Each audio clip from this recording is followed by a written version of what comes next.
Alright, hello, and welcome back. Well, less welcome back, but welcome to some Final Fantasy II.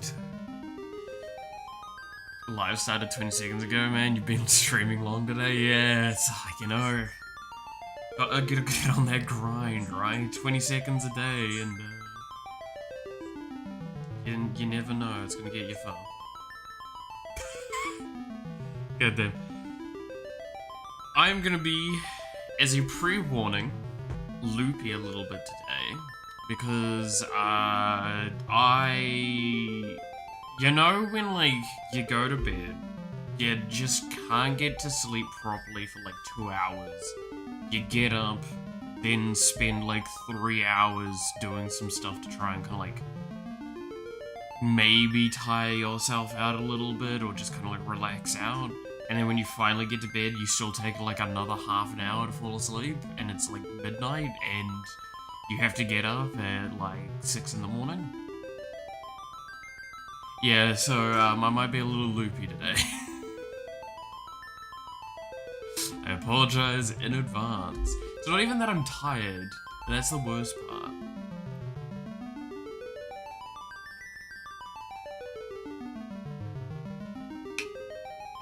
But yes, hope everyone's had a good day so far. Hope everyone's having a good one. So, Final Fantasy II.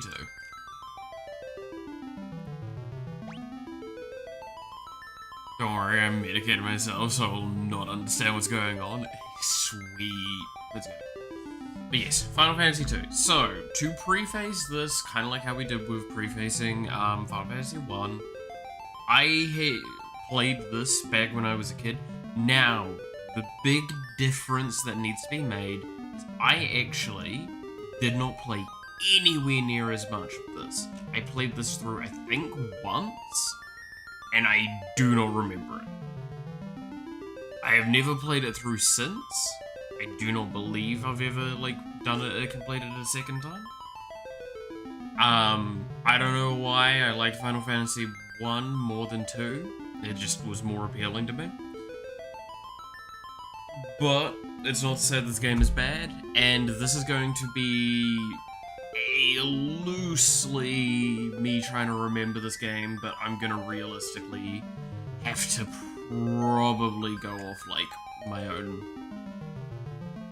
sort of efforts for a lot of it, not memory. Unlike the previous one where I actually... Final Fantasy 1, almost all of it is collected somewhere in my mind.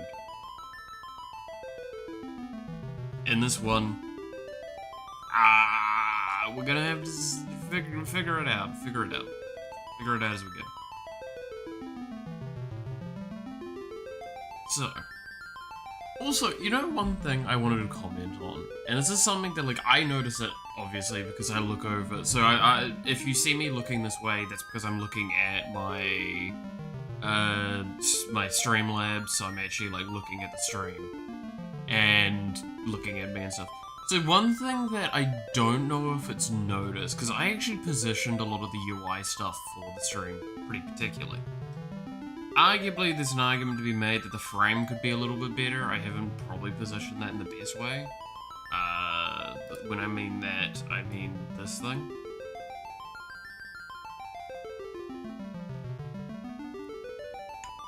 I could probably drag it, like, around a little bit to make it slightly better.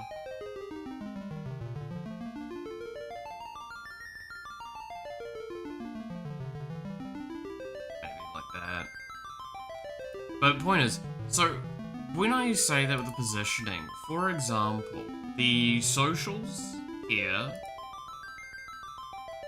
these ones, and like the backing for it, I've put here very particularly in front of me. I thought that was a cool way of doing it, because it doesn't detract from the model, but it also means that it's nice and seeable quite easily. But you know one thing I thought I did that was really cool? Is that if I actually lean over like this, you'll see that the backing behind me and the chat is behind us, but I'm actually behind the chat, so I never go in the way of the chat.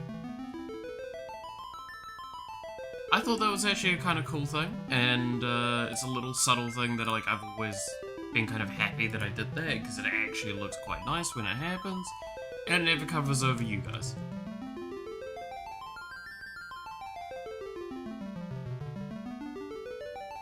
I thought that was a good way of getting in position. Alright, now, on to the Final Fantasy. Now, these are actually, like, characters now. I need to remember that.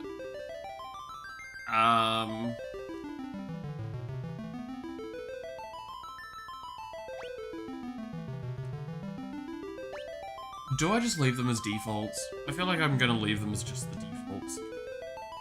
Because if I do anything more, I feel like I'm just gonna muck around with it too much, and we're gonna spend like 5-10 minutes figuring out silly names for them all. I mean, I could go name them after VTubers, but no, we'll keep it as is. There's enough jokes I can make about Furion, Guy, Leon, and Mario as it is, so.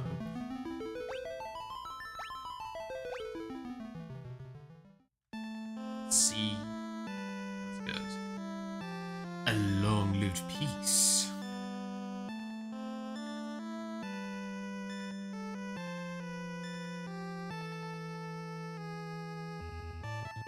Is that an end?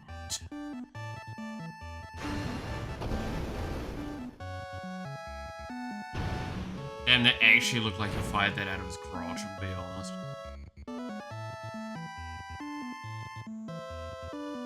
I need to go see a doctor about that.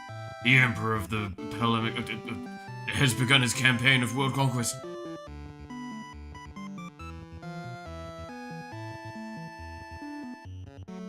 The rebel army arose in the kingdom of Finn and Titwat.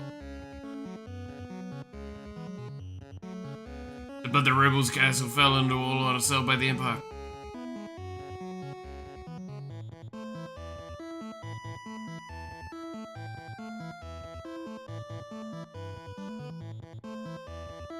Left with the little choice, the rebels withdrew to the remote town.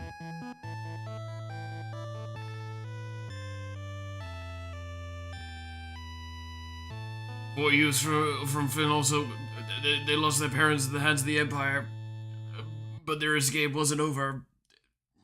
Why is this text so fucking fast? Oh, yes, I remember this bit. My god, I hate it. Okay. So, can I... We'll go through this a little bit and you'll figure out why I might hate this.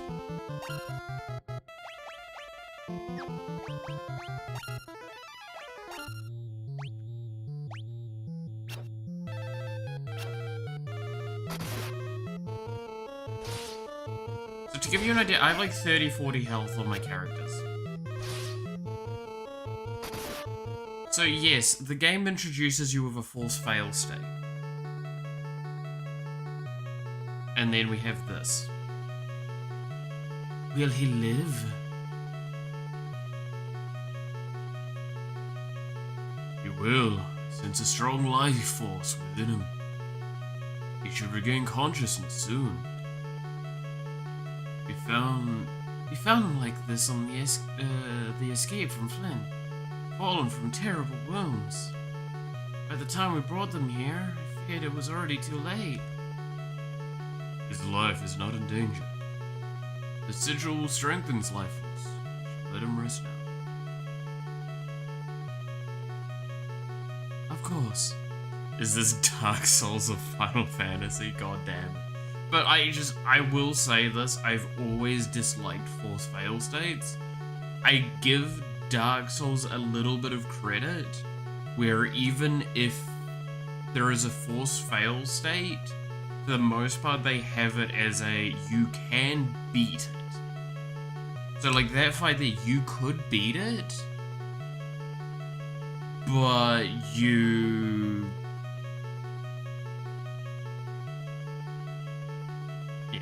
I don't know, you can't beat that fight. There is literally no way, because I think the odds of hitting are so low, if at all, and the damage you deal is so insignificant because you have no items, no magic, no nothing. you are just going to die in 4 hits. It's pretty much impossible. That would imply this is a good game. Hey now. It'd be best off.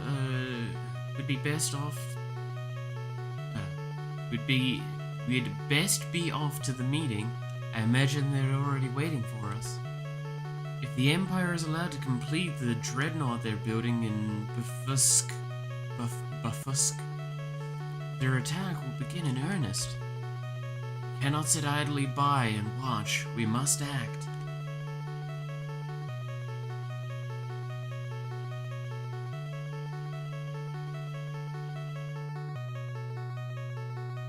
Damn, couldn't wait like 5 minutes for... Where am I? Leon? Arya? Guy? I can't remember his name. Where are you? Man, that's what I should have named them. I should have just named them like generic things so that it was all like Guy, so it's just feeling like I forgot all of their names. Viren, you're alive. I thought you'd... I'm fine, Mario. You seem alright too, Guy. But wait, where's Leon? Could have named him Chill Guy. Oh god, that meme.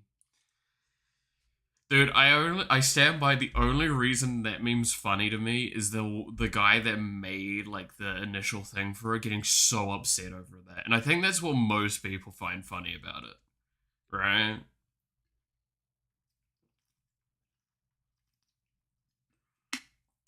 Just how absolutely, like, livid they got and how, like, they started blocking people and reporting posts and everything like that. And it just kept getting further and further. At this point in time, the meeting's been lost and the fun's kind of over.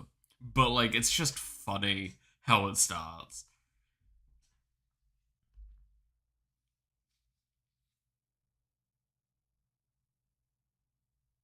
I started finding it funny. I was starting to see it everywhere. Yeah, I mean, like that's the thing, right? It's like that's most of the time with a lot of those memes. I have been there since the origin of meme culture on the internet. I have seen the rise and falls of many things. I have seen things go faster and faster and faster and faster, and I'm gonna be honest, vast majority of the ones nowadays, as they come out, I'm just like, I'm not interested. That one I was because of just how funny that part was to me. Any other, like, more recent trendy ones have been quite disappointing to me. Maybe that's my old man energy coming through, but yeah. Where's Leon? I miss Trollface and the other crying one. Oh yeah, good old. They had a term, and I'm actually blanking. On what those faces were called. But just the early internet memes, yeah. I still have a bunch on my PC. Somewhere in some folders.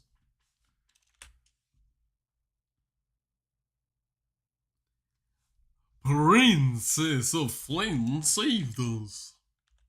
But Leon's not here. I see. Don't worry. I'm sure he's okay.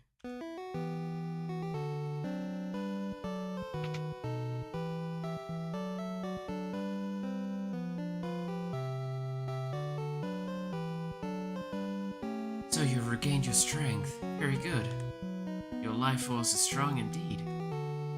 It was you who saved us, wasn't it? Thank you.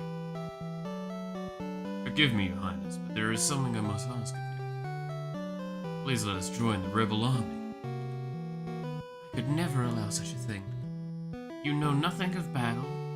You would only be throwing your lives away. You should return to your homes.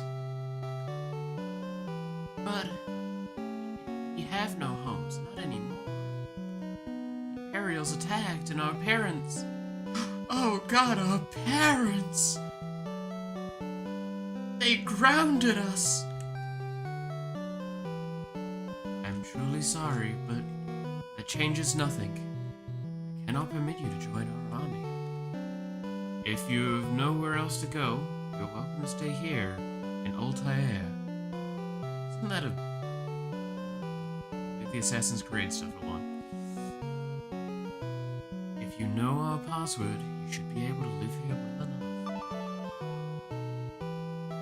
Password is Wild Rose. Oh, I have dialogue options. Learn Wild Rose. Ask Wild Rose. Wild Rose is the insignia of the Kingdom of Flynn. Wouldn't that make it a really terrible password then? Just saying. It represents our hope for a flourishing future. For a flourishing future, strength and beauty. What will become of Flynn now? I've heard that the Empire's captives suffer. They are in confinement even as we speak. Maria, your brother Leon is missing. Is he not? It's possible that he's being held in Flynn as well. The keyword mechanic is cool in theory, for the era it came out at least. Yeah, no, like, I think, just thinking about how, like, again, gotta give the credit, these games are very old at this point. We're talking multiple decades, very many decade scenarios, right? And the idea of having, like, an actual dialogue with some kind of checkmark systems like that, kinda cool, actually. Definitely worth giving a little bit of praise at the very least there. Flynn is far too dangerous to travel to now. The Empire's beasts still stalk the streets. Gaining entrance to the city will not be easy. The game itself has a bunch of new mechanics that are cool in theory. I remember some. The dialogue one was the one that I, like, loosely remembered something about, but I couldn't remember quite what it was. Because it requires you to then start, like, feeling like you need to go talk to a lot of people to gain information, which is actually really fun, and I think that's a cool concept. There's a bunch of new things from this one that we'll use, from this one. Yeah. Well, I mean, like, the fact is that this is when, the loose concept of how the story works in Final Fantasy stories got introduced, right? So you might actually find it weird, but, like, this is the introduction of the Empire, which is a constant antagonistic force in almost every Final Fantasy franchise, game, if I recall. Or at the very least, it's always an omnipresent artifact, right? So yeah, no, it's indisputable that, like, each Final Fantasy progressively added something new to the stack, right? And this one definitely added quite a few things because at this point in time, they had the room to do so. A bit more so than the previous one where it was like a last-ditch effort, we just need to make something. Copy and paste the Empire in D&D games. Fair enough. I feel like everyone does, like, get something like that, because realistically, it works, right? Like, oh, the Empire. And it's like, well, I mean, it's basically just like an even more vilified version of, British colonialism, right? Well done. It's a really, really good antagonistic force. So right into the story. Why? Because realistically, from the story, the perspective of everyone but the English, yeah, that would probably be mostly villain stories, let's be honest. Colonization wasn't exactly, liked in a lot of places. Right. I speak from being in one such colony. So that's kind of where that is a good, like, compelling story point. And especially from an Eastern perspective, like in Japan and such, they do have some of those negative feelings towards it. kingdom equals good guy? Yeah. That's the beauty as well, is like kingdom is good guys, empire is bad guys. So it becomes this, yeah, so it becomes this really interesting situation. Because it almost kind of implies as well a lot of the time, because like you can even look at Fire Emblem, right? Like look at Fire Emblem Fates. It's the Empire versus I'm blanking on their names, but it's like the Thing Empire versus the Horseshoe Kingdom, I believe it is, or something. And like that's always kind of how it's been, because when, especially with in Japan, from what I kind of like gleaned and learned, the word empire has a lot of negative connotation. And kingdom feels a little bit more phantasmal and such like that. So it has that lighter, prettier side to it. I guess you could say, because it feels a little bit more like some of the more developed like shogunate periods. It's kind of where they get a lot of that kind of idea from, as well as the phantasmal idea of what like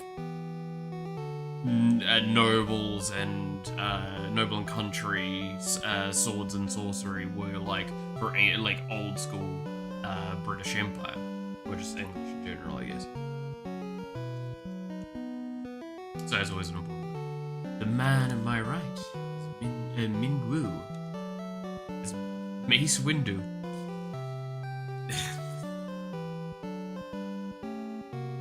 By the Emperor, are we the bad guys, brother? Oh my god. Wait. I don't even think that was what you intended, because I'm pretty sure you were doing a reference to... Oh, what is the name of the series? It's like Mitch and Webb? Is that what it was called? Or was that what they did later? Are we the baddies? Actual peak comedy, I swear to God. An empire is made up of many kingdoms, while a kingdom is a single country or region. I mean, yeah, in literal definition, because yeah, an empire is typically ruled over by an emperor, and it is a higher standing position. It is sovereignty over multiple lands. Whereas, like, technically a kingdom is a sovereignty over a region. I was referencing Warhammer with that. Okay, so you were referencing Warhammer. It could be both Warhammer, or it could be Mitch and Webb, which if you have not watched those two, they are comedic geniuses. They're fucking hysterical. Because it's literally a bit where, like, they play German soldiers during World War II. Like, two officers. And they're just, like, sitting there in the trenches talking with each other, like, well, over, like, lunch or something, or dinner. And it's just one of them goes, are we the baddies? It's, what do you mean? It's like, well, I just kind of feel like we've been doing a lot of evil things, and it's making me question a bit. No, we're fighting for the country. Yeah, but we've got skulls as our insignias. Isn't that kind of like evil? And it's like, I mean, and it's a whole bit about that. Highly recommend looking that up at some point. Just, are we the baddies? We'll get you it. It's so funny. Actually, really funny comedy. But yeah. Man to my right is Mace Windu, the white wizard who tended to your wounds. Speak with him before you leave. He may be of some assistance. There are no key terms to learn. Yes, I know I revamped some of these. I didn't revamp that one. Let's quickly do that.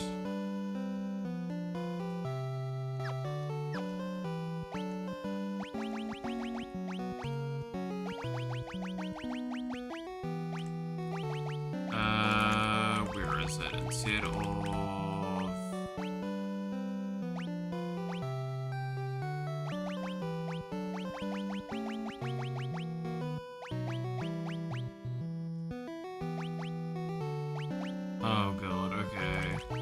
doesn't look like it's tied to anything properly. Oh god, is it tied to the same as this?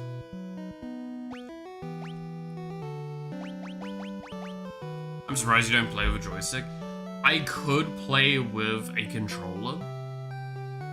Like, it is not impossible. However, and this is where I say, I played these primarily on PC, and it is a bit of a nostalgia trip to play them like this. Alright, but like I could just easily turn this on here, and I'm sure. There we go. Alright, immediately on here.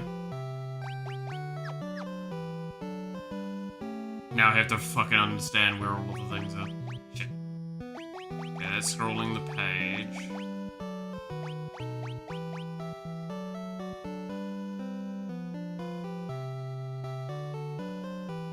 Oh, okay. I used to play Super Smash on PC. It was hard when I finally changed to playing with joystick.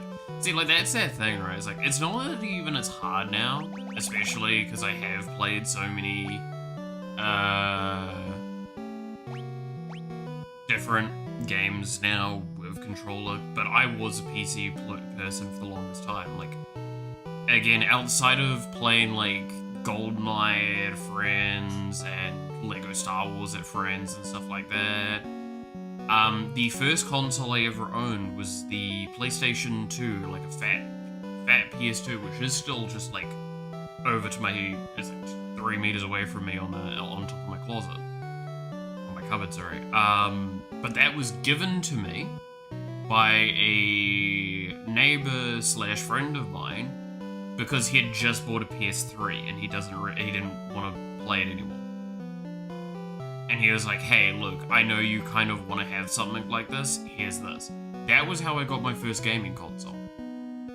My mother would not have ever considered buying me one. The second gaming console I ever got was an Xbox 360. It was the slim one, and that was one that I had to earn and buy myself. If you're wondering, yeah, I have never gained a gift like that from family. So every console I ever have gotten has either been gifted by a friend or I bought it myself, right? But I personally love PC for that. I love consoles, but PC better than console. I mean, it depends, right? Like, if you're looking at modern day, you can probably build a relatively decent PC, for the cost of, like, maintaining a good, like, console basis. However, there are certain consoles that are just, like, have exclusives and such. Like, that's why I have a Nintendo Switch and a Nintendo 3DS XL, right? It's like, those two I'm very glad I have. I also have a PlayStation 4 because I had a lot of games on that I wanted to play. And I've kind of never fully played all of them. The point was, though, is, there is an element of... Oh, this is... It feels very floaty on here. I can emulate Nintendo Switch on PC. I know that there are options like them, but realistically, I just will not go too far into emulation nowadays, because I don't... I think it's always the description I give of, like, when you get to a certain point, like, I just kind of like the idea of having the consoles, because it also gives me mobility, right? Because now I can take my Nintendo Switch anywhere with me. I can't take my desktop anywhere with me. It's bloody heavy, and it's old, so I like on the older side, so I have to be very cautious with it. Alright, Mace Windu. I see your destiny clearly. The future it holds seems closely intertwined with my own. You wish to begin, you will begin by journeying to Flynn. That is the first step towards realizing your fate. You wasted no time using that password. Heed well the information it will bring you. You learn much of value by listening. I offer you one more bit of advice before you depart for Flynn. Those who have fallen in battle can be revived in a sanctuary. Should one of you fall before you reach Flynn, go without hesitation to the nearest sanctuary. Consoles have a lot of good things, but PCs are just more versatile. Yeah, I think that's basically what it comes down to. Again, it's a preference thing. Like, there's a reason why, like, in a lot of Asian countries, consoles, like, PCs aren't for playing games. Mobile devices primarily are for playing games. Mobile devices, that's why the Switch is a big deal. That's why they did so much work to make the Nintendo Switch both mobile and at home. In Asia, it's mostly used as a mobile console. In a few Western countries, it is often used in its dock. I can't remember where I saw that, but there was a cited evidence point for that. It wasn't in all countries in the West, but it was like a few more Western countries would do it more often, more docked than mobile. And that's actually a really important thing to kind of consider. It's because, like, yeah, it's a very different culture and philosophy behind it. And it's very interesting to see that they made a way of kind of merging those two things. Port of Paloom lies not far east of here, but a lake separates us, so you won't be able to reach the town without a canoe. I'm gonna have to get myself a waka. Heading to Flynn, are we? It's not my place to tell you what to do, but I'd reconsider if I were you. It's a dangerous place to be, you see. The city is crawling with the Empire's monsters. To the north lies a small village called Gatera. Judging by the look of you, you'd be lucky to make it that far. Before you go anywhere, I suggest you visit the room with the sigil that saved your life. There, you'll find people who can teach you a thing or two about adventuring. I think you're going to need all the advice that they can spare. The one good reason I finally buy consoles is they're cheaper than buying a good PC. And when they have specific mechanics like on them, like the Switch. Yeah, right? Like, it's... Under most situations, that's what it comes down to. Is a singular console is cheaper than a good PC. But the moment you look at, like, two consoles, argument goes out the window. But then when it's a niche one, specifically Nintendo, that's where it becomes a different argument. This is the Rebel Army's war room. This is the Rebel Army's war room. I sound like the other dude as well. Alright. So they said to go back to the room where I get was the sigil so I can talk to people. So I'm guessing this is my tutorials. Would you like to hear about monsters? Sure. There are different monsters, blah blah blah. Weak against, so undead are weak against fire, aquatic are weak against lightning. That absorb particular elemental attacks. Casting fire on a monster made of flame will heal it instead of doing damage. Okay, I'll keep that in mind. With restorative magic like cure and items like garlic. Okay. Using spells that seal HP or MP, such as Drain or when used against undead, these spells can backfire and hurt you instead. Oh, yeah, that's right.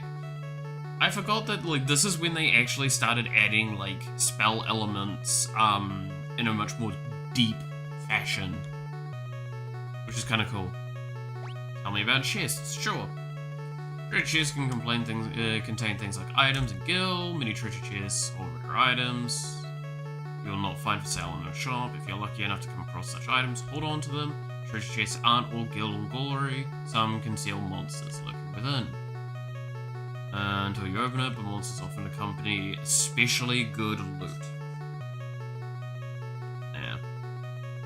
About the flee command, am I right? Alright. Tell me about the chests. Oh yes. Don't worry, I will look at the chests very, very intently. Chests have stuff. I mean, to be fair, that is basically it. the benefit of this model is that it's a lot more flat-chested, so haha, no chest bottom right jokes. It was a double chest bottom right. Always love those.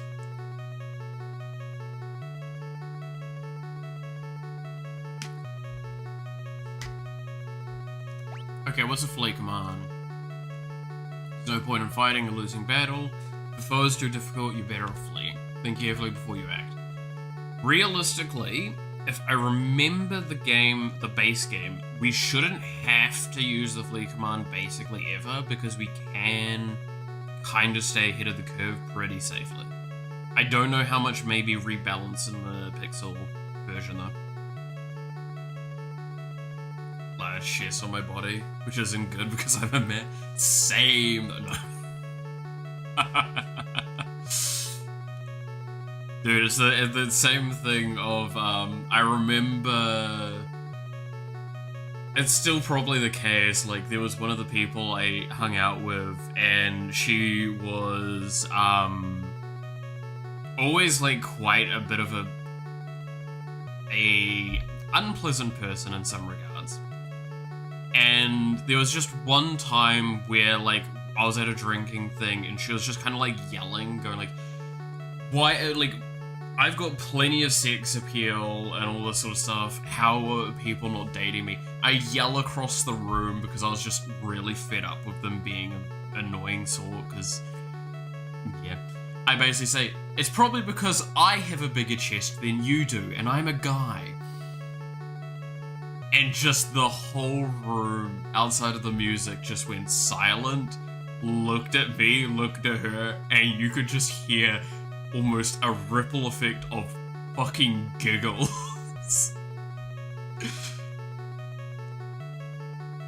Needless to say, she was not impressed, but like, it was one of those, all she could do was come over and kind of just like do the weird slappy shit at me. And I just kind of sat there, kept sipping my drink.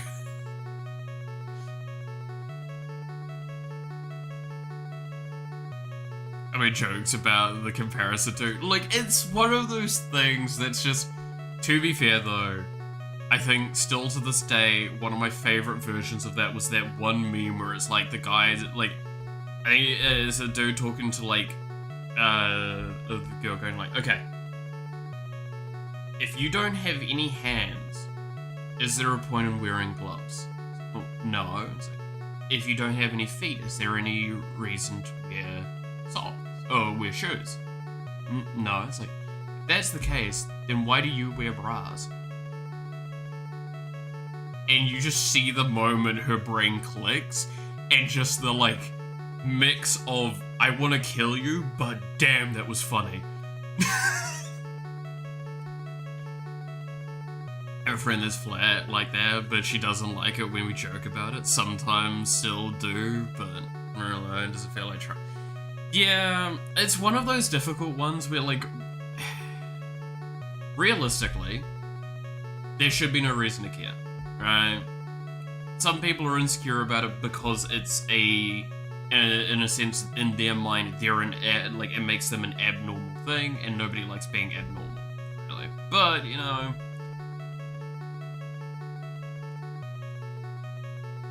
I can buy one airplane seat unlike you. Oh, that's a... Damn, that is a hell of a retort. I kinda love that.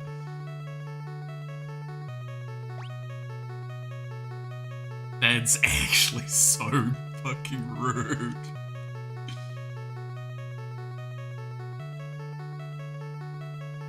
That's a good clapback, yeah. I like that one.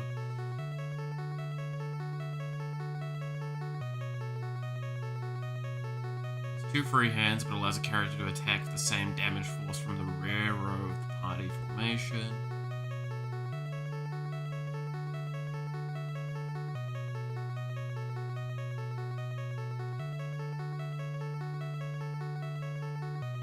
Okay. Jokes on you, the airplane would not take on board was my response. Dude, that's the thing, right? I stand by is like, no matter who you are, where you are, you need to have a friend group that is willing to poke fun at you in a way that is, like, acceptable, right? Because if you don't have that, you're not going to get tested every once in a while and have, like, that trialing point against you. Because you gotta have thick skin in the modern day. If you don't, if someone says, man, you've got, like, your hair's not looking great today, and you flip out and have a horrible time, like, I have a horrible thing from that, just cause of that, and not because maybe some external factors, and you might need to, like, reconsider a few choices in your life. Now, mind you, I will say, there are some days where, like, I've had this where it's like someone goes like, oh, you look tired, right? And I'm just really not in the mood for it. And realistically, no matter how you swing it, saying you look tired is equivalent to saying you look like shit. And coming from someone that you don't know very, very well, that's never really a pleasant thing. So you always kind of have to be careful with those sort of statements. As I stand by that, I don't really like hearing that sort of thing. If I open it up for discussion point, then sure, right? Like, I'm just like, oh, I've been feeling really tired recently, and someone kind of going like, yeah, you kind of look a bit like that being the case. And it's like, okay, that's a bit more acceptable, because now it's contextual. But also, I've lived through COD lobbies, I can take a bit of a verbal beating most of the time. Right? I feel like we've all gone through enough of that sort of stuff if you've lived through that era. Even though I didn't really play COD, I played fucking Halo. But, you know, Halo lobbies were not significantly better in some regards. Especially when you did like what I did and played SWAT a lot. Which, if anyone's wondering, SWAT is like normally the precision weapons that you're given. So like, either the DMR or the battle rifle and a pistol, and you're just all about headshots. I liked it. I liked it a lot. That mode was fun. I am not anywhere near good enough to play that shit now, though. Don't even try me. I'm fucking bad.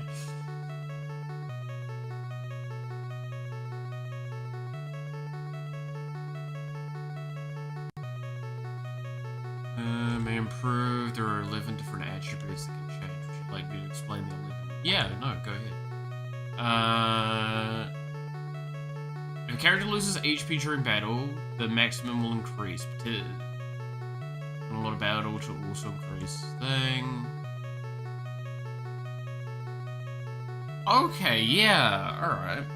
I forgot that this had, like, the usage system. Okay. If a character loses HP during a battle, it will improve. Use white magic, will increase caster spirit. There are no levels in this game. Yeah, I forgot about that, I will openly admit. I forgot that, like, this is less of a leveling and more of, like, the grind is very different, because now you're inclined to specialize your characters by just kind of like usage, not by just, oh well, they're a thing, right? Yeah. It has been far too long, I forgot this. I'm gonna be honest. Right, sorry, just distracted for a moment there. I much prefer this kind of method of leveling things up. I wish more games adopted this. It's a cool idea, but it's not well implemented in your opinion. That's like, I can't remember fully how it's done, but I really like the idea of using something levels up something, not levels give you more stats. I do think that there's a lot of room for this kind of philosophy in games to be, like, done better.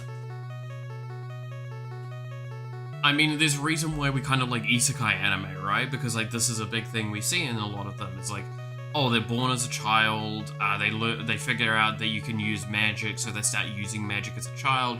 They keep using magic so commonly and frequently that they improve their mana or whatever and stuff like that. And then eventually they basically, when they're a teenager, they have more power than like an ancient sage because they've been constantly working on this thing.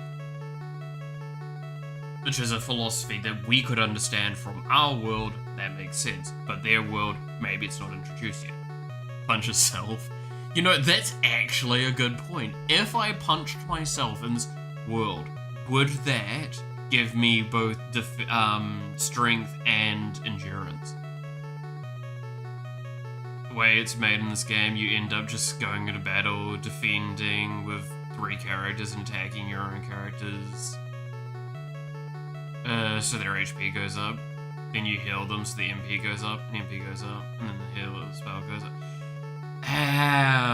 Yeah. It's...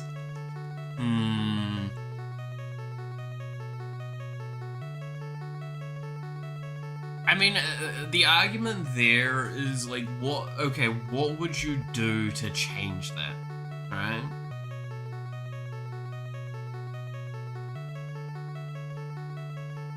Battling while your evasion is high will get raised agility. Okay. Black magic is that one. Magic is MP. The idea is, in theory, is cool, but it wasn't very well implemented. But yeah, like, okay, so that's why I'm asking. You say not well implemented. I'm not going to disagree with you, but what I'm asking now is, how would you change that? Within the context of this game, not... And keeping in mind that we can't go probably too significantly far away from what this game already is, what is the slight alterations that you could possibly do to maybe improve that implementation? I'm curious. I know, not a game designer, but maybe, like, don't make your attacks HP go up if you hit yourself.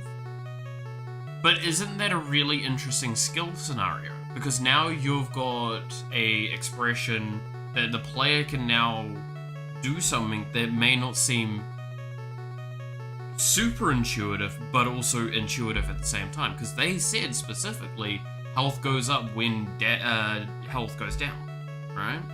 Only when enemies hit you. But it doesn't stop the fact that, like, that still makes sense, though. And it creates an avenue for playing.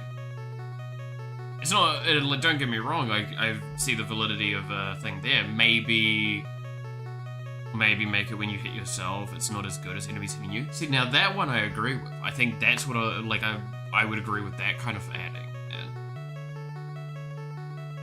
Like, I think, like, the, utilizing some of that aspect of, like, team localized damage to level up things, that's cool, but don't make it the optimal strategy. Make it an optional strategy, so if you've got one character that is, like, much further ahead than others, you can stop using them in the fight and start using them to level up your other characters, just to get that little extra, right? The arrow is innovative, though. Oh yeah, no, again, I'm not disagreeing.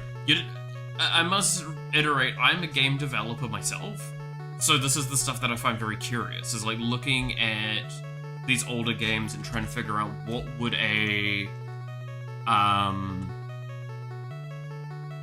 what would be like a thing to do if I was to try and approach this situation. Also, just want to say another point that's very curious to me, and this is just very clearly old wording being funny. So, in this phrasing here, right, if a character's MP drops during battle, his or her magic will rise. The ease of usage of the word there would have worked, right? If a character's blah blah blah drop during battle, their magic will rise. That would work equally as well, and it would be explanative. But that's the thing. No idea what I would do with the healing and the MP though, because you can't make it so using heal on yourself is worse, right? Exactly, right? What you could probably do, if I was to think on it, is you could make it be like, basically make actions that are intended for team purpose have, say, we'll call it just a 1.0 ratio. So it's a perfect, exact 100% value. And then in things that are intended for the enemy, have a 1.0 ratio there. But things that are intended for the enemy that are done on your team get a, say, like a 15-20% reduction on effectiveness. And then things that are intended for your team that are effective on the enemy, so say healing your opponents that are undead, that is like 1.2, so it's 20% more effective on that scenario. So it means that there's a little bit of an interesting aspect to that. You can't probably approach the MP at all though, because realistically MP just kind of has to be whenever you cast. There's an argument to be made that could be the same with HP, but like strength, endurance, all that would make sense though. As strength rises, so will accuracy. Equipping better weapons will also improve accuracy. Yeah, that would make sense. Just tell the player attacking enemies is better than attacking yourself, and healing enemies is worse than healing yourself, unless you damage them. And there's probably a limit case for everything, but yeah. I mean, that's one of those ones where, like, I feel like you don't even need to tell them, because that's one of those, like, they'll figure out something. They'll go, oh, well, I could do this to myself. They look at the stats they're gaining, and they can sit there and go, wait a minute, I'm getting less by doing this action versus what I would be doing here. Therefore, I can determine that this is less effective.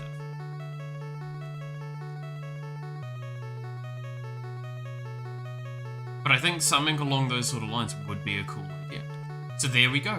We've now just like talked on a topic of a very old game, mind you, but a very minor alteration that shouldn't have actually been hard to implement in this time. If that had known this, right? However, there's also always a valid argument to be made. Adding more rules is always detrimental, because the more random case rules that you add, the less like makes sense, and the more complex you create a scenario. I wonder how much worse you would have to make it so the player doesn't just go fight the first bees and farm stats for free. I mean, realistically, so you're probably not going to be able to do health and MP. Health and MP probably just have to still stay at 100% ratio across the board, so that's fine. But like the damage, you could easily probably put it at actually 50% less effective if you use it on a teammate.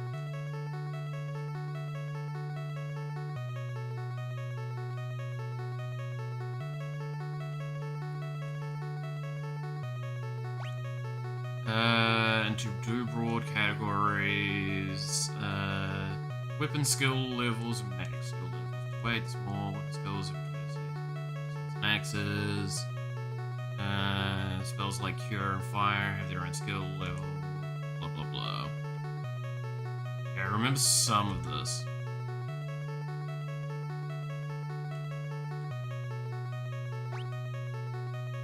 Shields, helms, body armor, and gloves. That's pretty much the same as what it is being the thing.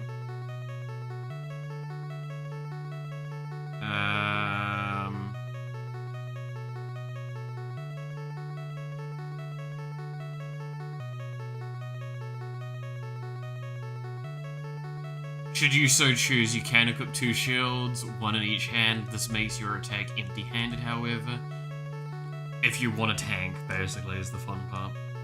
I forgot that was a thing. I remember the story of, I was telling you, he was trying to do this boy, but he had a sword that applies a curse equipped, and he attacked his character with it. Stuff that takes the powerful perma-curse. Oh no! Dude, read your equipment before you do shit like that. Like, don't get me wrong, right? sue me, I'm probably going to do a little bit of the stat farming early on, because I like farming things. I like grinding stuff out like that. It's always fun. But we're going to probably keep it to a somewhat minimum. But, like, it was the same argument with, the previous game, right? It's just like, oh, well, healing staff is just a free, low-level AoE heal. It's like, yeah, but realistically, it's kind of useful in the late stages, right? Black magic, white magic. So it's one of those things of like, there's... It's also tailor your way you want to play to yourself, right? Because a big misunderstanding people always have, and this is something that like Dark Souls has really brought out, and especially Elden Ring, is like the summons in Elden Ring, right? So many people kind of make the argument you're not a real player if you use summons. It's like, no, if you're gonna make this argument, you're not a real player unless you can beat the game without taking any damage and never being hit, while playing with a Guitar Hero controller with your feet. You're not a real player unless you can do that. And that is why I will never accept that kind of argument in most games. Is there preferable ways to play? Sure. But, like, do not demean someone's way of playing a game as long as it's within the scope of what the game actually allows. I mean, I've talked about this before. I am very old-fashioned with my games. I like having a consistent, linear way of playing, which we saw in Final Fantasy 1. I liked having my turns to basically buff with haste on my two main DPSs, buff damage, and then basically move on to getting all of my core AoE protection stuff going, and then from there, heal cycle and damage.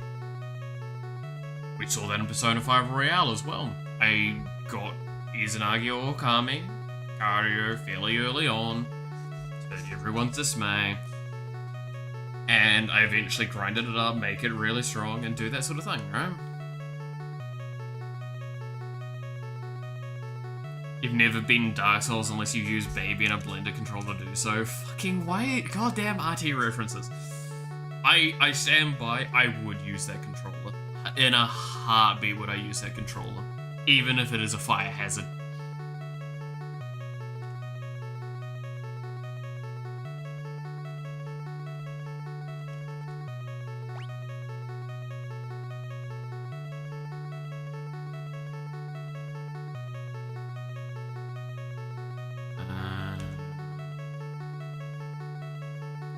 Gonna go play Victoria and have this on the side lurking, have fun. All good, have fun with Victoria. Man, I need to, like, set aside some actual time, drag, like, a couple of friends together and get that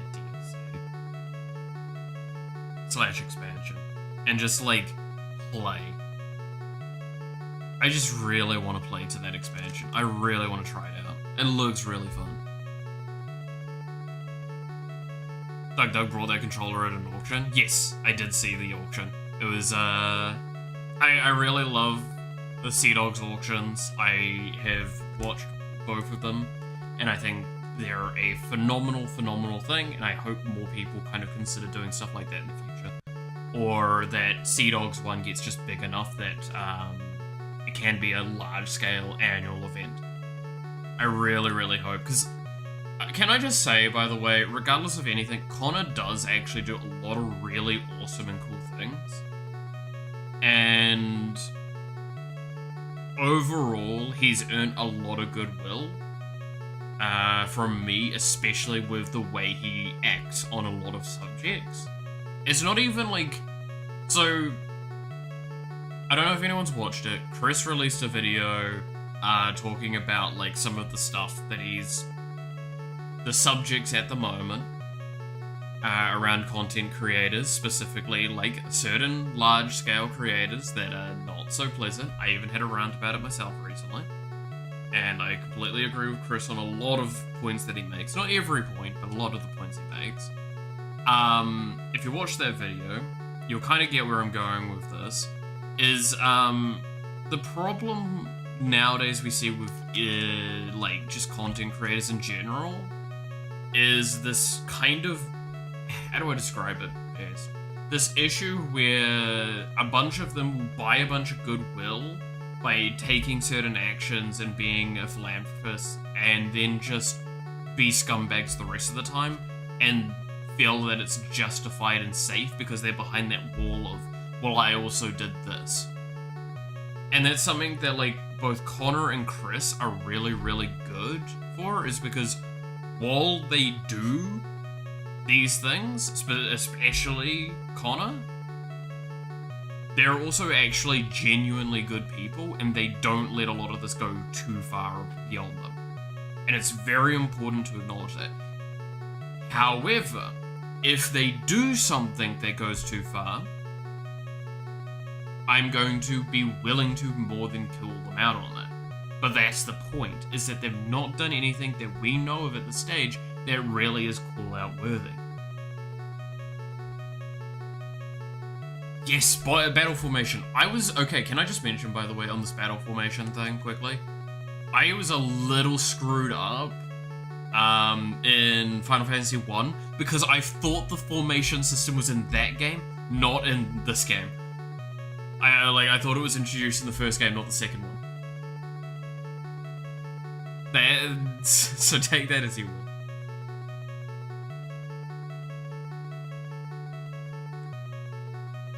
Can attack using any type of weapon, can only do half damage when attacking with anything except for bows and magic, however, they only receive half damage from attacks. Yeah.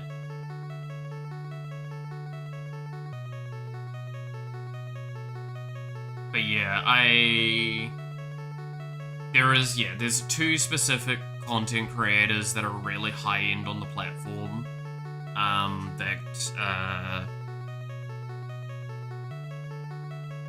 Chris Broad talked about, and it's not just them, but there's more than enough of them to kind of like point at, but like those two specifically are perfect examples of the problematic thing of that kind of end of the categories. Now again, for every bad person, there is more than enough few, right? Funny thing, I made a partial face reveal on Discord and people there thought I sent them a photo of me hiding behind them. Hell yeah. Dude, I still think one of the funniest, like, things I get is, so, back when I joined the main Discord that I'm on most of the time, for a specific content creator that I'm now an admin on it, when I initially joined on there, I would be in the voice call a lot. And I'm not hesitant to show my face and all that sort of stuff, as we've kind of seen with these streams. I've got no reservation showing face or not face. The real fun thing is, there was so many jokes that people would make. And most of the jokes they made were really positive, right? But it's just like some of them stuck with me, and I could never get over how consistent it was that even more people would say it without hearing the other people say it, which makes me like this weird scenario with it. What I mean by this is, so back when my beard was a little bit longer, and my hair was not quite as long as it is now, but it was there, and I did actually look a little bit better overall, because I do look a lot worse nowadays, just in general. They would call me the off-brand or like slightly or like Kiwi version of Chris Hemsworth, and I'm like, that's a hell of a fucking compliment, because that man is hot as hell. Like, god damn. But no, sadly enough, I have stopped exercising quite as much because ever since COVID. And yeah, that really hindered my like progression and stuff, because I was getting back to martial arts at the time. I was doing like quite a lot of effort to try and like keep myself healthy and all that, and just that fucked me up. Assign characters based on their abilities. Alright. We've spent like ages in this tutorial room just talking about random shit as well, not even shit specifically around this. It's the fun part. This is the king's bedchamber. His Majesty was grievously wounded in the flight from Finn. He's been resting here for some time now. Not doing martial arts anymore. Let me go and roll. Struck me in the back during the battle, leaving me in the state. Oof. Oof. That's kind of rough.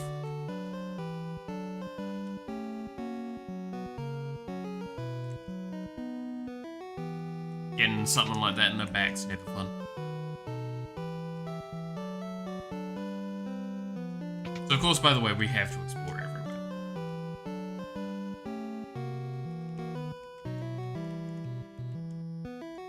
Hell yeah. Whose bed are we in?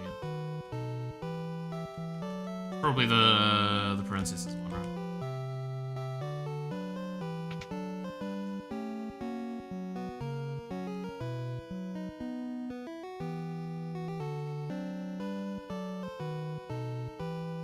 I'm trying to remember. At the rebel hideout, yes.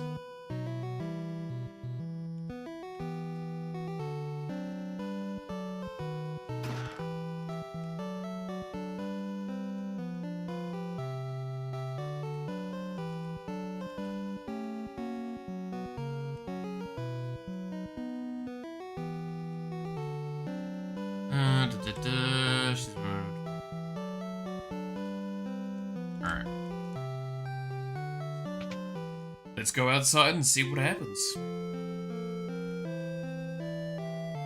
Hi, I'm Paul, greatest thief in all the world. They've yet to invent the loot, They've yet to invent the loot I can't burgle or steal.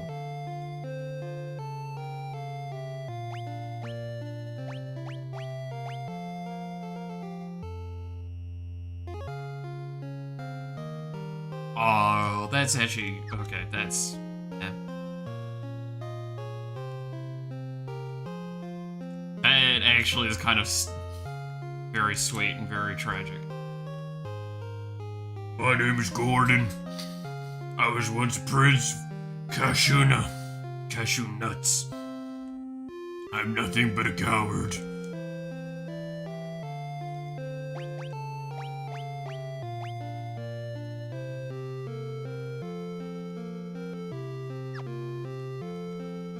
Alright. So we have 400 to work with. What do we have in terms of current equipment yet? It's just broadsword, buckler. Nothing.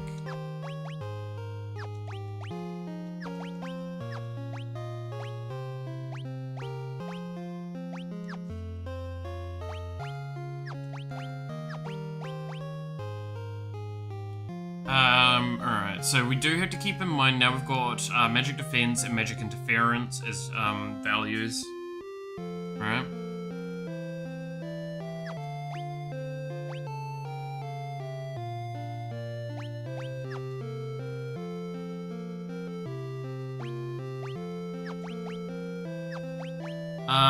So this becomes a question of kind of what do we want out of the characters?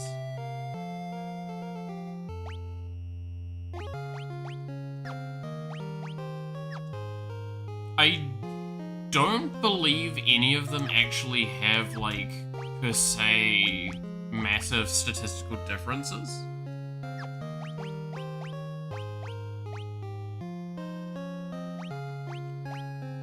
Yeah, they just have some basic stat differences. Like, at the end of the day, I believe there's no restrictions on the characters in this one. You can play each of them however you wish.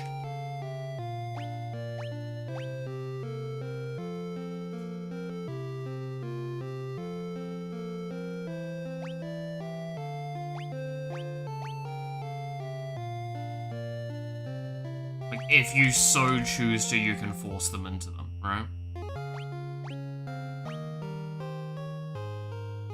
So it becomes a question of like, because I'm trying to remember,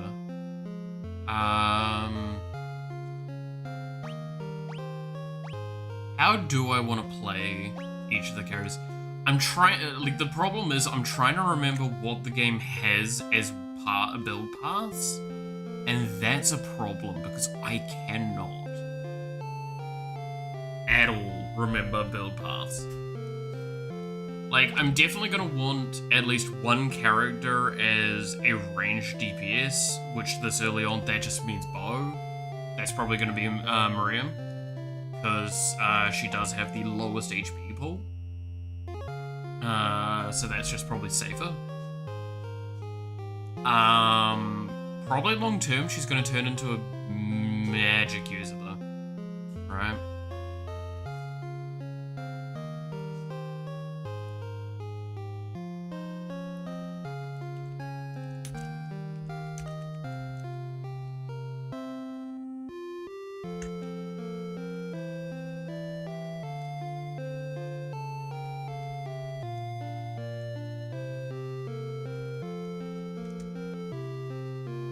Trying to think, how do I want to approach it?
Question actually, up to which FF game are you planning on playing on the channel? So, that is actually a very good question. Shorthand of that, I don't know. At this point in time, I only own 1 and 2 to play. However, I would not be against picking up the others if I felt that like this was starting to go, this was going well and was going fun. Because let's see, how much is each of these? They're like $30 each. Okay, I'm sure I can probably find a way of getting it a little bit cheaper. But like, if I was to approach this, when do we start getting to like the more intenser ones? At 7, right, is when like it really changes. And it changes from this format. Because I think if I'm looking at this, there's all of the Pixel Remaster ones go up to 6. Is there any of them that got like a remaster so they're like on a lot more of that modern style? Because if that, wherever that starts being the case, or like again a 3D-ish more sort of thing, that's probably where I'm gonna make a soft cutoff for now, because there's no way I can guarantee playing a game of that kind of caliber while I'm doing VTubing. But I can definitely say 1 and 2 are getting finished. I would like to do more, but the problem is I've never played any of them further, so honestly during prolonged silence the VTuber model makes it look more alive on stream. With face cam I was wondering sometimes if it froze or something. Maybe died of old age. Interesting, that's actually a cool point to make out. But yeah, I'm kind of glad that that's actually the case, because that's something that, like, is, and, like, this is where I say, there's some very great criticism you have there. That is awesome, because I can actually take that and work with that. Because now it's like, okay, well, that's important, because I'm not gonna deny, there are moments where I do have long silence things where I'm kind of thinking or looking at certain things or responding to emails and messages. Alright.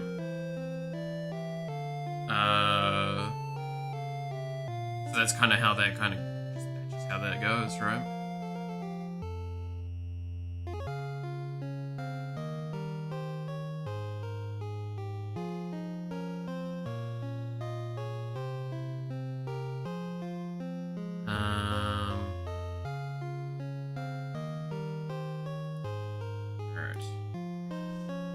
When you're sitting in place, the VTuber guy is bobbing up and down. The signs of life.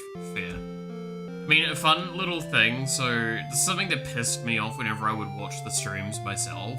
So I have this thing, I'm actually doing it right now, where I'm kind of like bobbing my knees around. Because this is like, it's a thing, I have twitches, right? And that's one of my things. It's like I just kind of like wobble my knees side to side. It's kind of what I'm doing, I guess is the best description. Like I'll do that or I bob the knee up and down. On cam, I can see when I'm doing that and I can see myself getting moved around quite a lot and it's really fucking annoying. And it just makes me want to strangle myself and tell myself to stand still or like sit still. It's very, very frustrating for me to see it. Whereas the VTuber model actually hides it, and that's really nice for me, because it means that I don't have to concern myself with it as much. It's something that I primarily only do, by the way, and this is the weirdest part, at home when I'm at my desk. Because I'm just like, it's a weird thing. I don't do it anywhere else as much, or if at all. But, yeah.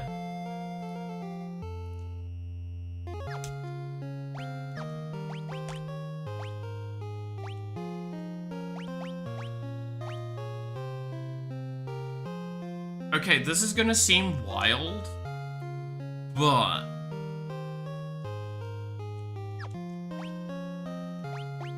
I kind of want to add a buckler to Maria because it's gonna give her a bunch of stats. Like, honestly, just early on having like that. You can't really see because, like, so we have to unequip the boat. If I move a bit more, you can see there. And it just means that she gets more evasion now, which, if we recall from the rule of the evasion, when you evade, you get more evasion. Having more evasion early means more evasion later. So I'm just going to toss a broadsword on her as well. I don't have another buckler though. So maybe we go talk to the armorer and see if they have another buckler we can get for under 400 gil.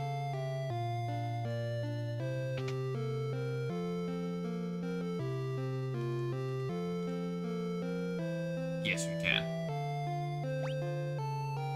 We can also get leather caps, which give a little bit of defense, a little bit of magic defense, and a little bit of magic interference. So we're gonna get one buckler, and I'm going to get 3 of these, and yeah, we'll get everything equipped up.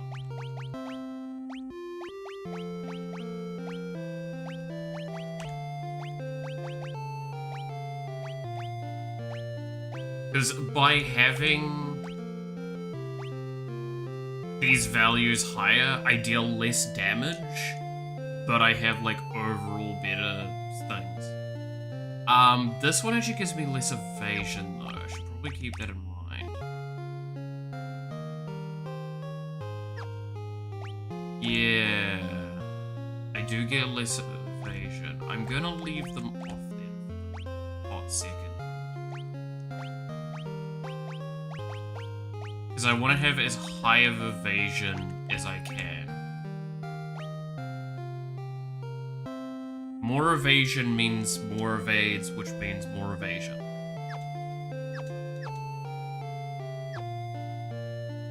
It sounds really weird to think on it like that, but it's an interest. Again, this is why I like these sorts of systems, because this is the, like, your brain now, is it's like, okay, how do I optimize getting these kind of values and stats in this more, like, unconventional way? What could you want of me? I'm an old man. The geezer act is just a cover. My name's Taboo. I'm the best darn blacksmith in the rebel army.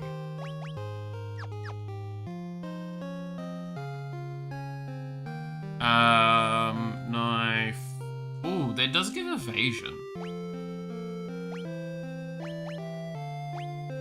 Oh, all of them give evasion.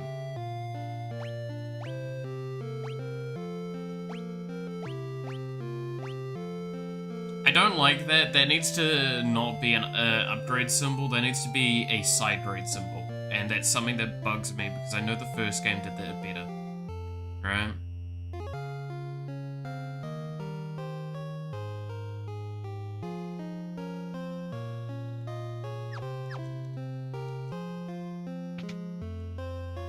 Is showing side grades.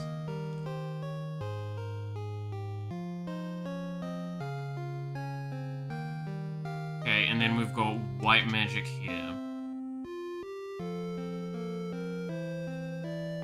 Oh no, it's just magic. Oh, okay. Yeah.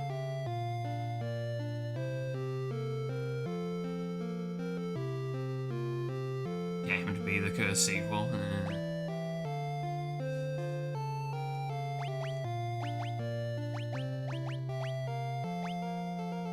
I definitely want to get the cure.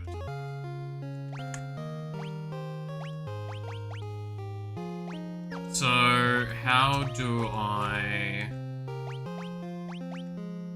teach as the cure spell? So I can select it and use it like this. Okay, cool. And now he knows cure.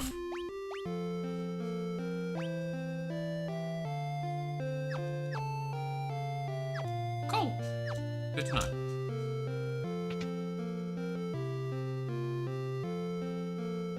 Alright. God damn, that is a map. I forgot. Alright. It's a goblin. So, yeah, as you can see, we can actually target allies for this. Because why not? I can't remember what her formation position is right now.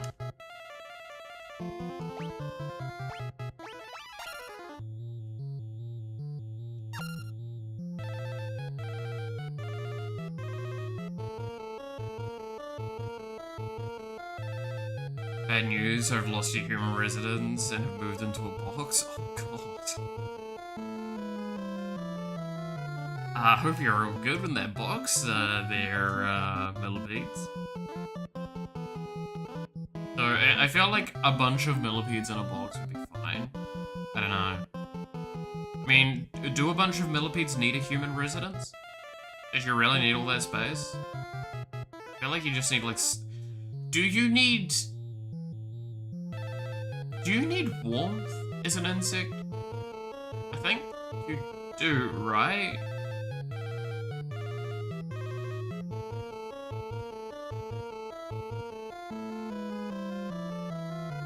But no, that's sucky to hear, Pretzel. Good lord. I hope you are actually all good.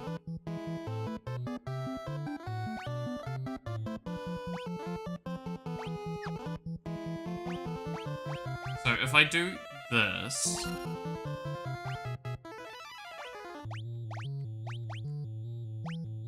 and do that...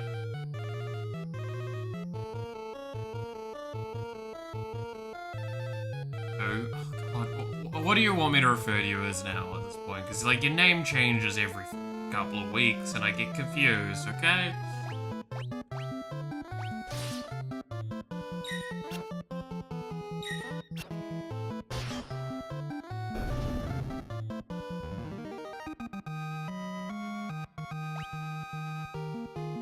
Yeah, so straight up by smacking guy, thing.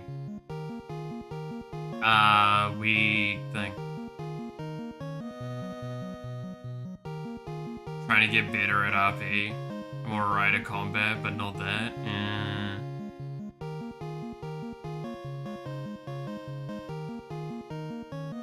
So if I smack my allies, we get the EXP for smacking. Oh. Gotta just spank my allies a little bit, you know? But don't worry, it's consensual.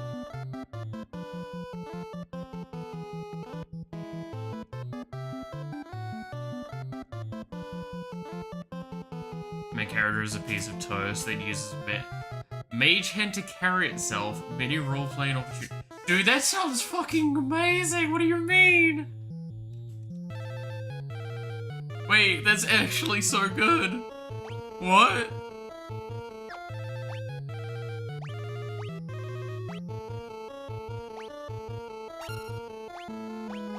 So if I do defend, does that like reduce the damage? I stole it from a Reddit post. Oh, that's fair. Like, I completely understand that.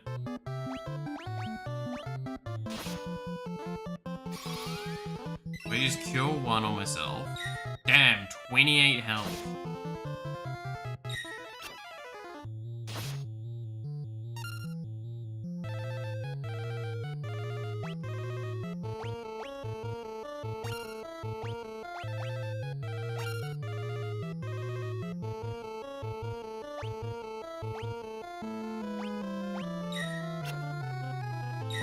Kinda wanna just build up a evasion. Using or magic melt spell.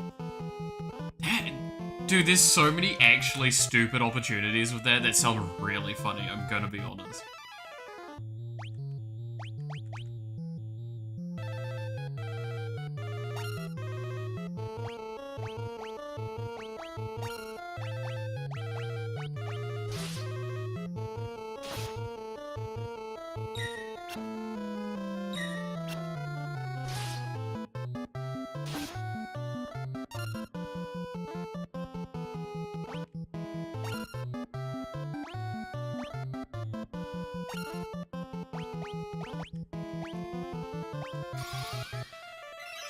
Let's see, I messaged the DM and asked him if we're meeting in a tavern. My introduction will be the guy next to the party ordered toast, and I just start beating the shit out of him. Chose a troop because he said fine, toast wild shape exists now. You know what? That's actually great. No, like, seriously, you've got a great DM there if that's the case. That's actually so funny.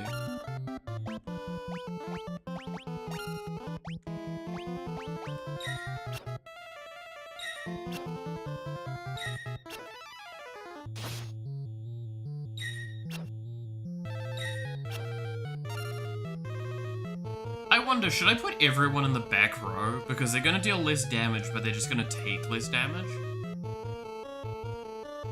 It's just gonna be, like, better overall for the early game.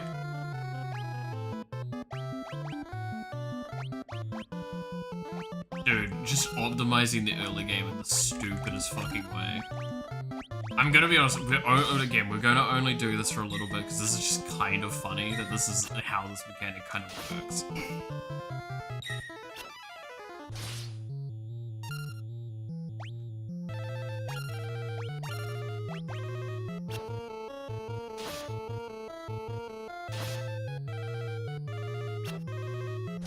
I can actually be pretzel now. Oh, imagine.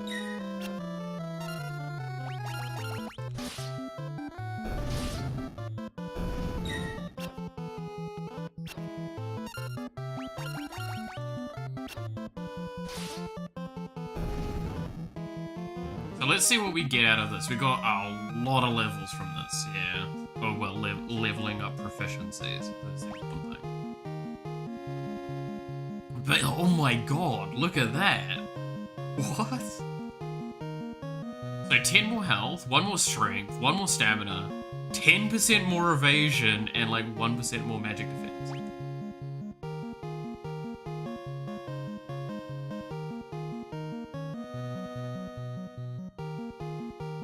Or just one leaving yourself on the ground during combat? That's actually a good question. Well, it's because like there's the problem is, to my understanding of D&D, there's not like any spectral form things you can do until way later, right? Because I know there's ways to basically summon specters that you could have for fighting, but like that's much like further down the tree.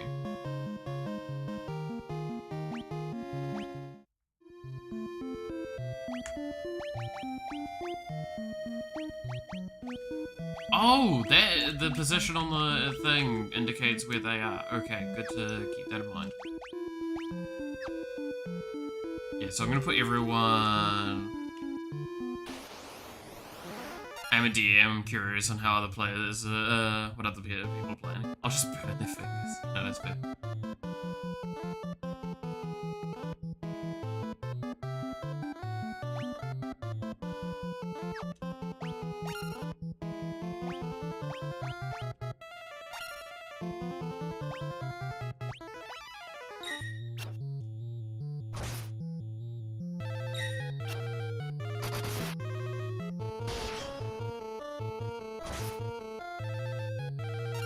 Ah, I accidentally one-shot my party.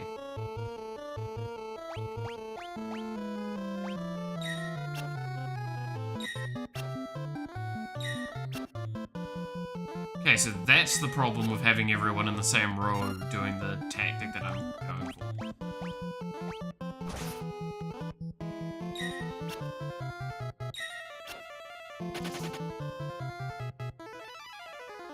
Don't want to do that again.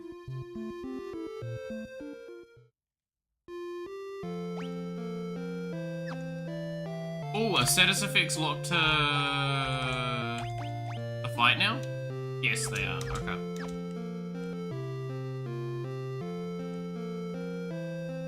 I'm assuming this is the chapel.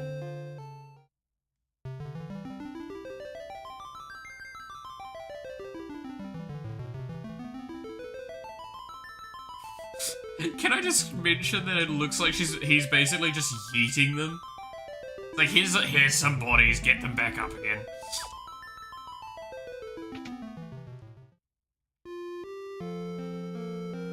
Burning hand spell? Oh my god.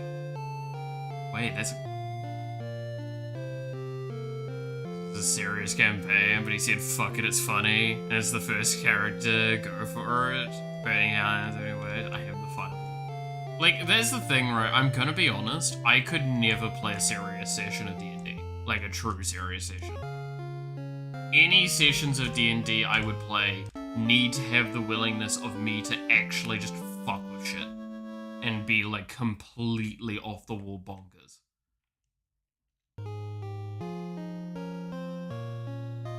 Can I be a patron of the Warlocks as patron of swag? God damn it.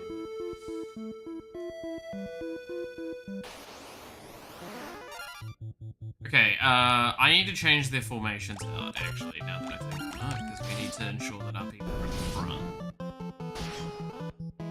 To ensure that we don't have that issue.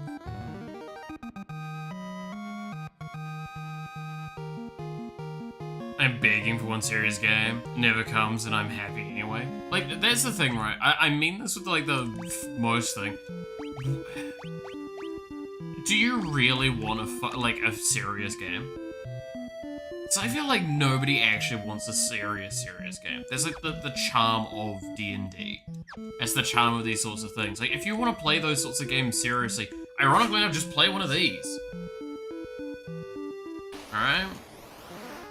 It's a pre-set up, very heavily constructed environment for this. Like, just play that.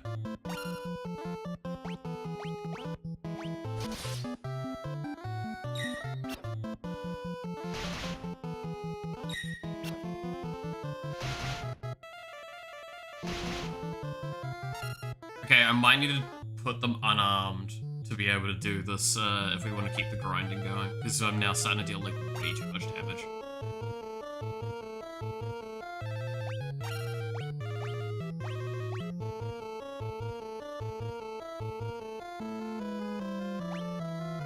I can target the entire party.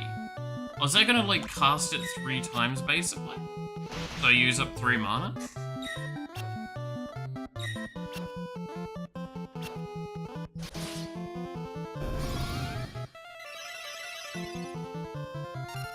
No, what? Wait, I forgot that completely. I can make it AoE? Oh no. No, no, no, no.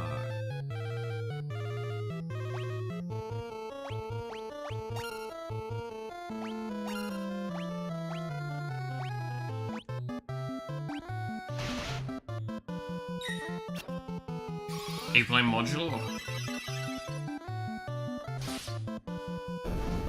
I think if I heal AoE, it's a less potent heal though. That's the important part.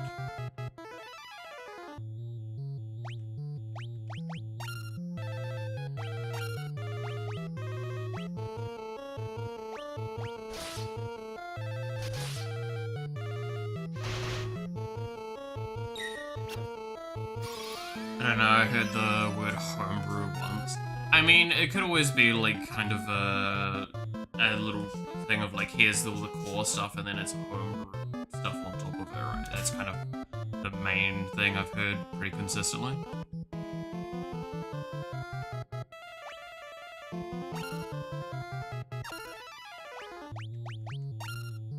It's kind of like how a lot of people tend to do that.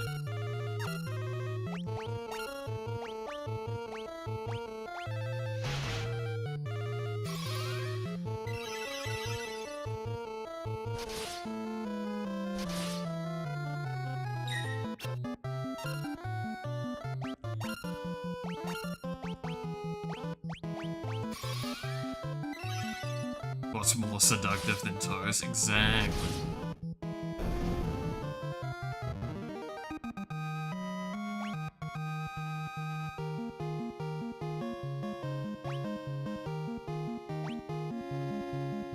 Oh my god, guys getting a lot of fucking, thing.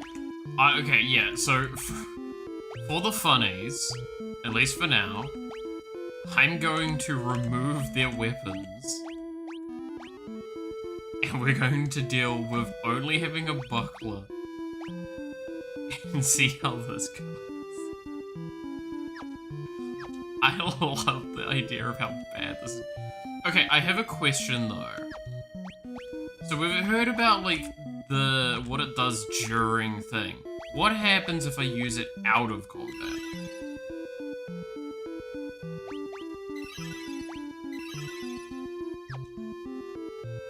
Cure levels up, I can't see MP leveling up, but that may just be because it's not hitting the level it needs. How would I see that? Status? No, it probably wouldn't tell me here.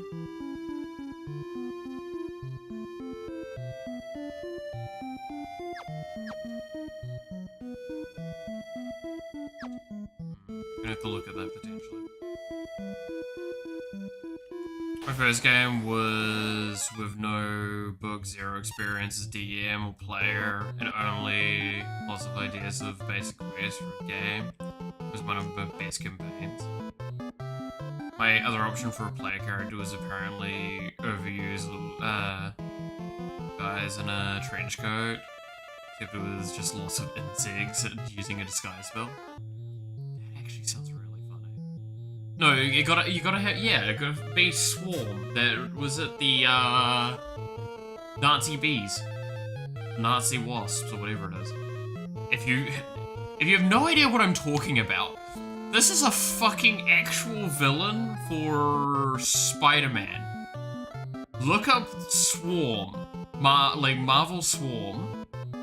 It is a Nazi bee collective, a dude that got a Nazi that got turned into bees, and is now like a hive of bees. This is an actual villain.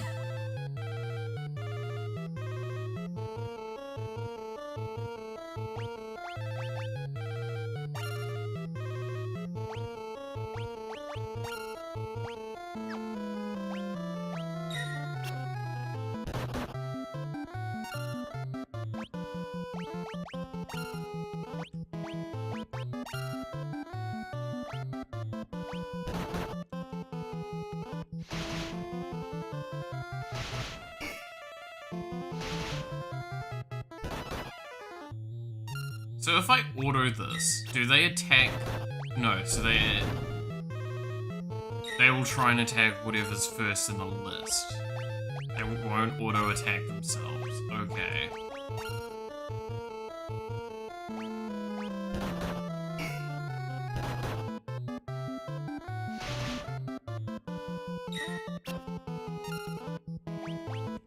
That's interesting.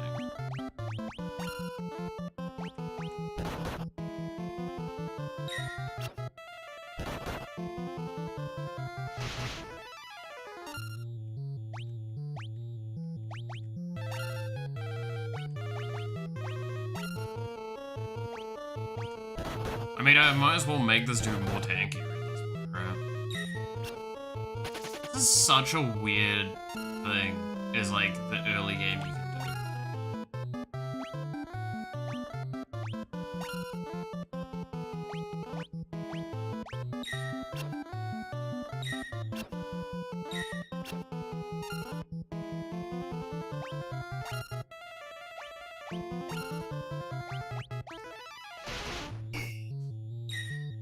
I don't think I did this quite as much as a kid, but this is just kind of...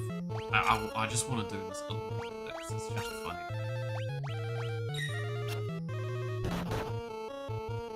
It is a bit weird that it is as effective as it is, though, because in a sense, like, I scale faster than the enemies now, by, like, a substantial margin. Because I scale independent of the enemies, which is a problem.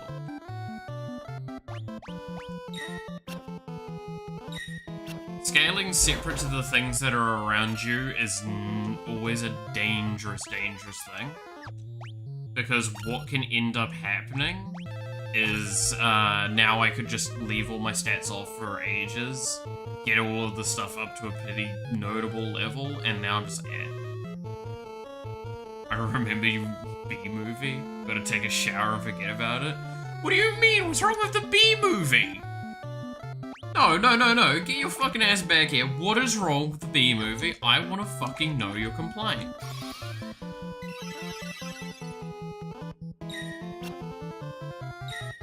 This music is so nostalgic, yeah.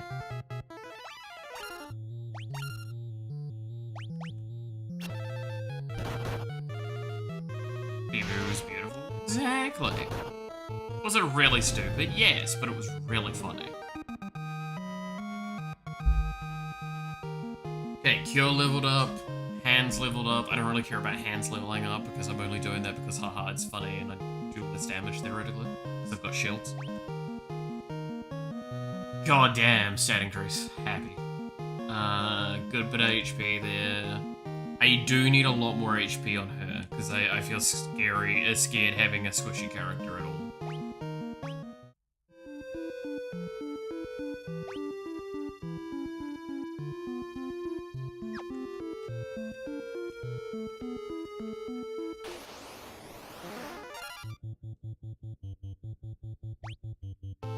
The problem is, I don't know how well she can, like, take a hit.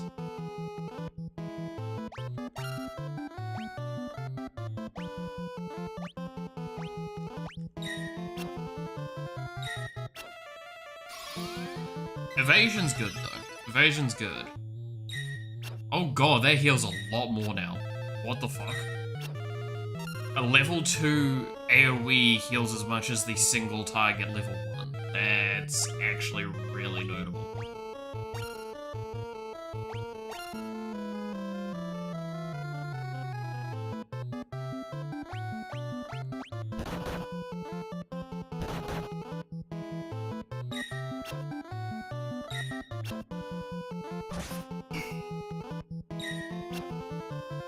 Okay, so she's poisoned. She's now taking damage from that.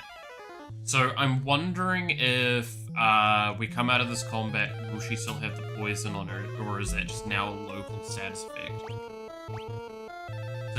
Like, if it's a permanent effect or if it's a in-combat effect now. Because it almost seemed like it was an in-combat effect now.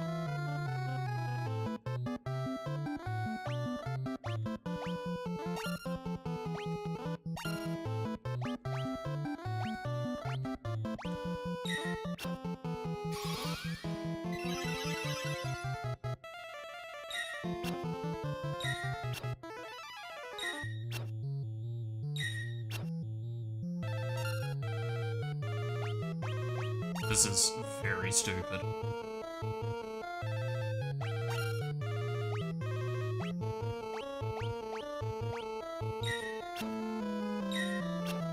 Because everyone's got, like, really good evasion this early on now. Because we only got the unarmed shield. Oh, it also disappears after 3 turns. Good to know. So yeah, it is probably only in combat poison effect now. That's nice. Means that we're not going to run around and take a shitload of damage. I wonder if that means that there's no terrain damage. I can't remember. It's been too long.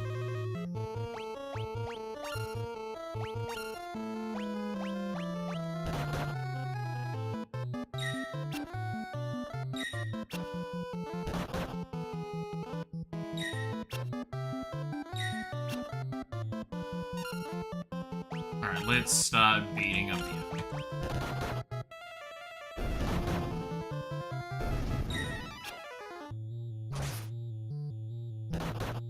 Because I could theoretically just have these fights forever, but like, do it a little bit at a time so it's still kind of cycling through. So, main dude got 1 more strength, which is decent. He also got his hands leveled up. Really stupid to say. Awesome, she got like almost 10 more health and a little bit more magic defense, which is really, really nice. And Guy just gets a lot more stats. Oh my god, he's getting tanky.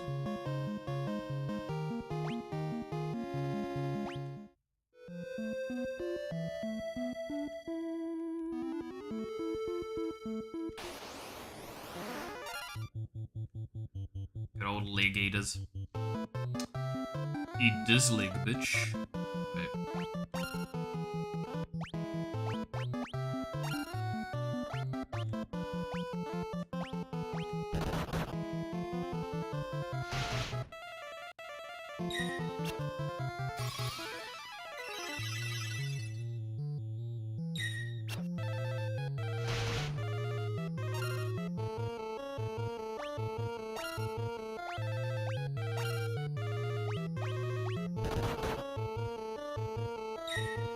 Damn, she's hitting him hard.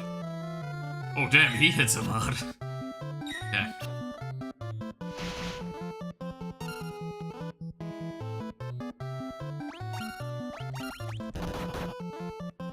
Yeah, so I think we're a fair bit ahead of the curve now. So I have to be a little careful because it seems offensive.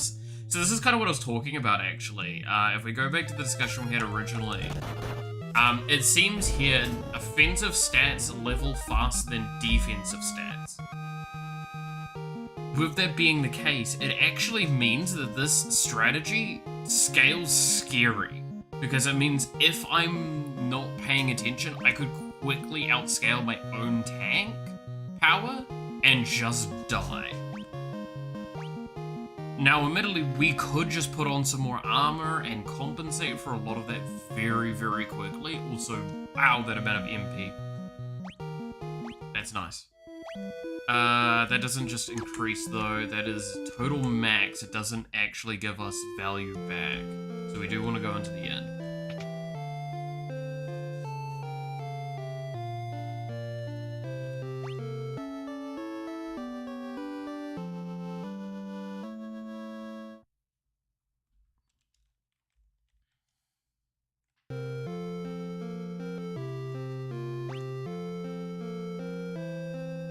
But like, for basically barely doing anything at this stage, this is pretty decent.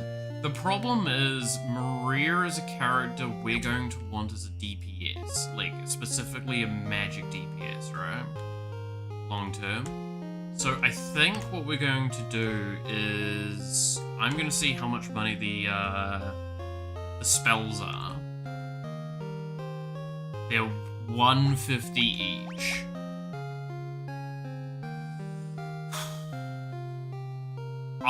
So she's definitely going to be our spellcaster, right? I think we all agree that she's going to be the black mage.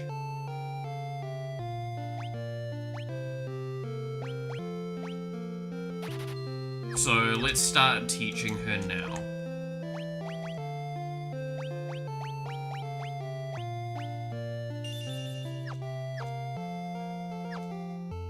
So we can get her MP up.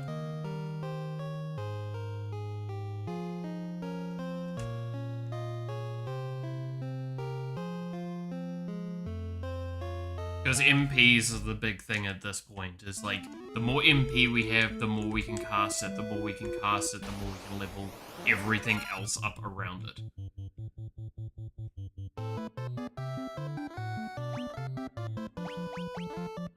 So what I'm actually going to do is, for the two front dudes, I'm actually going to have them alternating attacking. I can toggle to AoE. That's probably going to lower the damage. But I'm going to have the two other dudes basically punch each other. And have her AoE, down.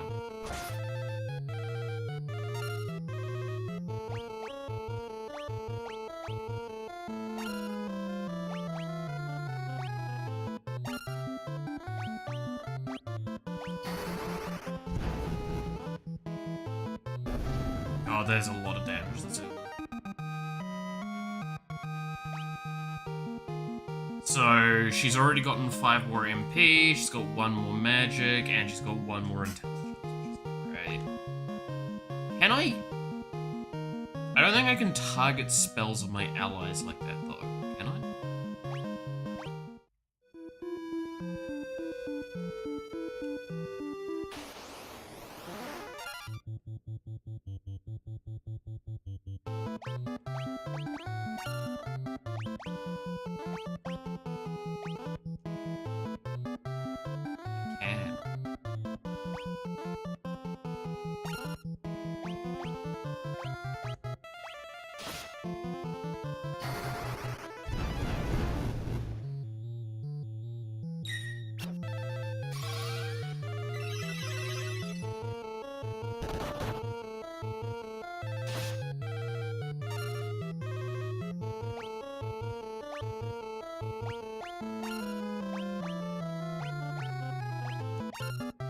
And I can do it AoE, so it really lowers the amount that it affects by. And because Cure's 1 level up over it, we more than compensate for that, and kind of almost compensate for the damage we're doing to ourselves.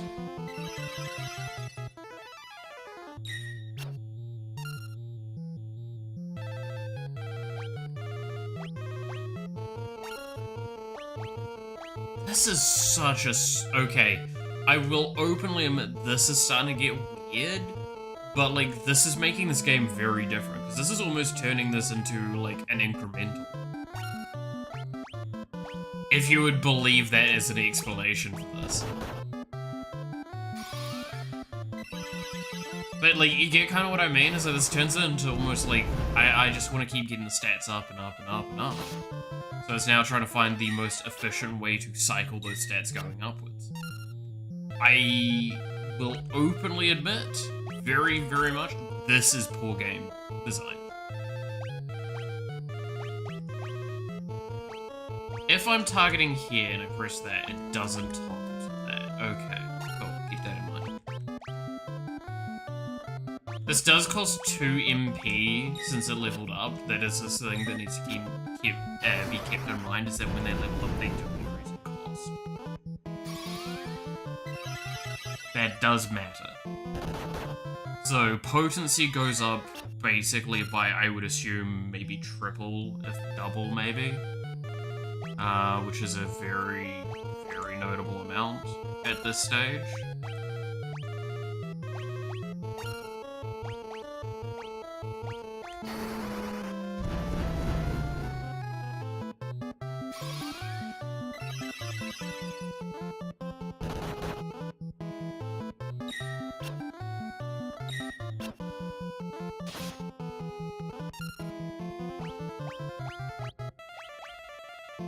Can it attack itself?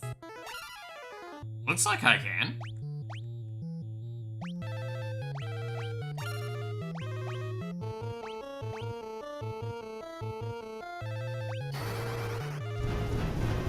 I want to see if he punches himself in the face. Indeed he does. Why is that a mechanic?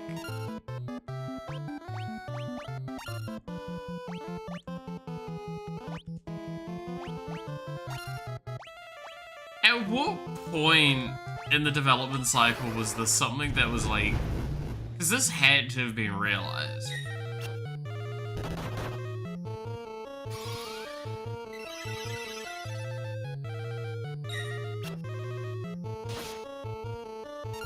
My question is it based on the amount of the instance received, or is it based on the instance occurring? So what this means is you want more instances, or do you want more damage? For, as an example. This is a curious thing.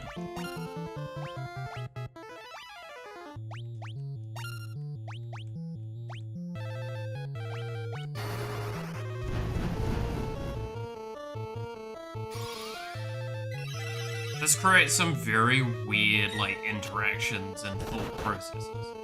Just, again, this is what I say. I like the idea of this. I think that this is definitely not feeling like a great way of this being done.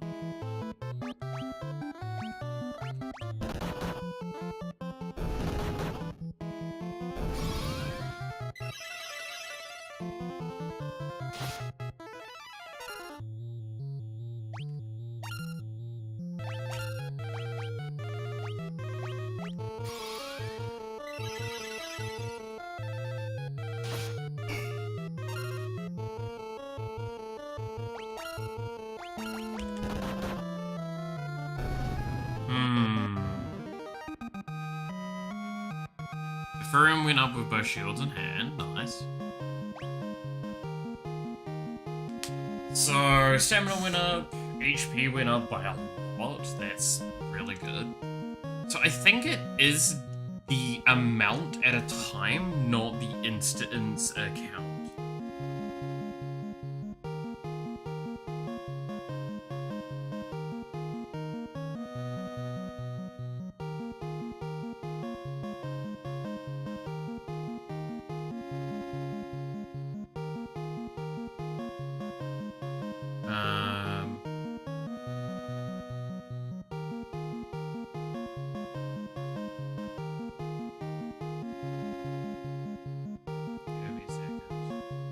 I want to see if I can find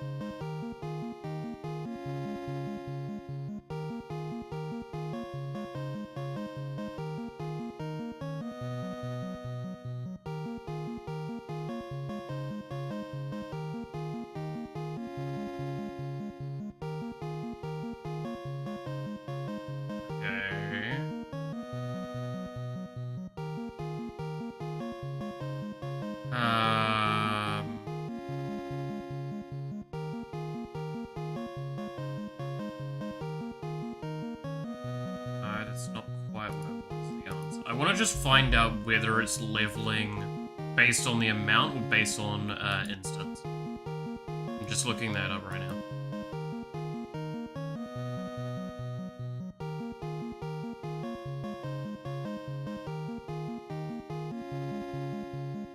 HP can, I don't really care about that.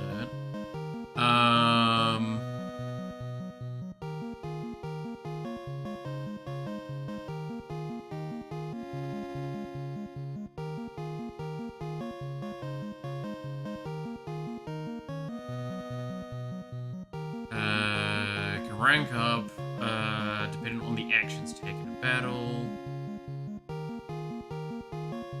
Chance of increasing the stat, there's no way of guaranteeing the stat increases. Okay, so it's instance then. I want low damage, high instance of event occurring.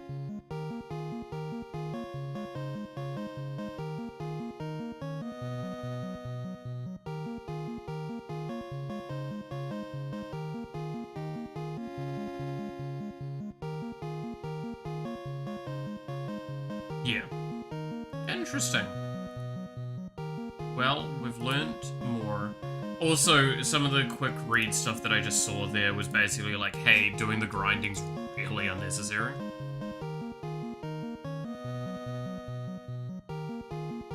By the B-movie, Human Forbidden Love. Okay, so what?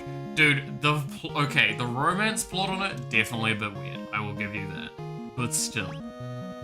It's just funny. Okay, so it seems that the values can only really increase by one increment per battle. More things can trigger, as we see here, like multiple things are triggered, but MP is a great example of this. Okay, so the big thing is, MP seems to only increase in battle. Gotta go with that. No, I'm just being a killjoy and an ass. No, it's fine. It's just funny because the B movie is just, yeah, the B movie. It's a very interesting piece of media. Continue as you move, fair enough. So I can probably realistically unequip a lot of stuff right now and just go into like doing the game kind of naturally. Because we probably have way more stats than we need to at this stage of the game. I could pick up... We do have the money to pick up, like, one more spell if we want. Which might be worthwhile. Because we're gonna probably need to level up each of the different, like, element types. So we have fire, so we're gonna want, like, either thunder or blizzard. I'm going to assume we're gonna want blizzard. Actually, no, we did see some of the enemies with fire. So, yeah, we're gonna want blizzard. So that leaves thunder as the one that we need to still do.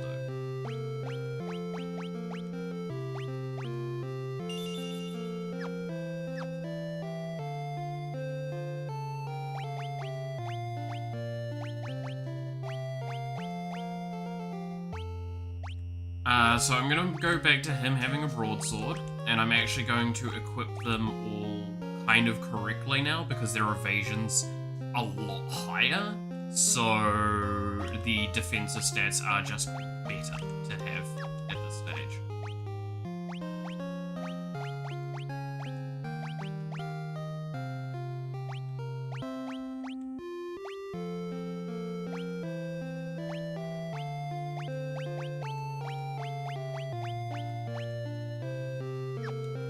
And I'm going to have everyone in the front for the formation, because this will give Maria a little bit more opportunities to get hit. Actually, no, we can keep her back. It just means that she's going to deal less damage, and that's fine. Because we don't care about dealing damage, we care about, like... Actually, this brings that point again. We're going to put everyone in the back. Because we don't want damage, we want instances of events occurring. This makes them harder to hit and less damage when hit. But they deal less damage at the same time. That sounds great by me, because that's a nice way to do some passive leveling, I think.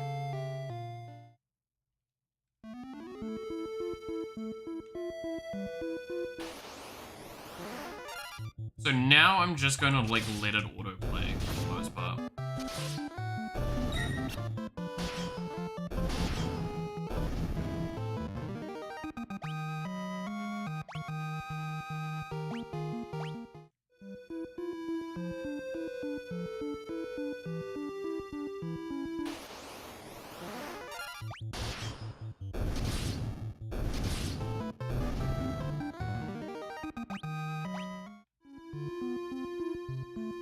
We are going to want to use some magic, though, at some point.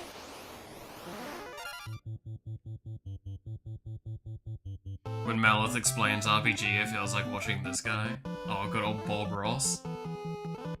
Just gonna do this. Gonna do a little bit of this. This is happy little accidents.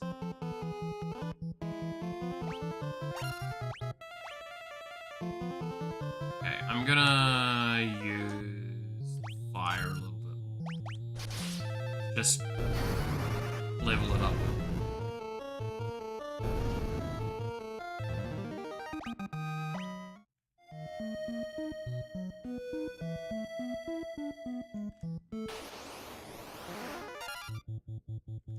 So if I auto battle, is she gonna cast an AoE though? Is the question if I auto battle. She does. So she retains the type of way we cast it previously. That's important to keep in mind. So Fire just leveled up as well, and that's just awesome.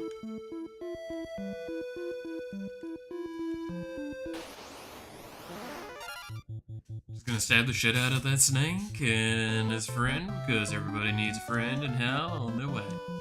You know? I mean, it's true. Look, it's the thing of exterminate the household. Like, if you go in and slaughter a nest of creatures, you're a horrible person if you leave the children alive. Because they're gonna just die anyway. Well, why not send them to be with their folks right now?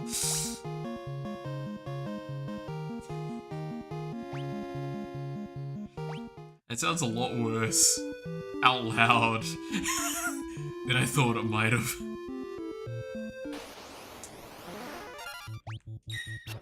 For legal reasons, all of that was a humorous joke.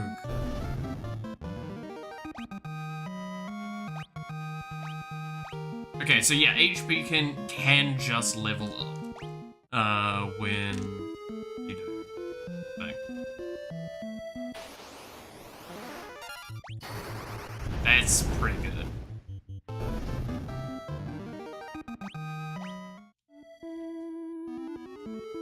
What are you? Ah, yes.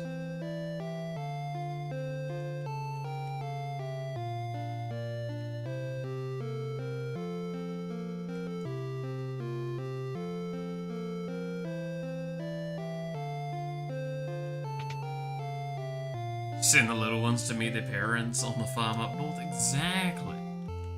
Dude, it's a family reunion. Just a little earlier than they may have expected.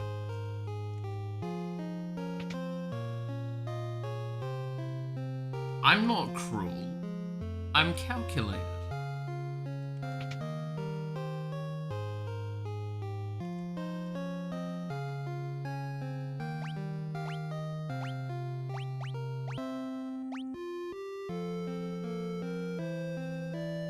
I'm gonna leave them with their weapons for now. I'm gonna leave them with an axe because, I don't know, I just feel like it. Doesn't really matter, to my understanding though.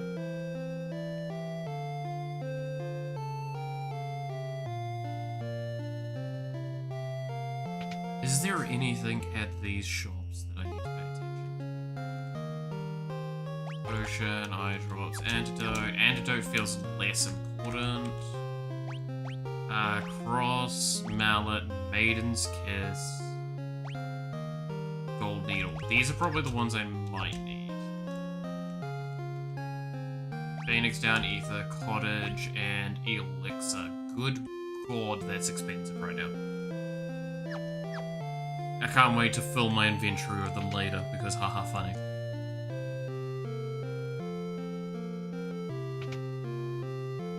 I might as well stop in at the end, right?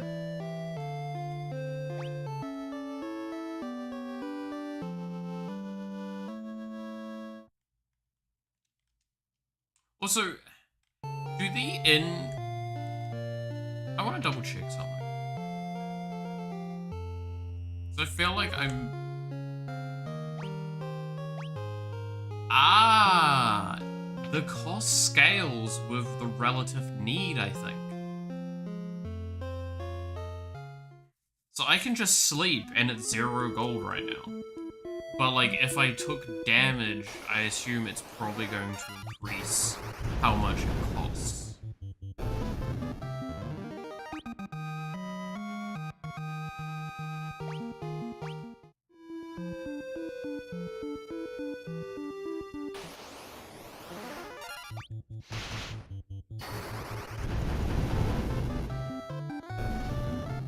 Yeah, that fired good.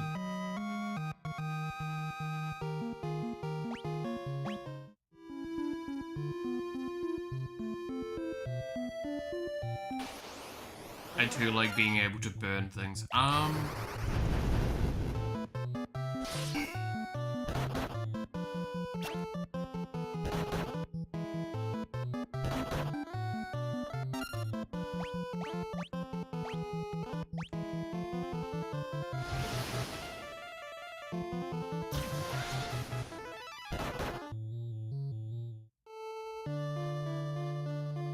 Okay, yeah, there is a bit of a soft thing of, hey, don't go that far. Got it. Got it. Understood. Thanks, game. I understand. Don't go that way.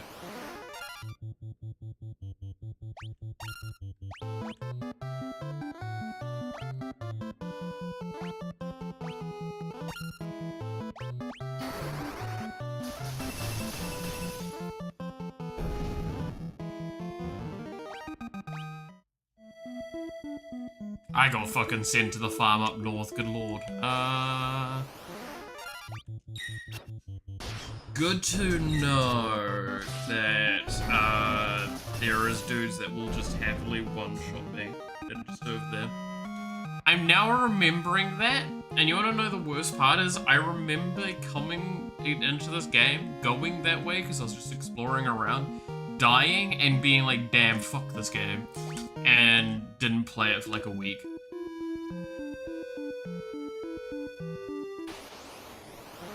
Admittedly, again, reminder, I was single digits when I played this game, in age. I'm allowed to be stupid.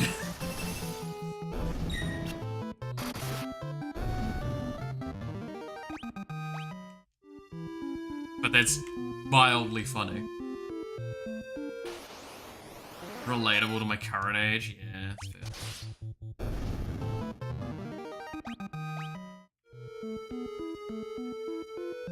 Actually, okay, weird question. Is it just better to take the sword off? I feel like it is. Because it's slightly less evasion, more magic interference by a fair notable amount. And, I mean, accuracy doesnn't give it much of a fuck. When we're going for a build that does want to just kind of deal damage, the buckler is actually probably the most magical interference. So again, magical interference, if I'm understanding this, we want it lower. Magical interference is a value we want to go lower with. Better to get rid of excess weight. Like, it's just one of those things of like, so evasion goes down. So again, like, if I equip the broadsword, you can see evasion gets better, but accuracy, that doesn't really matter, but magic interference does go down, or goes up, which is negative. We get more attack, but we're not attacking with her, we're casting. So we might as well just remove it, because it's not going to be used and it's not going to level up. I would prefer to have her just constantly casting spells to level up both her MP and her spells. Right?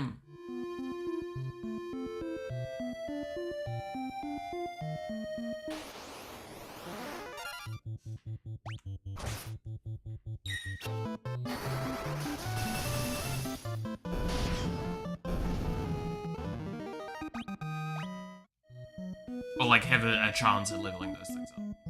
Or the point.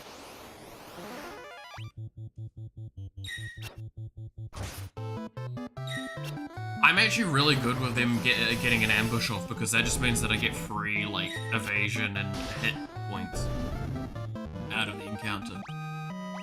Or, well, a chance at them. Again, that's kind of the... That was an airship. That was cool. Forgot about that. That's the point of this, is it is RNG. That scared me. I'm not gonna lie, it did scare me for a moment while I was trying to recognize what the fuck I was looking at. I was like, did I just get, like, hit by a random ass encounter that's like, Ayo, you've been in the beginning area for too long, man. Time to remove your fucking fragile existence with a dragon or some shit.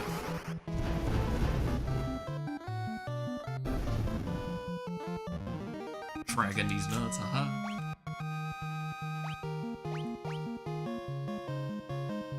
I thought that would go. God damn it. Can I I just say, by the way, those memes are like, there's this mixing point with them, where they're really funny, but they're also really just bad. There needs to be like a little bit of effort put in to dress it properly. Because like, if you're just gonna have like, me saying bye to my friend in 2024, and it's this, and then it's like, me saying bye to my friend in 2001, that shit's boring, especially if that's like your subtitling. That shit gets just like so meh. And you have any idea how many millions of times I've seen something getting launched out of a catapult or some shit and that ends up going to the tower? I've seen that stuff a lot. Be creative, people. Be creative. You're gonna do messed up stuff. Be funny with it. Don't waste all of our time.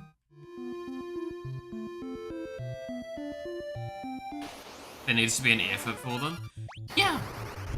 If you're gonna do a messed up joke, at least admit that you're doing a messed up joke, don't hide that fact, and then try and actually make it funny. Because that's the worst part about those kinds of jokes. I think anyone will agree with me on that, is regardless of if you like them or not, just as a raw thing. It's like there's some of those sorts of jokes I just don't like, and that's okay. Everyone has one or two. But there's some that I really just, I really don't like. And I'm fine with like that specifically, the 9/11 joke. All good if you're not, just gonna say that again. But if you ain't funny or interesting with it, you might as well not. Don't waste our time. Don't waste it. They're funny when you don't see them coming, but understand what. Yeah, no, I mean, like, one of my favorite ones that I have seen in recent time, it's like, person driving the car and they're like switching in gears, and it's literally just the only thing is like the thing under the text on the screen is just like, I'm getting flashbacks, and it's them driving, it's driving faster and faster, and then just like the windscreen starts flickering a little bit to like some other random shit, and then just all of a sudden it's them flying into the towers. And you're like, where did this come from? What the fuck?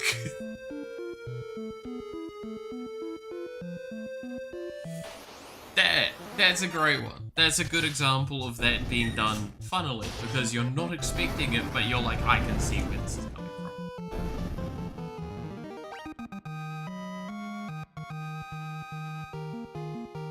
Schlatt has a plague of that, yeah. It's just really defeat 100 monsters, nice. It's just really sad because, like, I mean this in the nicest way. If you're one of those sorts of people that just thinks all of those are funny, like, I worry for you, genuinely. Now, don't get me wrong. If I'm someone that laughed at the fucking lettuce meme, where it's just like the dude going like, yo, y'all's humor's fucked up and shit. It's so bad nowadays, I could just say lettuce. And it's like with an echo reverb to it. It's like with a burnt image of a lettuce on there, and you would laugh, and I giggled at that because of how true that fucking is.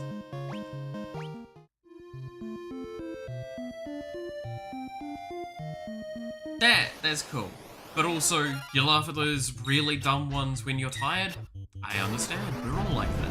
We all laugh at really dumb stuff when we fucking tired or drunk or whatever. It's fine, I'm not gonna hold that against you. Just understand that if you laugh at that all the time, different argument. What the hell? Get some better taste, right? Okay, so now it costs 3 to cast. So it just goes up by 1 per level. That's not too bad. I actually didn't see how much the fire did damage. We'll see it in a second. For an AoE, it now deals about 20 damage. I mean, that's really good for this early, but like, that's kind of not what we need.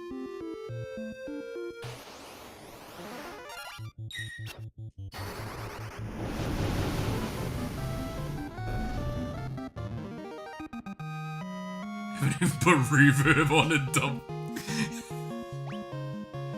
Yeah, no, that is a great example. It's actually kind of funny though. You haven't even put the fucking reverb on, dumbass. Look, I grew up where fucking Free Shavakadu was a goddamn treasure.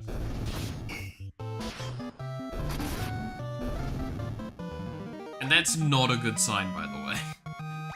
It's like, me saying Free Shavakadu is funny is not, like, a good telling of a good joke.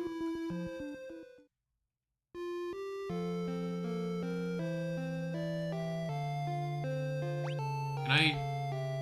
Yeah, I can.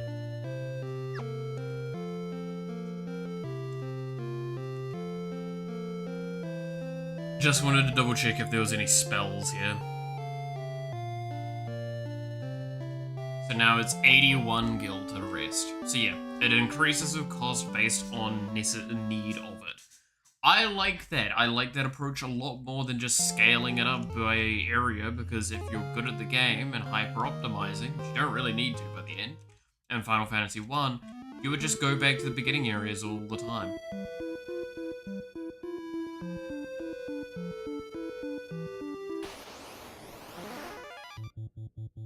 Damn, I'm at 55 MP, by the way, on Maria.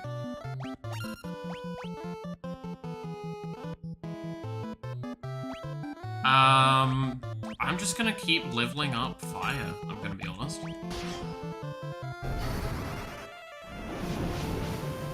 Having, like, that one spell that's super good.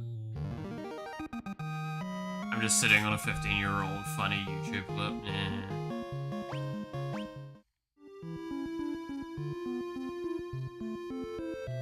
To be fair, it's accurate to talk about, like, old school shit like that, like Vine and all YouTube. It's relevant because we keep talking about, like, old things while we're doing this game. Alright.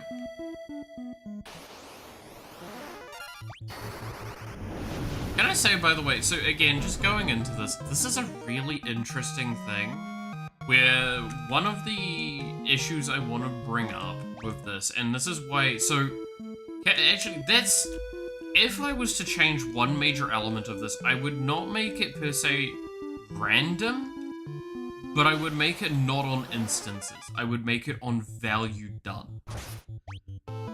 The reason I say this is what could be done then at that point is make it to, so when I say gil damage, pull the number that's not the number ideal, but the number that's actually done. Because if it has, like, only 5 health, it's actually dealing 5 damage, not 30 damage, right? Pull that value, and give me that as the return for how to level it up. Whether it's if it's still RNG or whatever.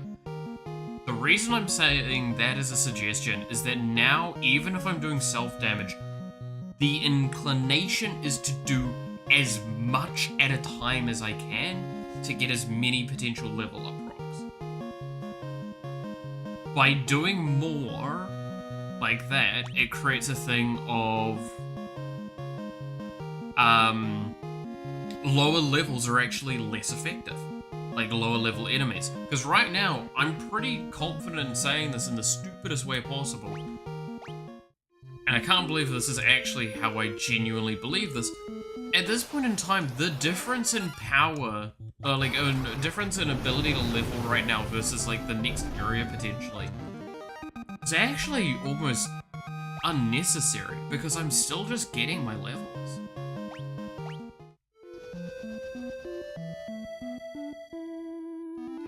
Yeah, there we go. That's an interesting potential suggestion of a change that could be done.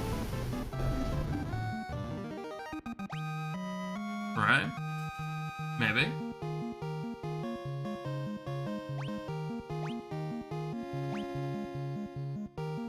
Do you put extra tags on Twitch? I think all I have is English and VTuber, right? Because I'm lazy and tags are... So tags on Twitch are a bit of a weird one. They're not actually that impactful for a lot of things. They do kind of inform certain aspects of things. But also, now that they're trying to use tags as a monetization measure, I kind of just don't want to use them as much either.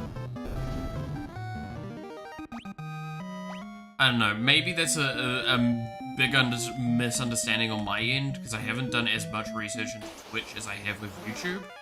But if I was to make the assumption that it's on a similar capacity as how SOE or SOEO works on stuff like YouTube, it is actually relatively low impact. It's still something beneficial, potentially, but I just kind of want to avoid anything that could potentially be hit as political, because then that negatively impacts the channel.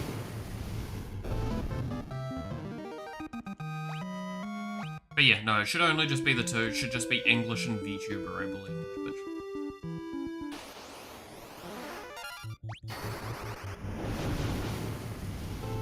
It's like, I can't think of any others to add, because they're also like open thing. I can just write them down, right? There's not curated ones.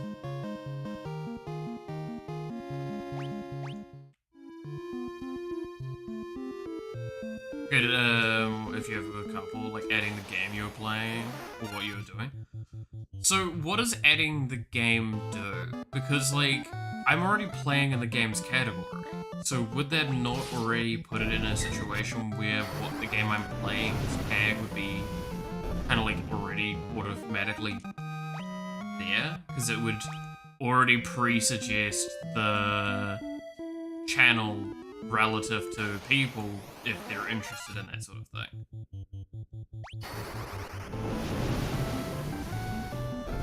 I agree that, like, what I'm doing potentially could be a valid argument, so, like, in this case, a soft blind playthrough, I don't know.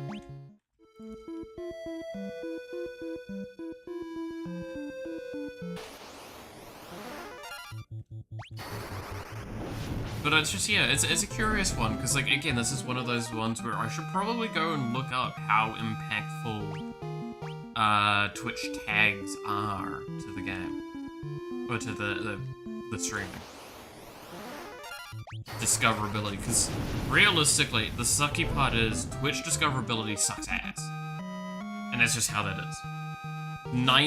The vast majority of it is Kingmaker, where if you are at the top, you're at the top, and you stay at the top. So being the top, like, 3 or whatever of the category is what actually matters, not, whether or not, like, you've got all the other stuff correctly done up.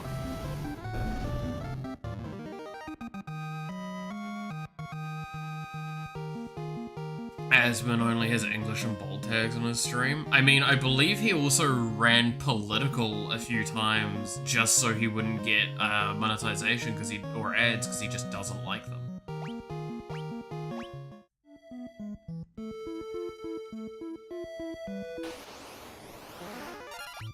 Which, mixed feelings on that one, again.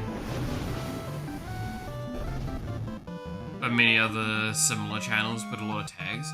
Yeah, it's a weird one, because, like, there's an argument to be made, Asmongold's so large that tags probably are just unnecessary and invaluable, like, and are just, like, not valuable enough to put in the time and effort for, right? I think it gives better results than searches. Maybe. But, like, that's why I say, like, I don't know how often I search for things. I'm gonna look at... If I go to Twitch... But I'm stupid and I don't stream on Twitch. No. I mean, again, like, you're putting in theoretical suggestions that, like, are in a field I'm not well knowledgeable in, so I'm now curious as well. But, like, if I look at Matara, Drops Enabled Game Awards, those are the only 2 that she has, and that's because she's playing a game that has Drops Enabled, so I think it's automatically put on. Ruffle has Charity in English.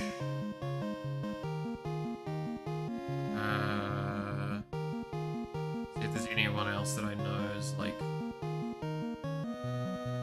I can use as a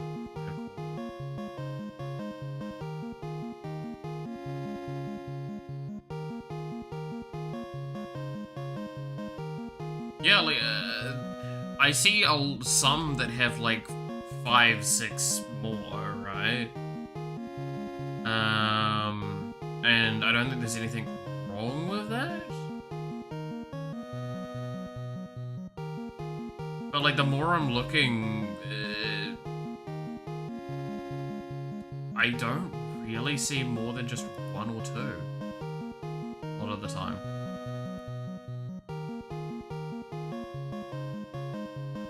Interesting. I want to look into that because even saying that like only some people are using 1 or 2, right, doesn't say that that means that it's not effective.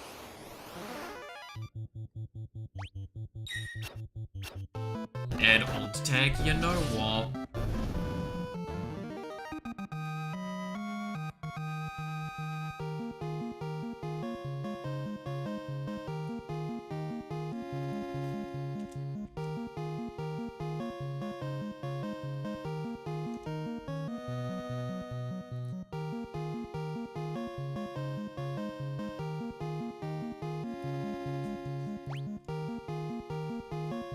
There we go.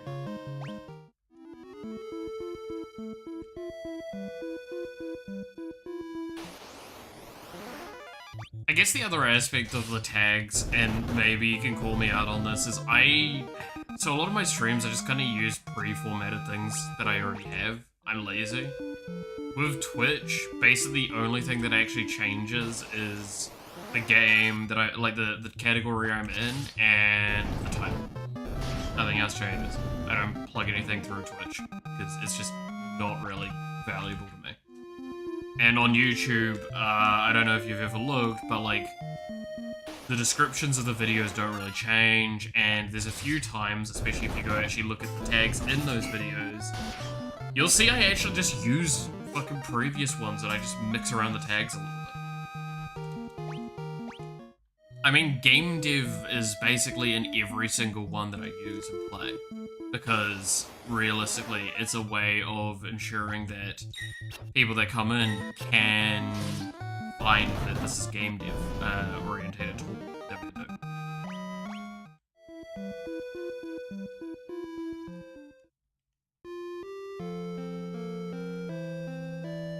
So it doesn't scare them as much potentially.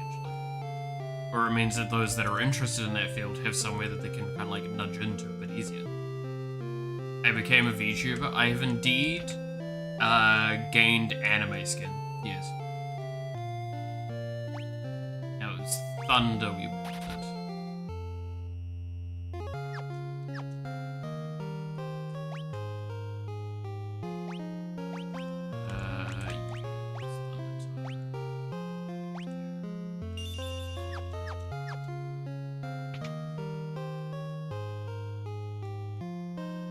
He's shit in his skin. I mean, I still have it. I have to put it on whenever I go outside, but like, for the most part, I use the anime skin now. It's fun. The anime flash is strong. It does anoint me with some benefits.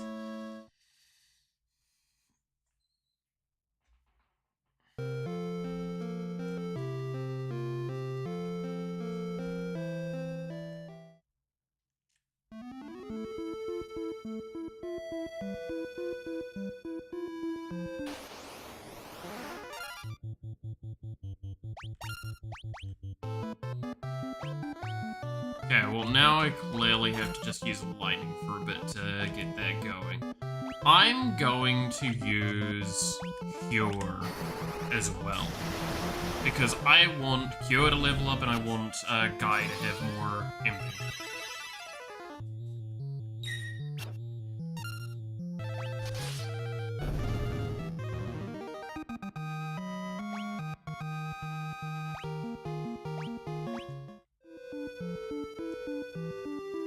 And also, if he gets more spirit, that would be nice.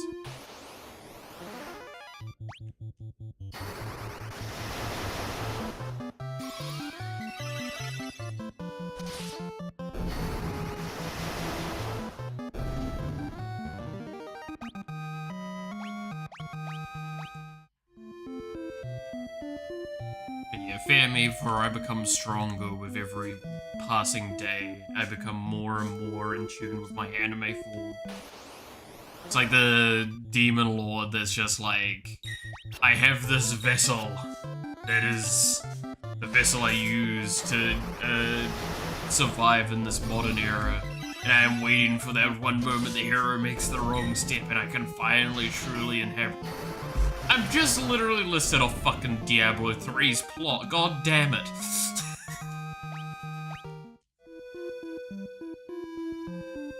God fucking damn it.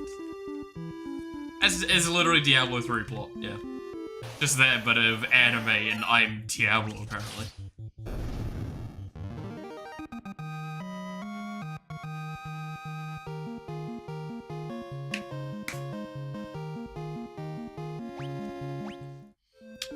Why not? It's the new lore, I'm basically just old man Diablo.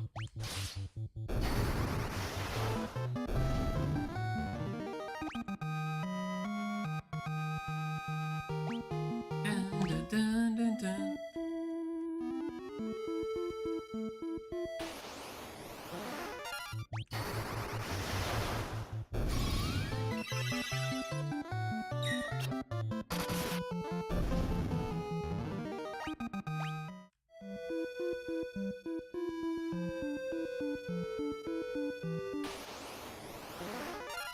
I goblin these nuts. God damn, sorry. My brain is just completely cooked at this point, eh? I did warn today I was gonna be on the loopy side, so, you know... It's not on me. It's not on me.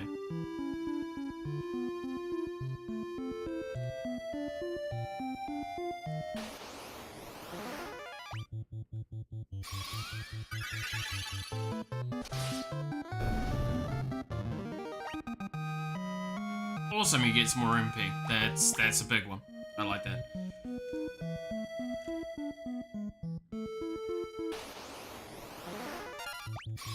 I want to see Guy with more MP because he's probably gonna be like a healer at this point. Like, at this stage with the 3 characters, I'm probably gonna have Mario be like the backline DPS. Gonna have Guy be like the healer front liner, and then maybe Furion be like high-end DPS as well. Kind of hard carry.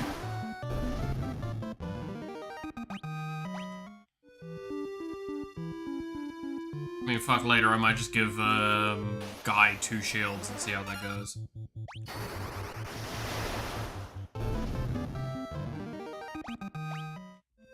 The problem is, does magic interference affect healing?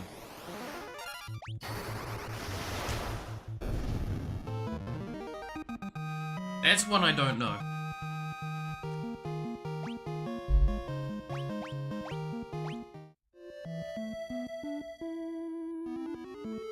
Because that stat I don't believe was explained well enough, right?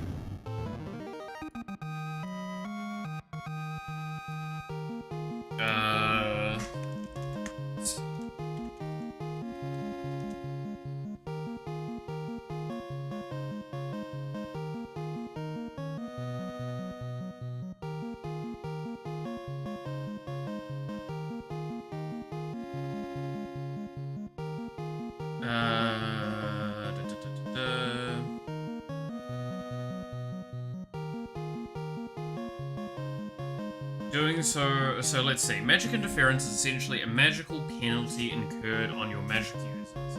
Any character who is built as a mage should ideally have light equipment and armor on them. Doing the contrary will activate the magic interference stat and reduce the accuracy of magic spells, thus dealing less damage per turn, per battle.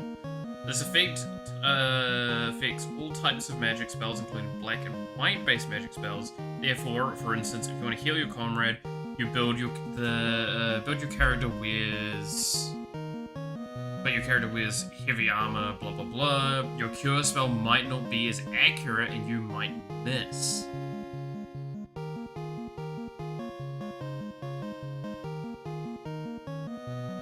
So, having a frontline healer. I believe it lowers your magic power when you cast spells. They want casters to be robed, so the heavier your armor, the less magic you cast.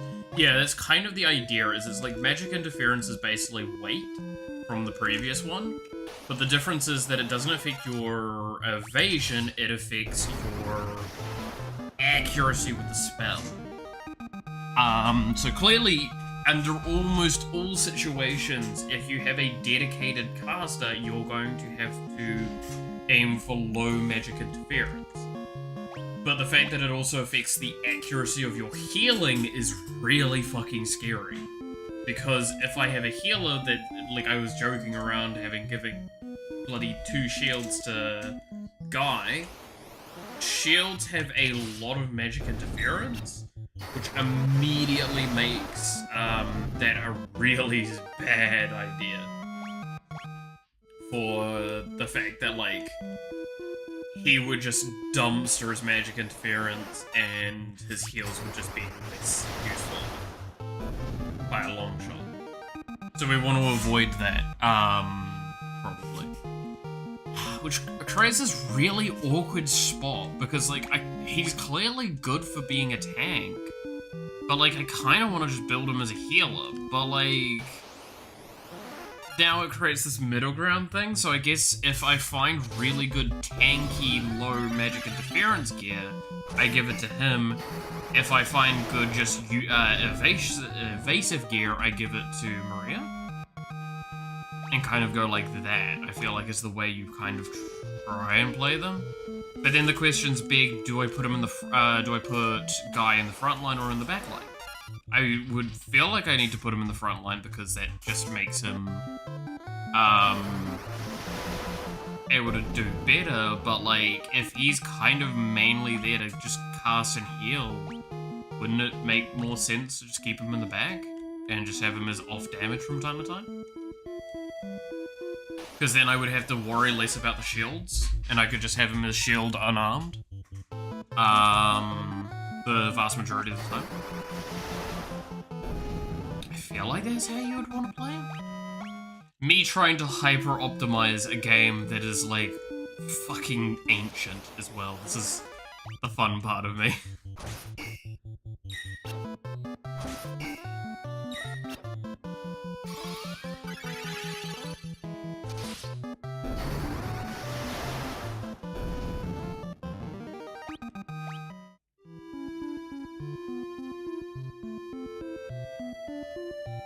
I mean, it does beg a question or two, though, right?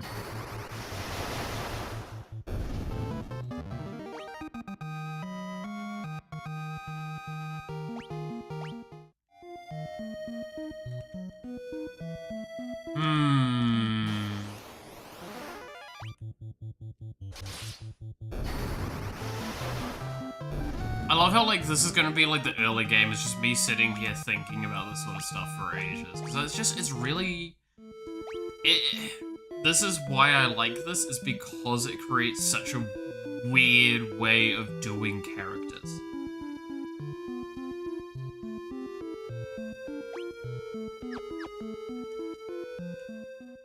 Like, this is requesting me to play out my characters in a unique way that not a lot of other games do.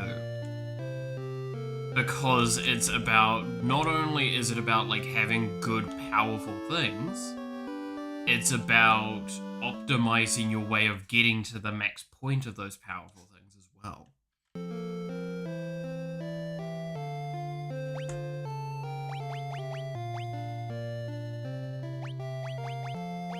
So, I'm gonna actually build their equipment up correctly. Or, well, as correctly as I'm intending to.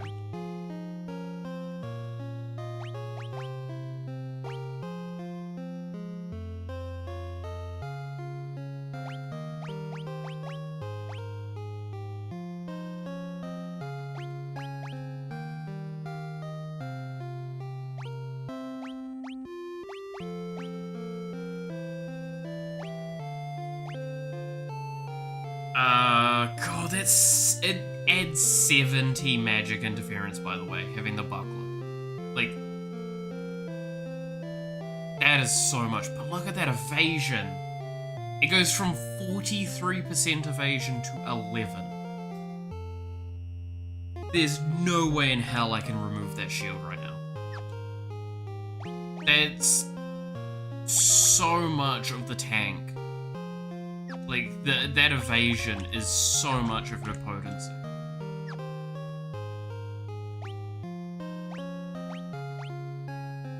Yeah, I'm gonna be honest, I'm just going to go bare hands with Guy. Because I just feel like it's not gonna be necessary to rank up anything else.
Yeah, I think I'm just gonna, so White Mage, I'm gonna do like White Mage barehanded.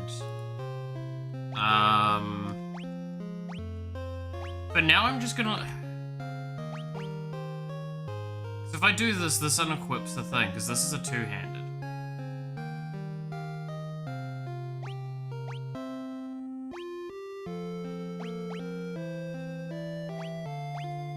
Yeah, so I just want her casting.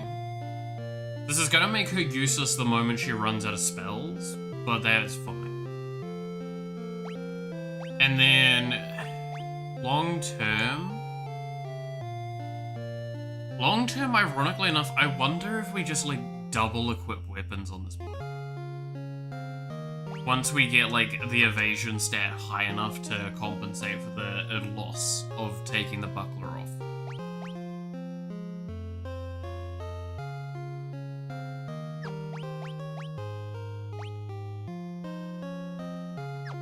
Like, for now, I think this is fine. I think he's gonna be kind of... But I think long-term, he might become like a swashbuckler kind of build. Right? Double weapon, kind of... Not tanky, but, like, again, very high damage carry. I think that's how I kind of want to play it out.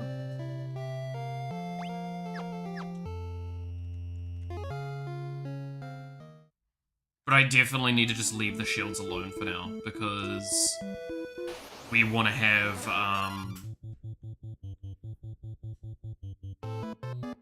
yeah, we want to have the things.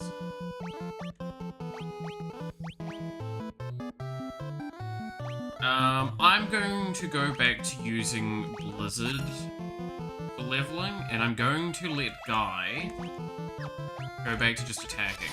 Because I kind of want to level up as unarmed.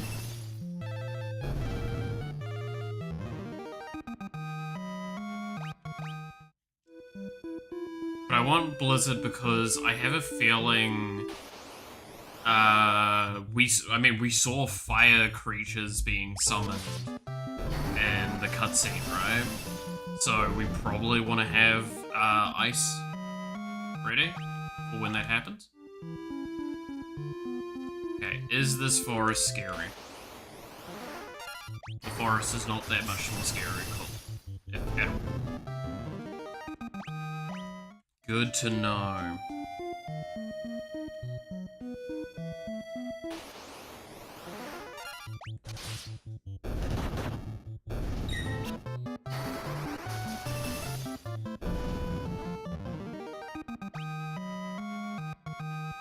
Awesome, we got more evasion. Again, we want a lot of agility on Courier. Because more agility means more dodge, which means we can take shield off eventually and just kill stuff. Focus on killing, not on surviving. If I kill the enemy first, it's fine. Alright.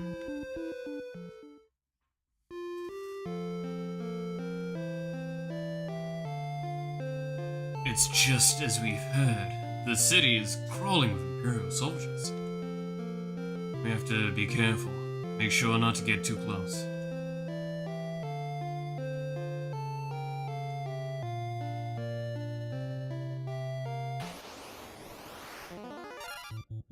Okay, well, I just wanted to see.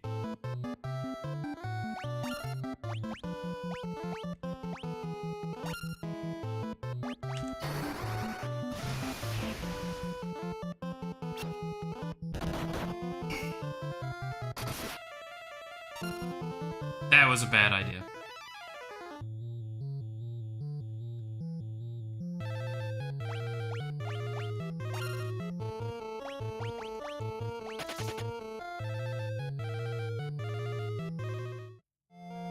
As the youth say, why would this be a bad idea? As the people 5 years older than them say, trust me.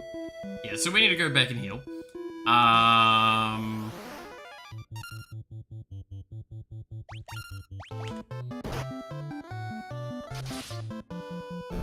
That was a good learning exercise. Don't fight them. They kick my ass. Aaron ironically commented there before you said this is a bad idea. Yeah. I mean, it's the best way to do it, right? I'm a fight him.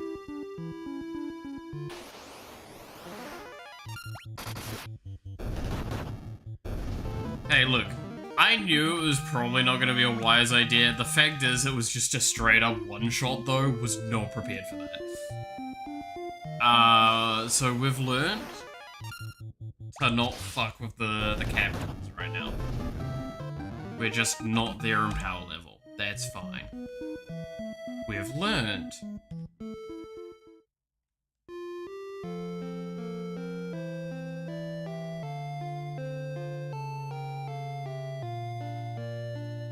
get off the bridge, old man. People talking to me being like, alright. Resurrect this one.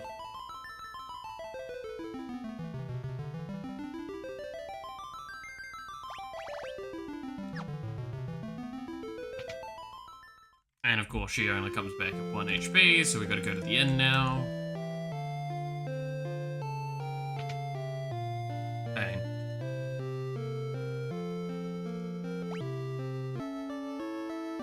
Pain. You know what's really sad, right? And this is me being, like, jokingly, this is really sad. I want it known this is a joke. I don't have enough money to buy all the fucking magic cards I want, man. So people at work apparently never expected my capacity to shift straight to cinematic levels of evil villain accent. Yeah. Natural drive-through for the next hour. That's incredible. I love that. No, like, what you've said there is so... You guys have heard my laugh, right? The one that sounds like a comic book villain.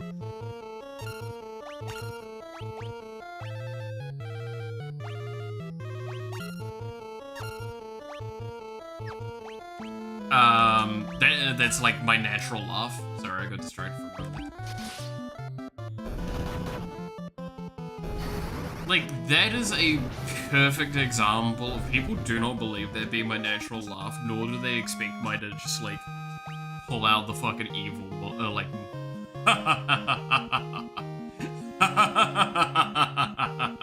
sort of thing, right? I love that shit. People still don't believe that that's real. And they've known me for years. That's the best part.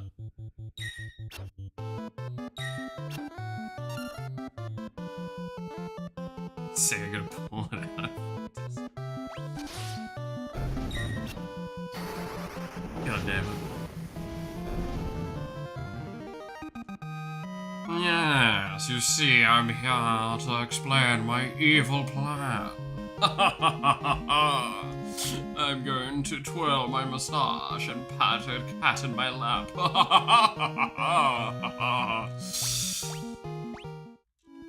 You heroes think you'll do well? That's like the most fucking comic book camp villain I remember from my childhood. To be fair, I could always pull out the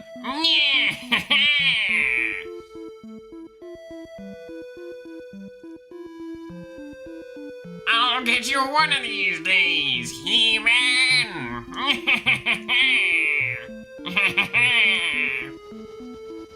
Fucking love it.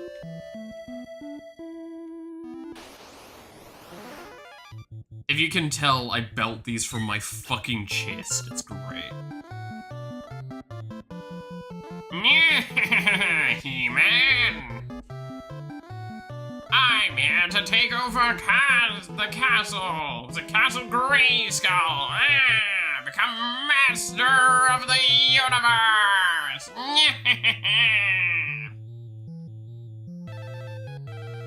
Oh shit, I just spilled water on myself. That's fine, it's not that much. Trying to take a sip. That glass is a lot more filled than I was expecting it to be. Who would have thought? Wild.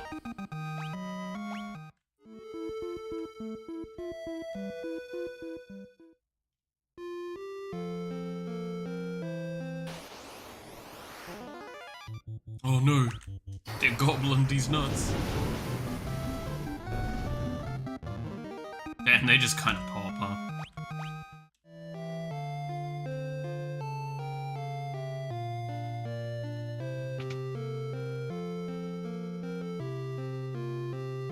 Aw, they're not selling.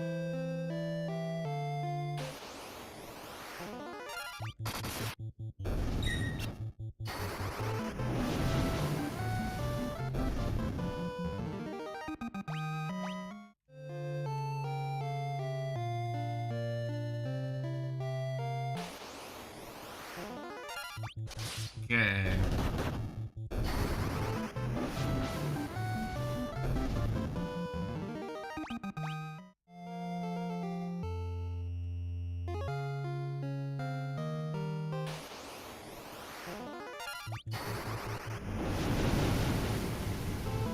Oh, it's just an easy fight. Just some more thing. If I look at the map, place on the outside skirts here.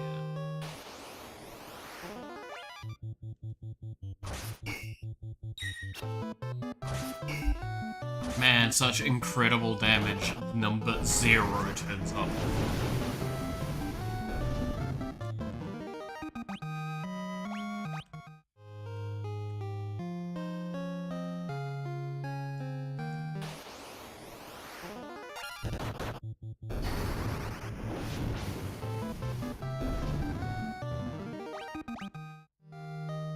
Actually, like that one scene from Sword Art Online Abridged. I forgot.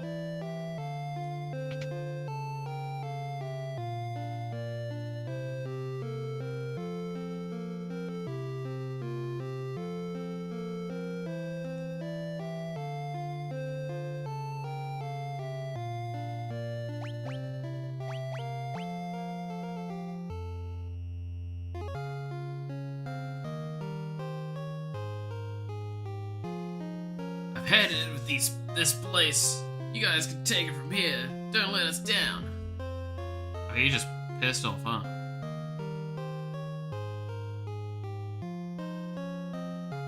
Wow, what an incredible secret door. It's just the side of the map.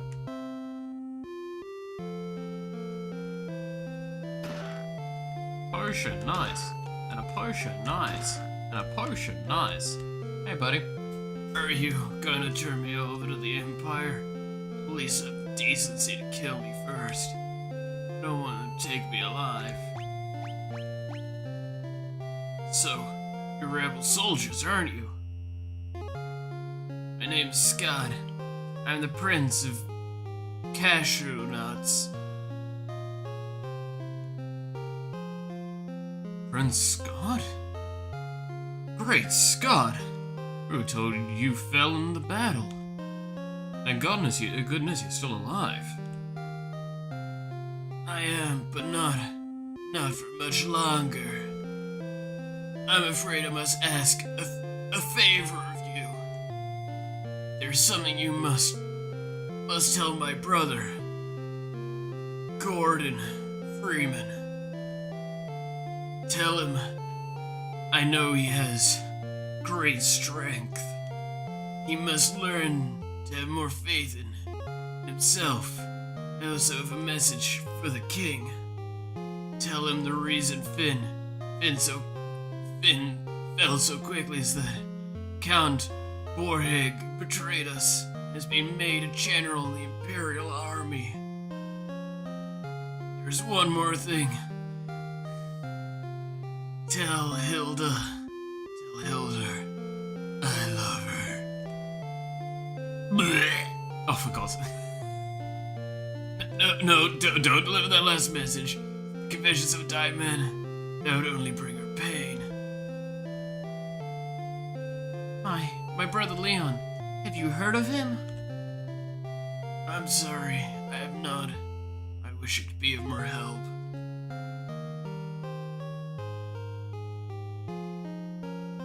Here, I want you to take my ring. I'm sure it will be of use. Casual channel in Discord, dare I ask.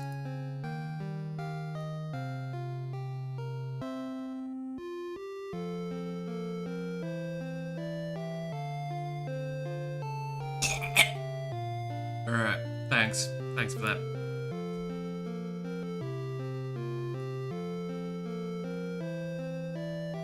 Yeah, you saw her there, Pink Devil. Dude, you inflicted every type of damage with that one. You inflicted every possible type of status damage with that one. Physical, mental, psychological, fucking poison.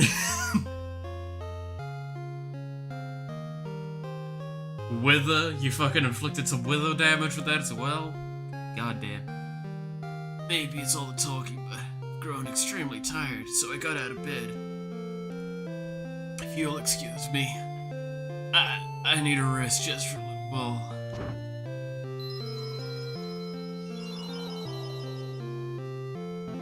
Oh no, he's dead. Cool loot. Look again.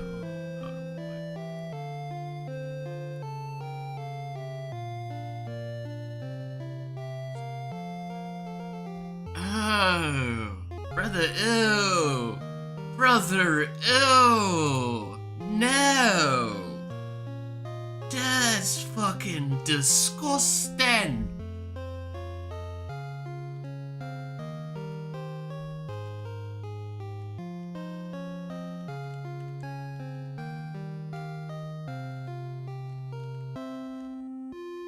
I'm the world's shittiest alchemist. That's actually, yes.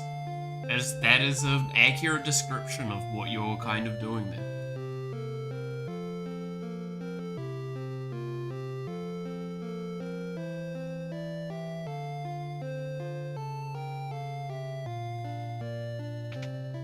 This is fun.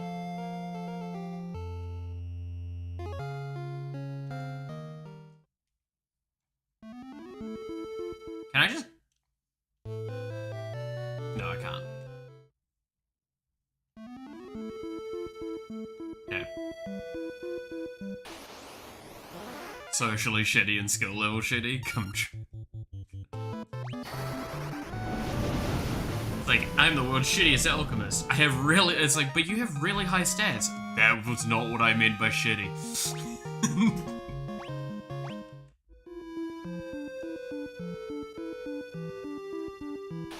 You misunderstand my meaning. I'm really good at what I do. I just do it in the most incorrect way I can. Never said I was bad at alchemy. Exactly. Like, no, I'm one of the best alchemists in the world. I'm just the worst kind of person with this power.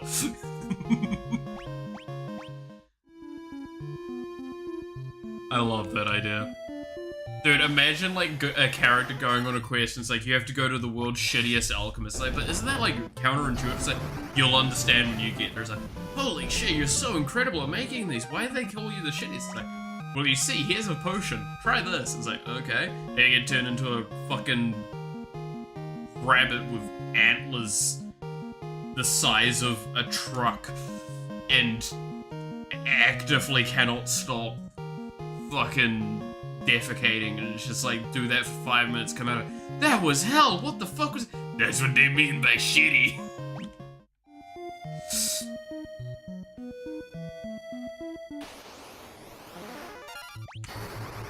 Didn't mean bad, they just meant awful kind of person.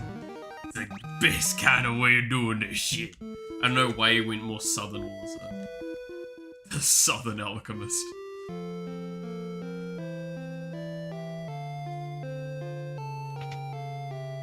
Say heavily on particular wording, exactly.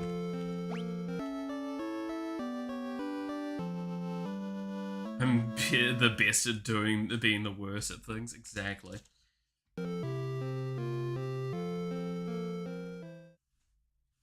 Skillfully. I'm skillful in all the wrong ways. Bear me.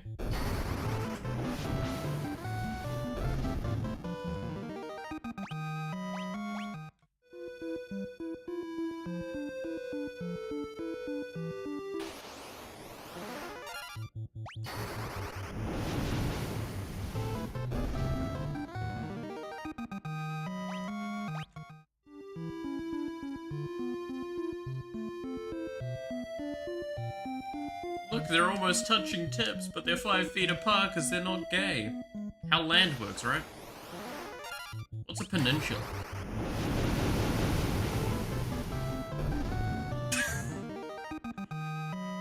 Goddamn.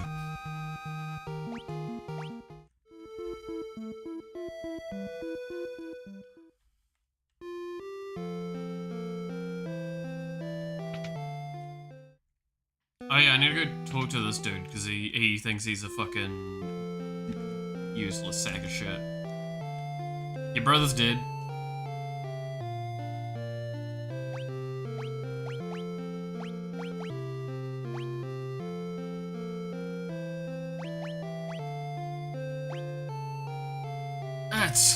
That's my brother's.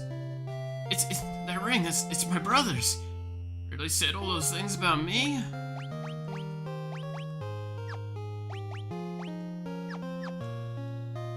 Wow, really? That's all we get for dialogue? The master of most trades, fairly to society approach. Exactly.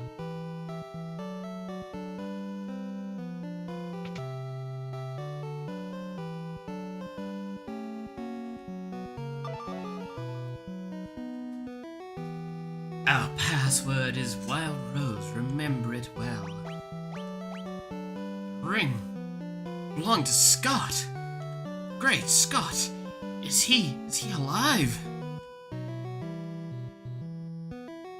He gave us this ring in Flynn just before he lost of his strength.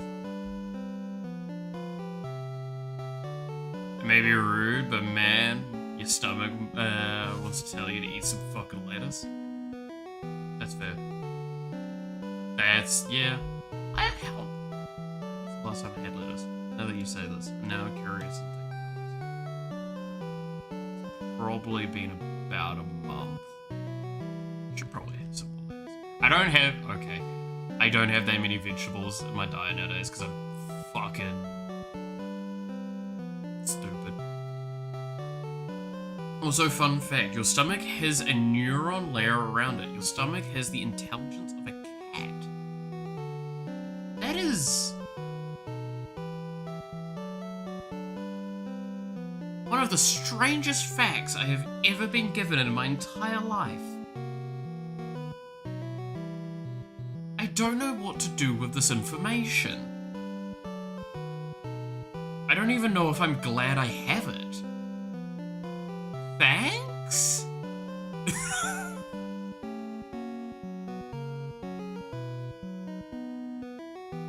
I'm gaming today. I am indeed gaming, as they say. As the kids say, they be gaming. They cranking the 90s is what I've heard them say. God, oh no. Technically, it covers the entire digestive tract, about 100 million neurons in 2 to 3 layers. So yeah, if you think you feel shitty, interesting.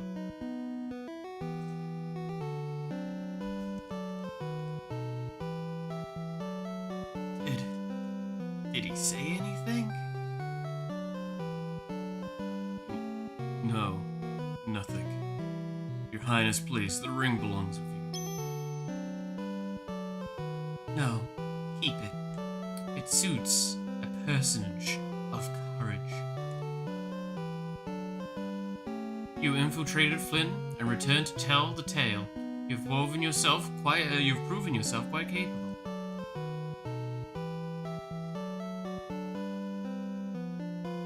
It would seem I underestimated your strength. I would have you lend that strength to our cause. Also, I heard rumors that you were beating each other up outside? Is this true? Yes, Majesty. It's how we leveled up and became stronger. I'm sorry, fucking what? The hell are you talking about? You see, when you punch someone in the face, there's a chance that they level up from that. Not only the person receiving the punch gets more health, but then you, the one punching, also gets stronger. What the hell are you talking about? Do you think this is some kind of game? Yes, Your Majesty, this is Final Fantasy II.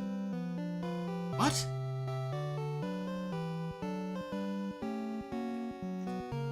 I don't know what to say. Look, are you willing to fight for us or not? There is a magical metal known as mithril, and we need strong warriors if you were to obtain it.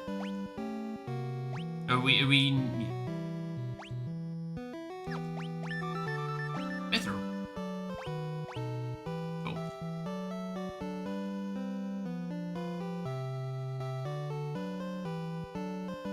Never 100 unless you roll and you would win with a 2.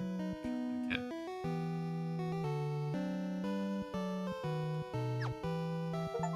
Let's see.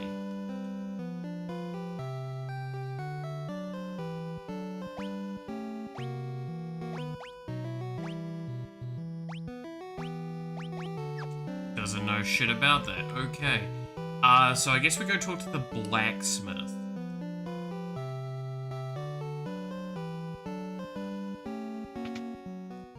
Because that's the only thing I can think of that's in relation to mithril.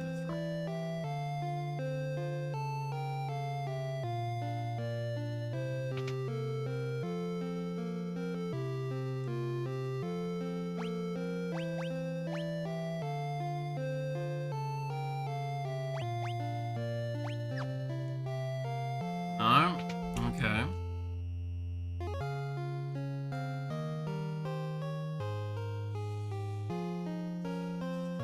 It's better we promise, not actually. Yeah. Don't need me, I'm in the hole. All good, Roger. Always good to hear from you, though.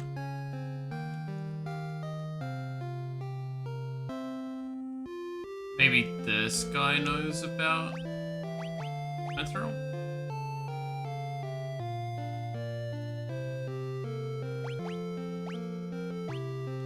Okay, so there was a mithril sword somewhere.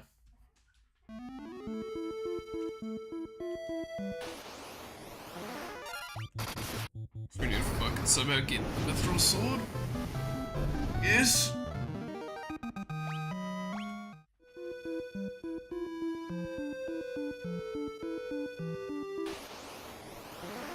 Mithril, huh? Yeah. Very original. Very, incredible. You know, I don't think Mithrils... Oh, no, Mithril does still kind of exist in the newer Final Fantasy stuff that I've heard. Because I remember it being in 14 a little bit. I feel like it tends to be spelled Mithril now. Maybe? I mean, like... You wanna know why it was spelled with the Y early on? And it's really stupid. Y'all ready for the stupidity of why it's Mithril?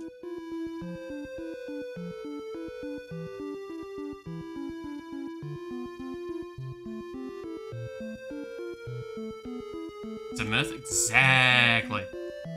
It's Mithril.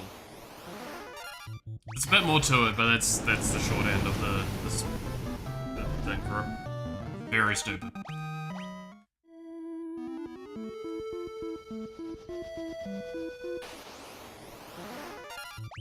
Those aircraft still scared the shit out of me.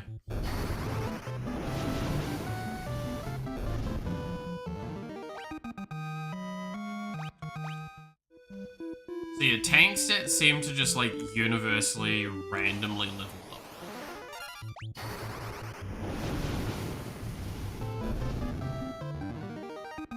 Is this an RPG maker game? Exactly. Exactly. Dude, I wonder how long it's gonna take till that becomes an actual question that people ask. Right, because you realize there are gonna be people that are like 5 years old now, and they're gonna be like, when they're in their teens, they're going to fucking see this game, and they know about fucking RPG Maker, but they're gonna sit there and go, is this an RPG Maker game? And it's like, are you fucking serious? This is the reason RPG Maker was made. You son of a...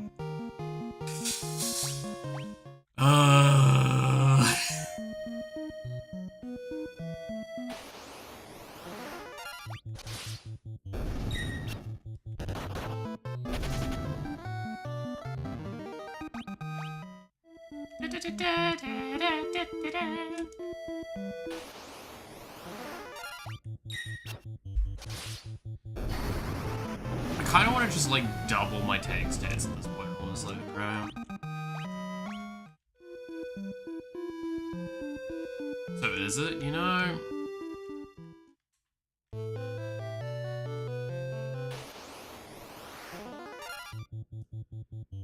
I feel like I'm not supposed to be dealing with this fight.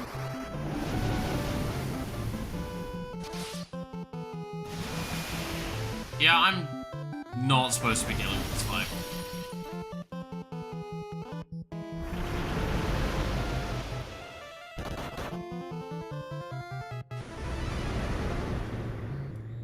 So, standing at the doorway and walking around, maybe not the best idea.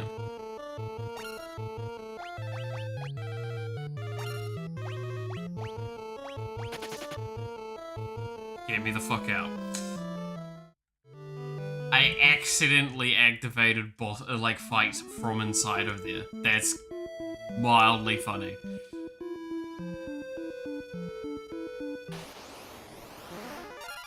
Wait, do they all have to individually flee? I have no idea.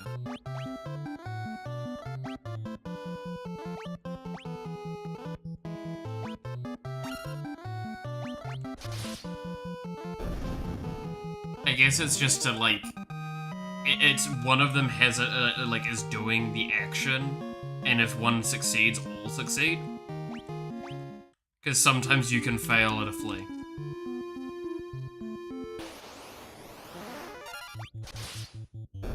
One of them is just named Guy. Yes, the default names are really... These are all default names. Varian, Maria, and Guy, and there's also Leon.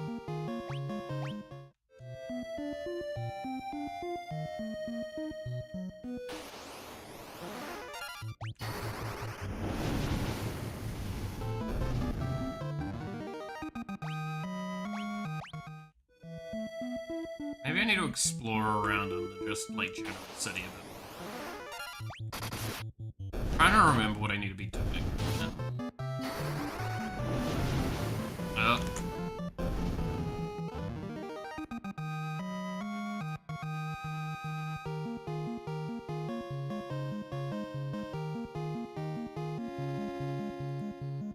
What an incredible goodbye.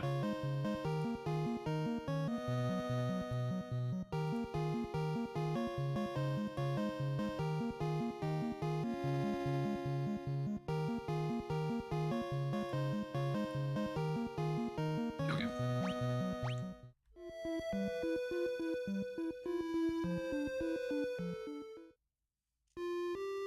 Like, you wanna know what's worse about that? Is I actually have, like, a fucking several of those sorts of things automatically, like, curated for and removed. They just keep adding stupid shit to that.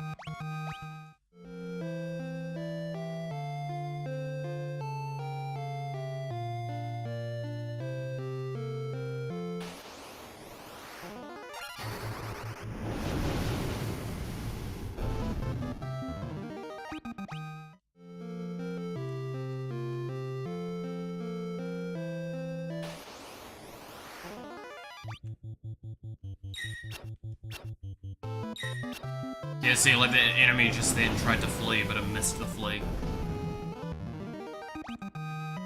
Okay, maybe the wording's a bit weird with that, saying it missed the flee, but you know what I meant.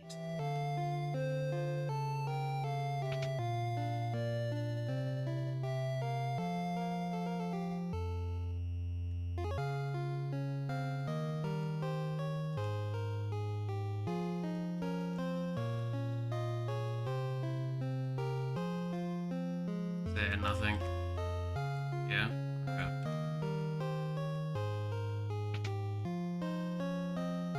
Missed the flee because it's so small. Grammatically correct, you're not wrong.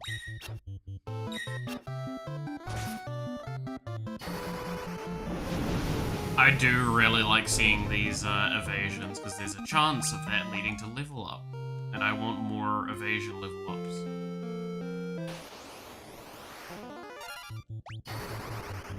Because the more my evasion levels up, the more that I don't need to have the shields on, and we can get rid of those fucking things.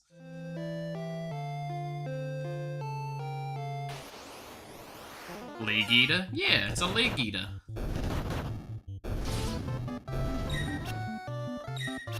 Malwolf? What? Oh, man. That, I don't think I did that right. It's good enough. Oh, Maria's run out of MP. I should probably then retreat. No, you're a Leg Eater. Oh no, I ate something else. Me was the old man. I hate myself.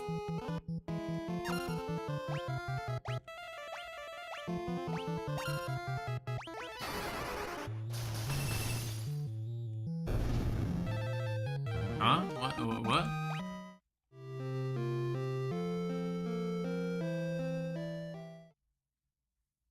Nani?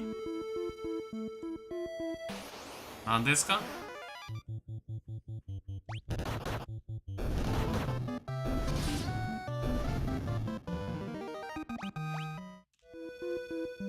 Alright. Oh, gosh. Shokowai Ubunya. I hate that. Yeah, no, can we... No. Bones hurt, good. You deserve scoliosis for that.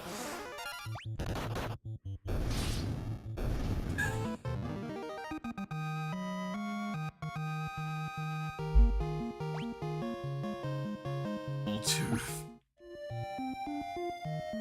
I'm not gonna bother fact checking that. On the top of my head, it's good enough.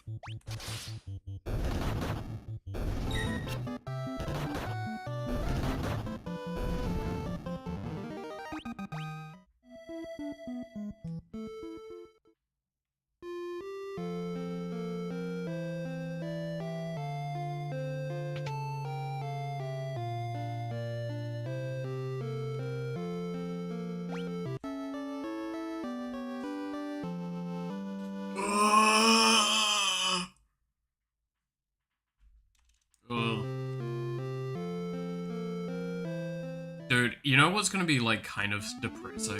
Right, is what I'm gonna probably end up doing today is I'm probably going to go after stream. I'm gonna have something to eat.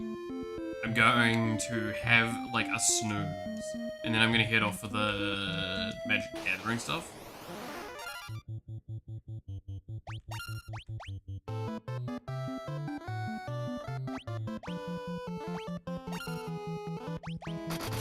And like, I don't know when I'm getting home, man.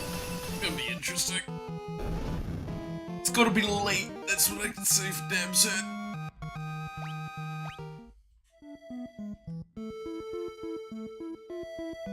Okay, I feel like I'm missing a dialogue right now.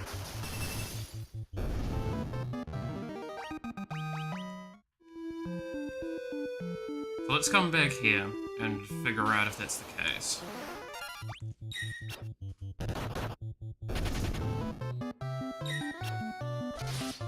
What little bitches?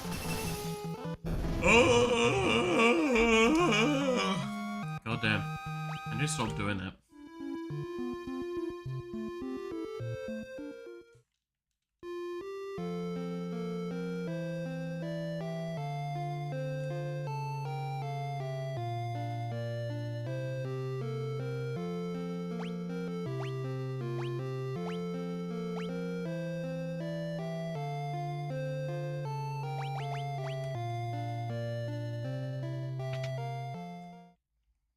Who do I need to talk to?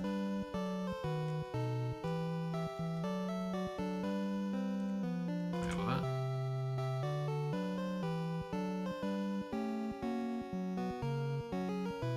Okay.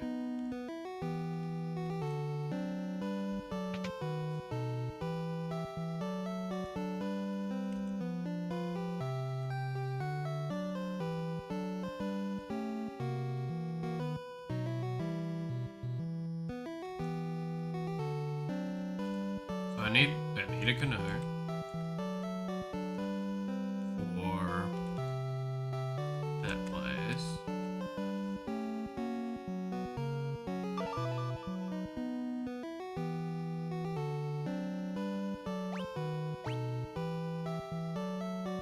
Oh no, I just needed to ask her again. Yes, when I clicked it earlier, it didn't work.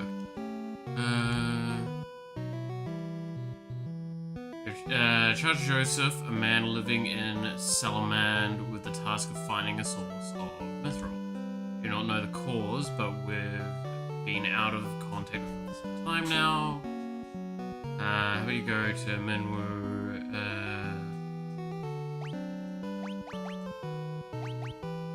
Okay.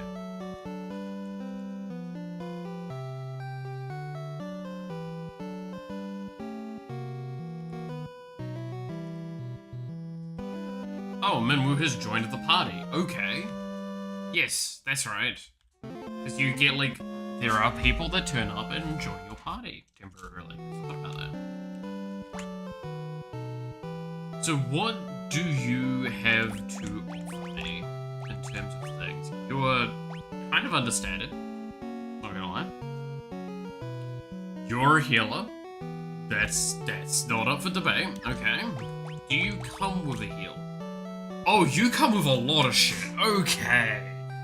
Oh, you come with a lot of MP as well. I just noticed that. Level 7 Cure. Level 7 Life. Level 3 Insunda. Level fucking... Jeez. Okay. This man's got a lot of stuff. This makes a little bit of sense, I'll be honest. What is his equipment? Just a staff.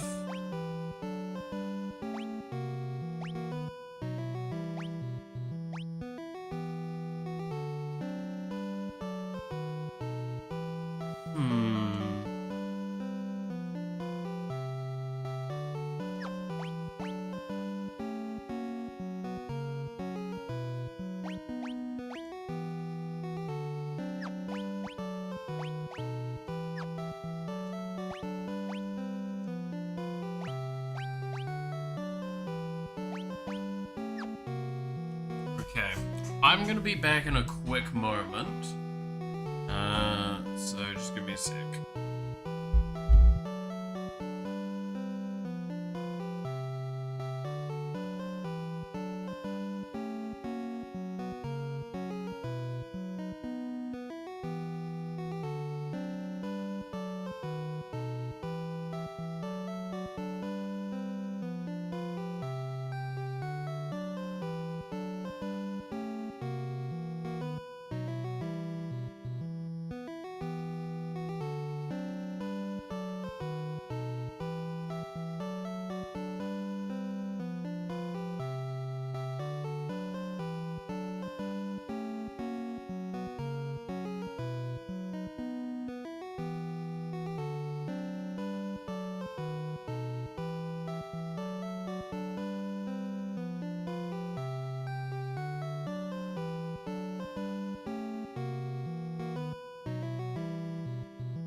Alrighty.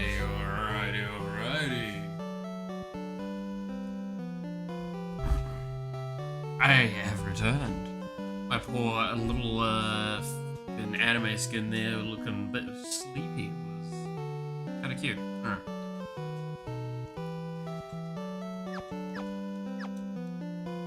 I feel like he's supposed to be formation like back, right?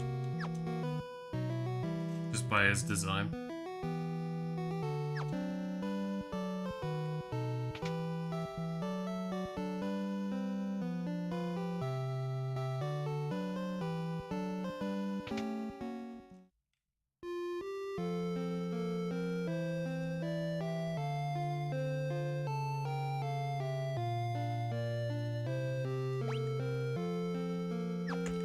Let's have a quick fucking rest. So we just have everything.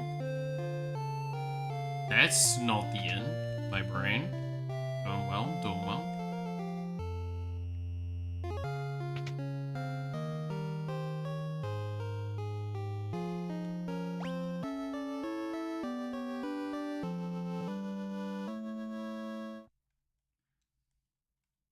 It's interesting that, like, the first temporary party member we get is a healer. It's kind of interesting to give me a healer of all things.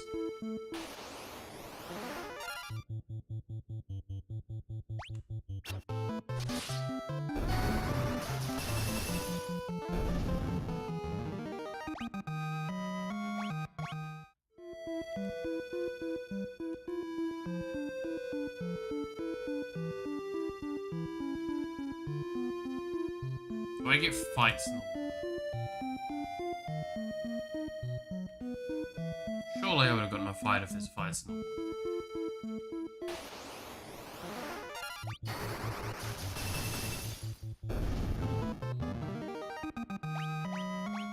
I'm kind of glad Maria's getting a shitload of fucking experience.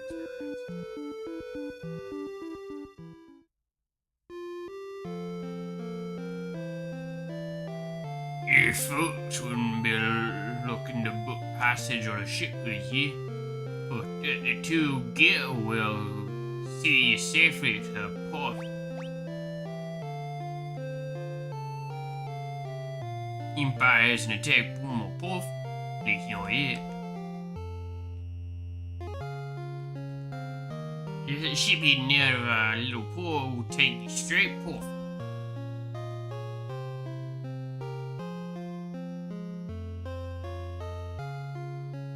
Buffs, Salmon, once you pass port, they say all the cities under the control of the Empire. Alright, is there any gear that's worthwhile looking at? Dagger, mace, axe, bow.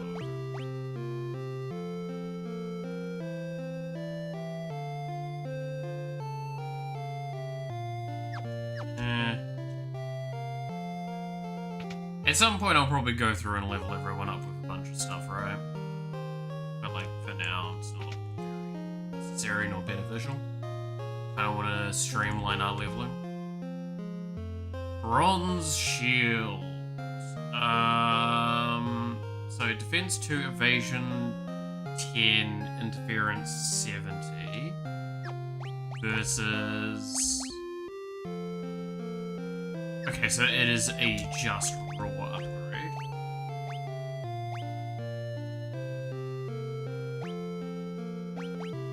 So I probably should buy at least 3 of these. 2 of these. 2 of these. 2 of these.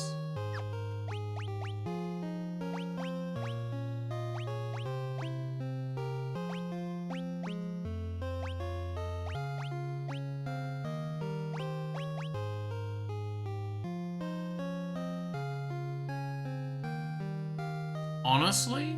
Actually, no. I'm going to leave the defense on that lower side with the leather stuff and have these 2 so I have way more evasion, because that's 95% evasion. That is not something to scoff at.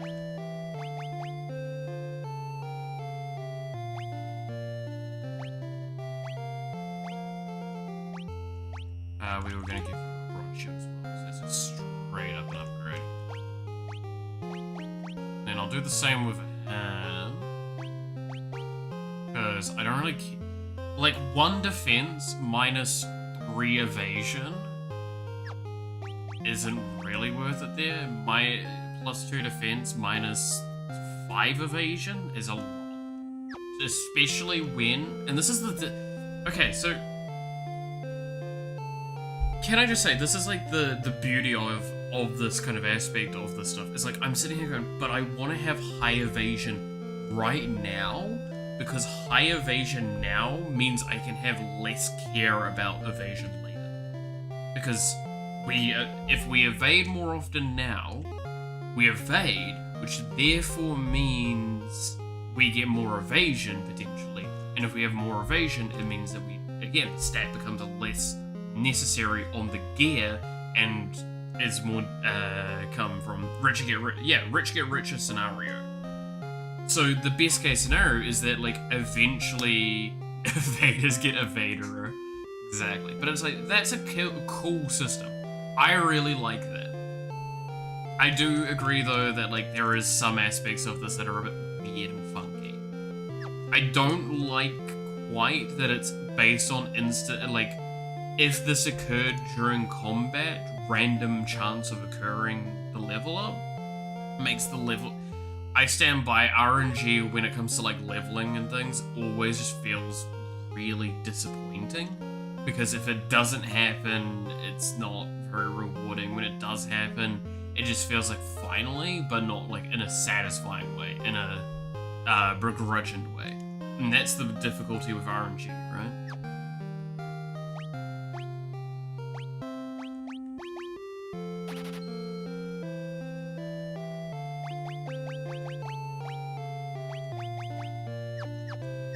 We'll leave it at that.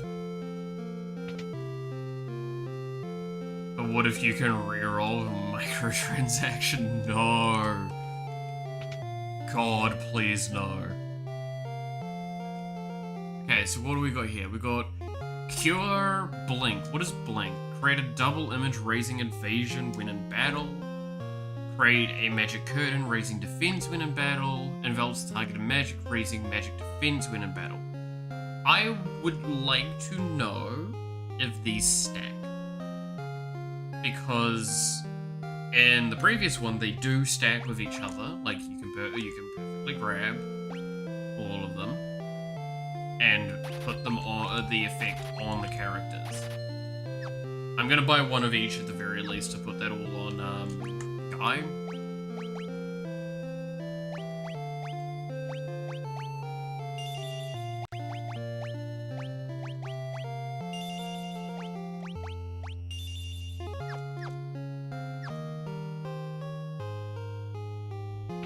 But I want to know if buffs stack in this. Because if they do, then we can just get back to like having buff stacking techniques. Can't remember if they do or not. So it's just, yeah, it's simple. I can't remember if they do.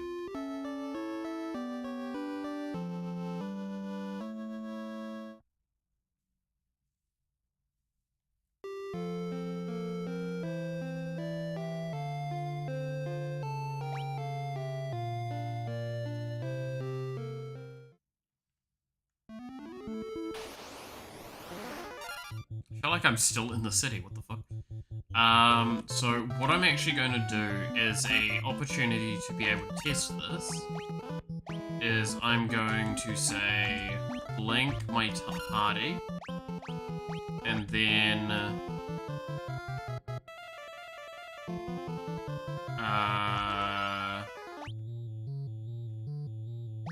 protect my party. So everyone gets protected. Everyone gets blanked.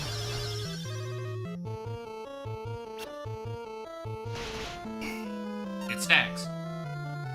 Cool. Buff stacking is a very important thing to know. Because it makes sense. Like, Wuldar shouldn't it always, like, fucking stack out, but, like, sometimes it might not be able to handle multiple instances of a different kind of buff. It's good that it does, though.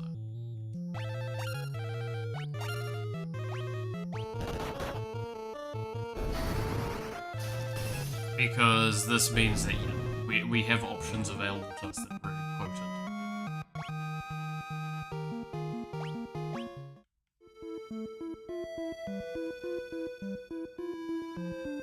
Can I technically go into this forest? Is it too high level? No, it's fine.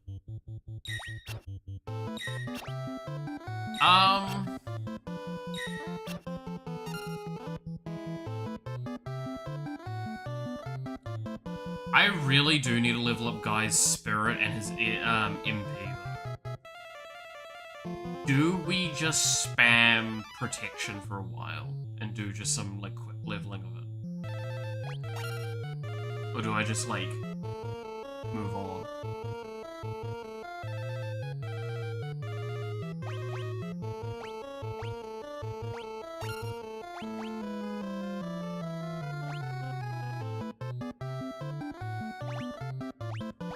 Protection's the one I definitely want to improve. Actually, no, Blink's the one I want to improve, because evasion gets really, really insane. Because again, it just stacks faster and faster and faster for the team. The more I do that shit.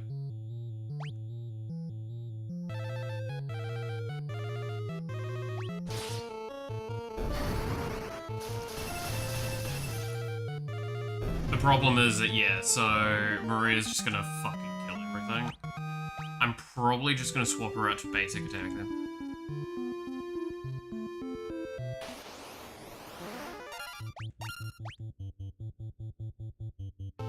I really need her levels. Actually, what we can do is we can just single target her shit.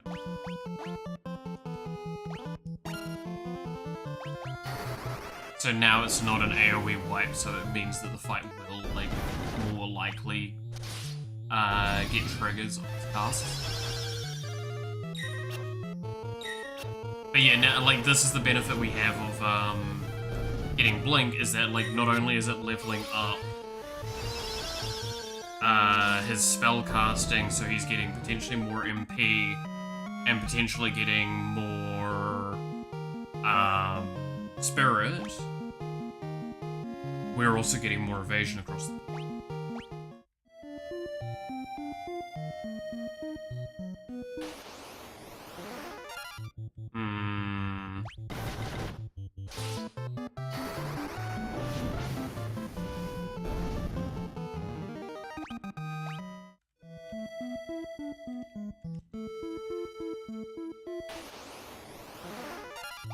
Probably want to be careful because I don't know how obscene some of these fights could be.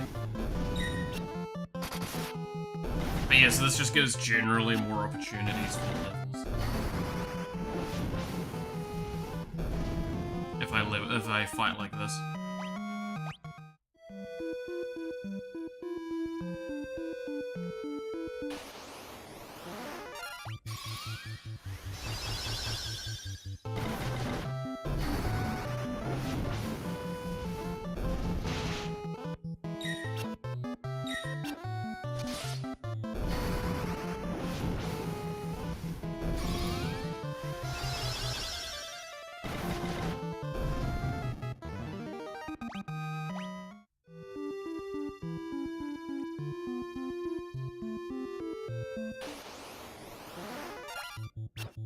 I'm starting to feel a little hungry, goddamn.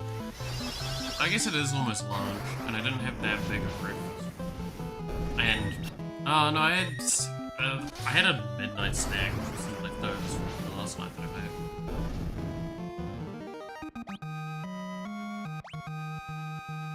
Maria got more MP and magic, Guy got more spirit, so I can guarantee spirit is going up. That's the main thing, so I wanted to just double check if spirit was going to go up with the actions or not.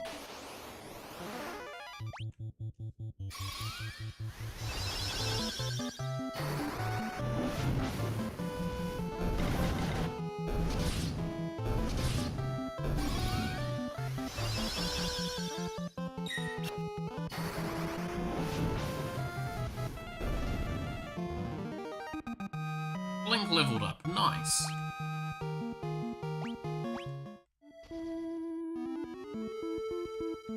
And the best part as well is going back quickly to the inn isn't a bad thing because it scales based on the need of it.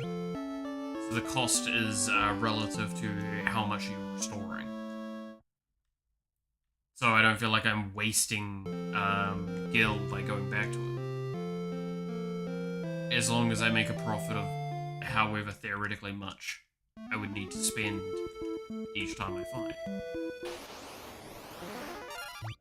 Or each time I would go back between those times. Which, like, for this one, it's what, like 20% of what we just spent from one fight alone? Yeah, I believe we make a profit margin.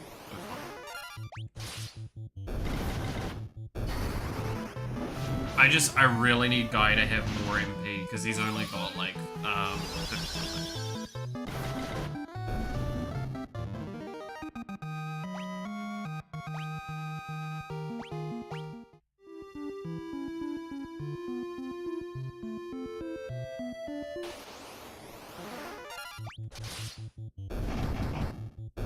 And he's got an incredible HP pool, it's just not enough MP, I feel, for kind of that defensive support character, the tank that's like an enchanter as well.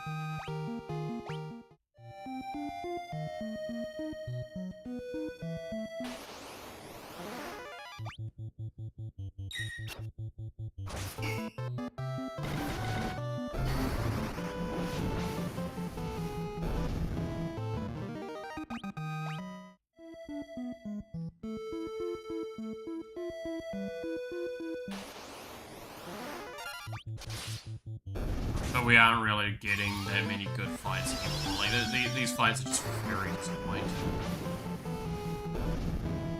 It's, like, is it wrong to keep farming here? Like, what I saw quickly at a glance when I was looking at the level stuff, when I was seeing, like, if it was instance or not, most people were saying with the Pixel Remaster, the scaling is very, very fine, and it's, like, the game scales pretty effectively, so you don't need to grind. Grinding just makes it easier. But I kind of like doing that, right? So I'm down for that.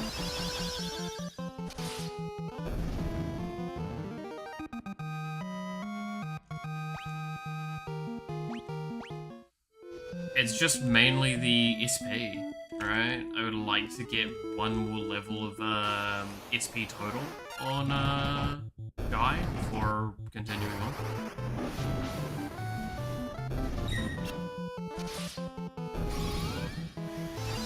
Because it just feels like he's a little too short for any like substantial journeys. So I don't know how long I'm gonna be till I get to the next key location and what condition I'll be in between now and then, right? So it's just in a sense, me being extra precautious and safe. It's good and a bad way.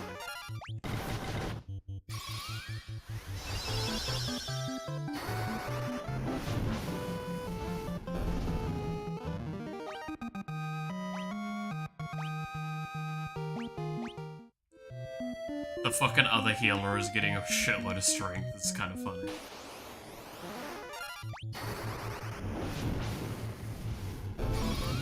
But that's why, like, I get Maria as well still casting, because she can get more SP as well. That's why I moved it to single target. It means I get more procs. There's a better chance of getting the level up. To my understanding, that's how it goes. That's why I say, like, I really would like if they had actually made it so it checks for, like, how much is done at a time as how likely it is to get a level up from it, right? Because I feel like that would be way more interesting, and it means that, like, you can escalate the cost a bit better.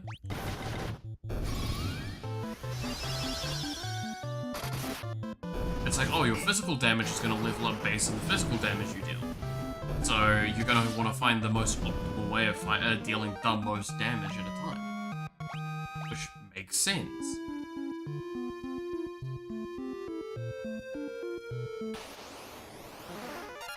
But the problem with that, I guess, is that, like, the rules then become weird when you take into consideration evasion.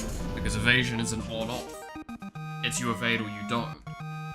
So, therefore, how do you level up evasion then? It's like, oh, well, you keep it the same rule as it is now. It's like, yeah, but then you've now got one that's different than the others. Right?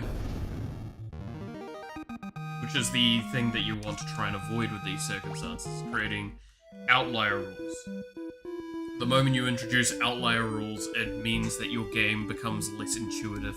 And the less intuitive a game is, the less likely a new person coming into it will actually be able to get hooked and interested and be a long-time supporter, which is what you want as a game developer, in a sense.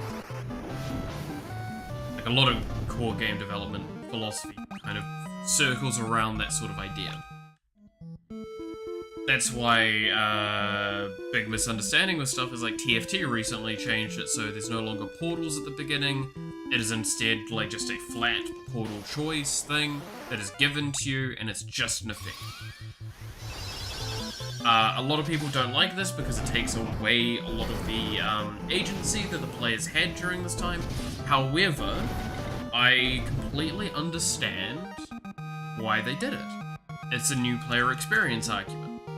If your first game of TFT is you come into a game, you're now forced to make a choice between three things you have no fucking idea about, and you now have to speed read, even if you knew where to look, whereas, like, the choice margin as well, the vast majority of the time, it was the same choices. So, isn't it just better to now instead tailor it so those odds are higher, and now more things get to see play and interest. It's a difficult one.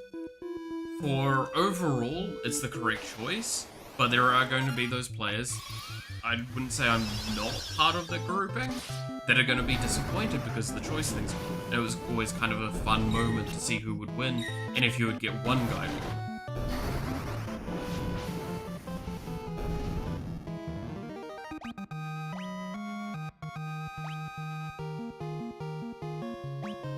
I'm getting a lot of tank stats now.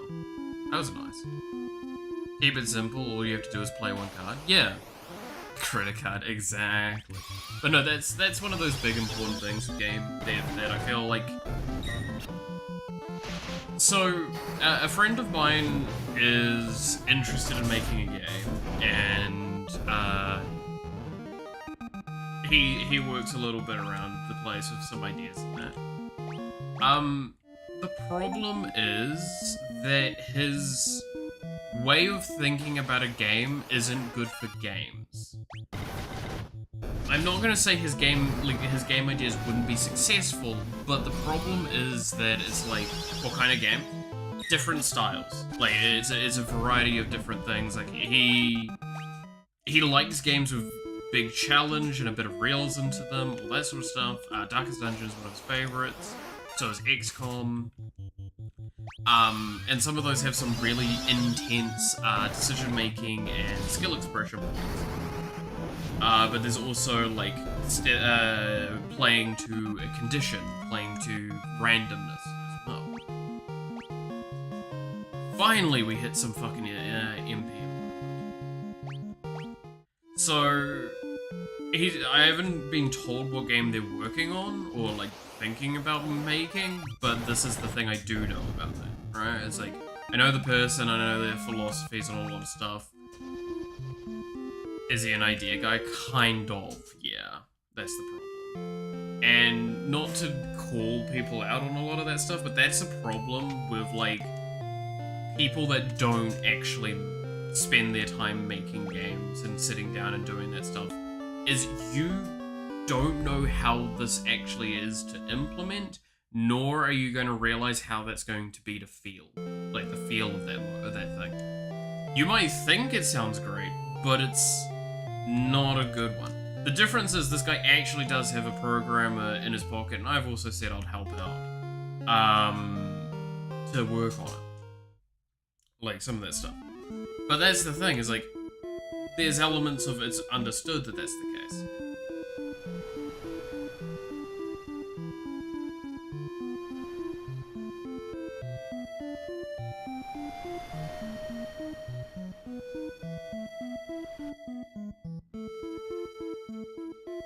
How hard are the fights around here? They're a bit harder. I know you're talking about idea guys when their pitches always, I have a super unique and awesome idea. I like this game. I need to program an artist, musician, and everything else. Yeah. No, that's the difference with this guy, is that, like, he's very clearly said if, like, that's why it's not something he's going forward with, right? So again, this guy's a content creator. I work as an admin in a server. I don't get paid for that, it's terrible. But, like, there's a reason why he's not brought me in already, is because he doesn't want to, like, get me to do stuff because he knows he wouldn't be able to pay me and all that stuff. I understand that. That's why I said, like, I'll offer my services in assisting the person that you do have programming, because I know them I know them well. Like what you said when I offered, yeah, in a sense.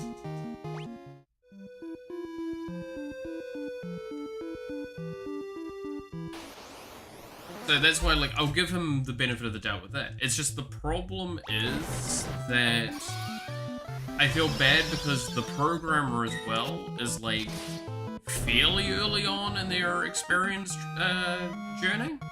And that's not to their detriment. They're a very awesome person and they're very, very capable. But I just dread how rough an experience of making a game with that would be. just because it would be two people that aren't really well versed in that space playing around with it.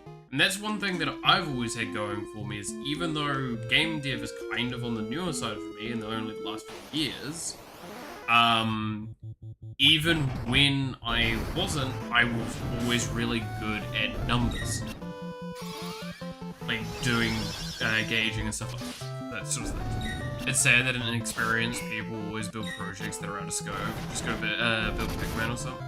Well, it's like, it's learn to build all of the elements of what you want to make, independent of the idea. Figure out all these sorts of things. Play with an idea. Go like, hey, I like this kind of concept. I want to make a game with this in it, but I'm going to make a game with that being the sole core foundation of the game instead. Maybe with some other elements, just so I can test it and actually see how it is in practice. This is something that a lot of people will do, is it's R&Ding basically the concepts. Now, will those games ever see the light of day? Probably not, is a realistic answer.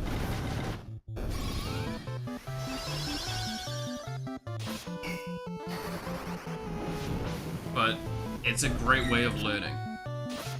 In this case, again, not to knock the person, it's just one of those things of, I just don't know if they're, how it's going to be with some of those implementation processes, because it's not easy.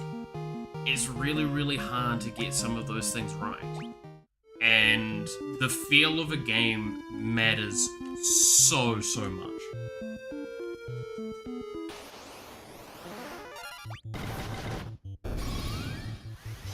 So while, again, this is why, in a sense, if you actually want to make a game, the big mistake I hear a lot is that whole, like, I want to make a game specifically just for me.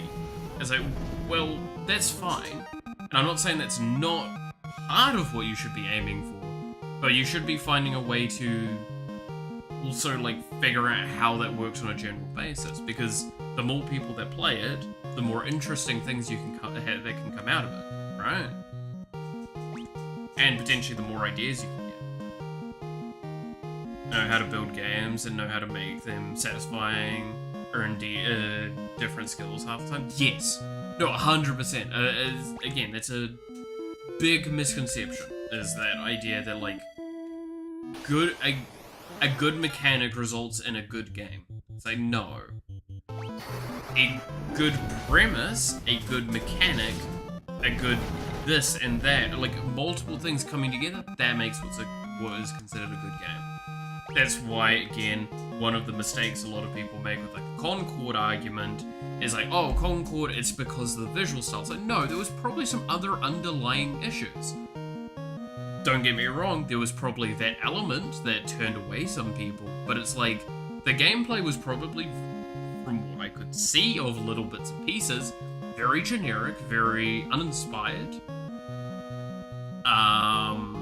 and didn't really revolutionize any of the concepts. Now you can make it an argument, doesn't that same argument hold true with Marvel Rivals? To an extent, yes, but Marvel Rivals has done a little bit of refinement on the process.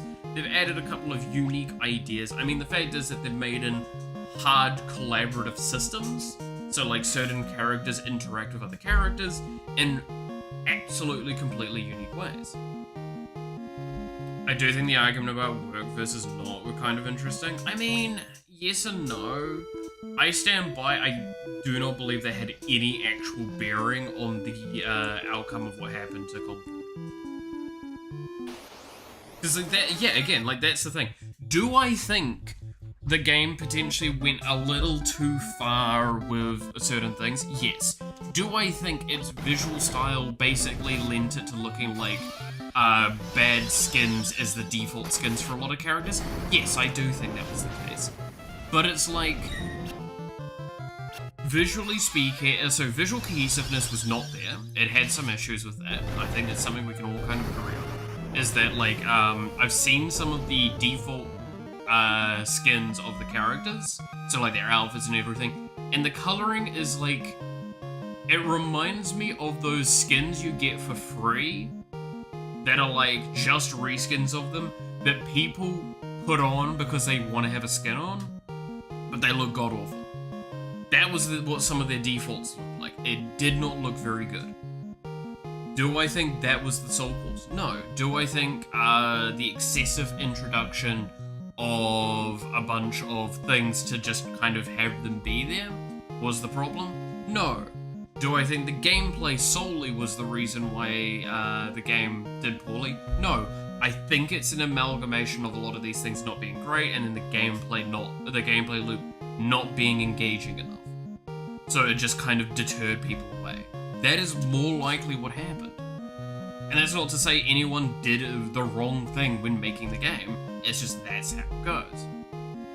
I do think the guys yelling woke go too far with it, but I also disagree with the other side that kind of suggests woke isn't a thing. So my statement on woke has always kind of been, woke has always existed, but that's why I just don't really care about it. Woke doesn't stop a game from being good, because the moment you see that as an argument, it's stupid, because some of the best games that have come out have what's put in quotation marks woke content. Baldur's Gate, stuff like that. They don't have per se a prescribed gender, they just have masculine, feminine things. Like, there's a lot of games that have that sort of stuff. It's becoming more and more common. Is that woke?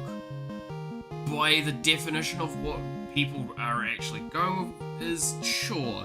But that's why it's the problem. I don't like using the word because it's been so oversaturated with so many different definitions, it itself is basically falling through. I could see people being disappointed with the Assassin's Creed Yasuke thing. See, now that one is a rough one, because there is actually historical evidence to all this stuff, but at that same time, and this is the big thing that pisses me off with a lot of this stuff, not a single Assassin's Creed game is a fucking historical game. They're all fucking taking liberties with storylines. All of them. None of them are actually real. They just take place in some realistic settings. It's alt history. It has always been alt history. And this is why it's fucking stupid, because everyone's got a massive Japan culture boner in the fucking Western world that they're too busy trying to go like, no, how dare you? It's the same as like that one random fucking white American chick going, how dare you wear a Chinese dress to someone that's wearing one, whereas like everyone else is like, nah, it's kind of cool, and we're actually from that culture, we don't give a shit. It's cool to see it kind of represented, she wears it well, stuff like that. Sorry, I got very intense on that one, but this is something that just bugs me, something fierce, if you're able to kind of perceive that from what I said.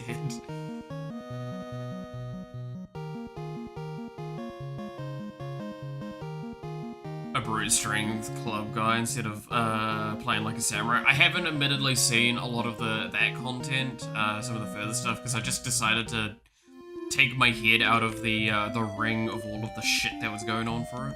Samurai style is like a popular concept. People would play right, unintentionally, but it doesn't feel like a samurai.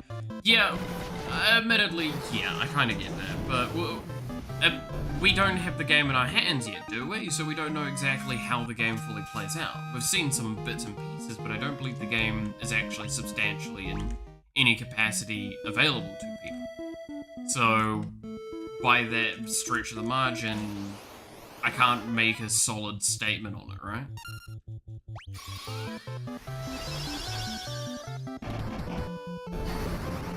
I don't know, it's just, it's something that I do think is really problematic, is this whole like, oh, we have to protect this culture, and it's like, no you don't. The culture is more than capable of protecting itself. Fuck off. You want a good example of that? You wanna know why you don't have bionicles anymore? Because a culture is really good at protecting itself. Yeah, you wanna actually hear something that's gonna piss you off? So I'm from New Zealand. this is fairly well known. The indigenous population, the Maori, fun fact, Bionicles, a lot of its naming structure and visual stuff come from Maori culture. Maori got really upset because they weren't getting attributed to where the origin of this stuff was coming from, but we fucking knew it was us. So basically what happened is they got really pissed off, kept yelling and harassing and protesting them with the Bionicles to like get something going on. We finally get references, and then they just basically stop making them because it was just not worth making anymore because of the amount of fucking bullshit they went through. A culture is more than capable of destroying things if it genuinely feels threatened.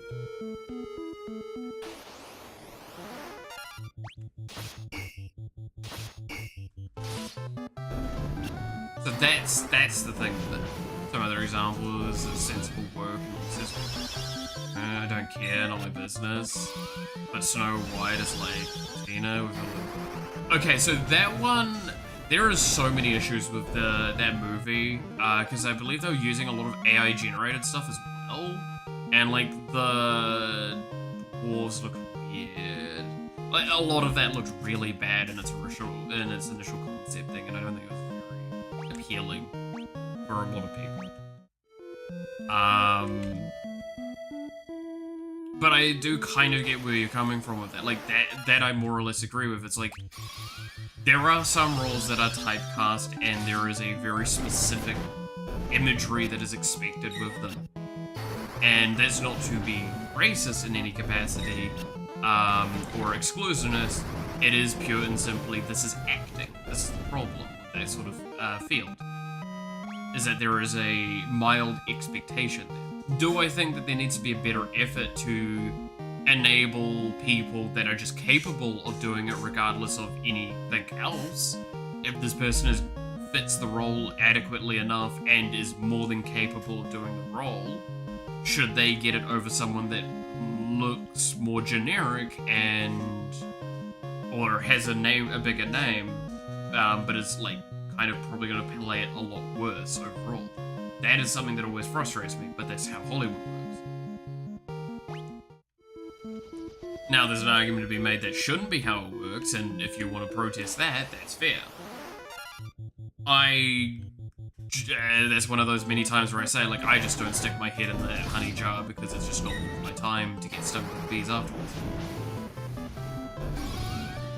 Like, I'll have an opinion on it in a looser sense, but like, until the point where it would affect my daily life, it doesn't actually impact me enough for me to do something. However, if it affects my daily life or those that I care about, that's a different argument. Because any other time I would do that, I'm basically now trying to act like a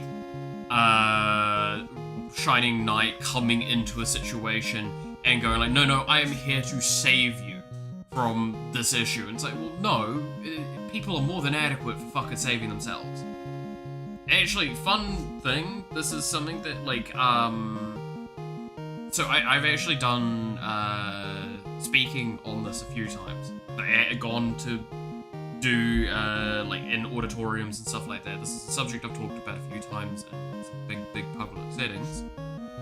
I should be safe saying this because it's not going to ever track back to me. But one of the things I talked about was the concept of whether or not, like how you actually impact things. So just give me a second, I need to double check something. Here we go. How you actually impact on things. So what do I mean by this is, so I think I've talked about this with a few people, but like there's is it allegory or something like that? The allegory of the oppressed. Point is, it's the idea that you can't just come in and do a resolution because that's just basically a new form of colonialism. Which is fair if you think about that. Me coming in and saying, oh, I've got a solution for your problem, isn't you solving your problem and learning how to solve your problem.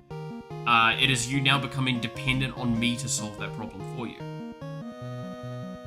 And potentially it is detrimental to your way of life, your belief, your culture, something, right?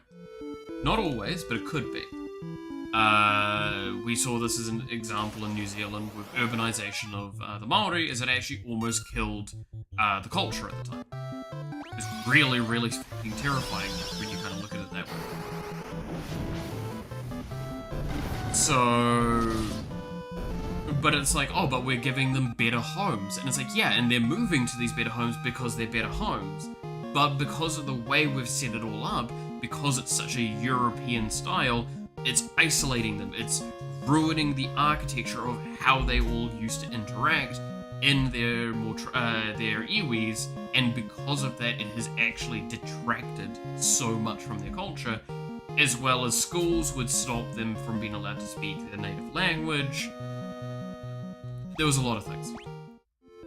Anyway, I feel like we've gone on long enough before we come into here. See how this goes. Oft.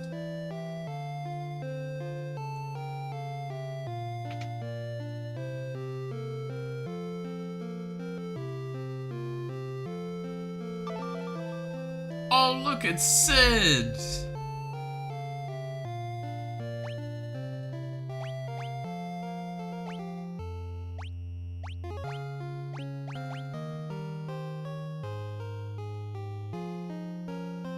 Good old Sid. So yeah, I will openly admit I have a fairly intense kind of opinion on some of that topic, and that is because New Zealand has dealt with a lot of these things in very active senses. Some of these things have been dealt with in my time as well.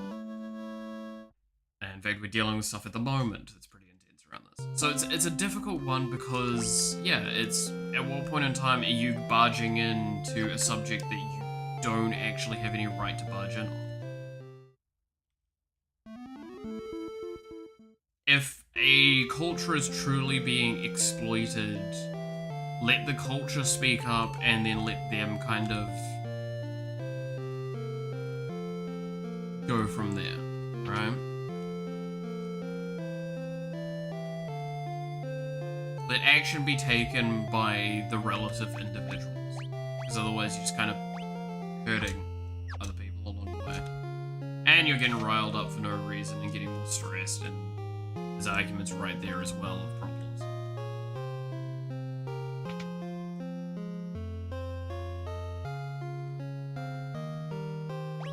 Pure, blank, protect, we already have that, yeah. So this is all the same stuff as the other place. Okay. God damn, come and wind down from some of that, jeez. Again, very much apologize for how intense some of that was. I openly will admit that's just because, like, I've talked on some of these subjects on quite large scales. I've had to debate a lot of people on it. And the problem with debating some of those topics is that there are people that are just going to disagree with you because it's just their stance. And they came in almost wanting to pick a fight. And it's... to each their own. But, like, holy shit, yeah, no, if you're gonna be like that, why waste my time? Why waste my time? Ah, god damn it.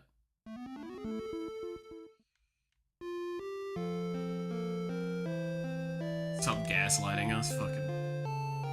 I wish that was true.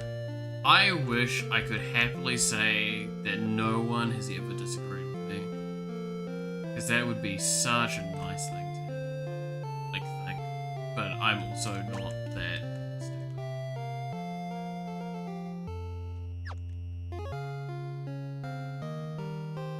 It's because, yeah, like, the worst part with those, and it's the same with, like, we had the debate lightly yesterday, I think it was, right?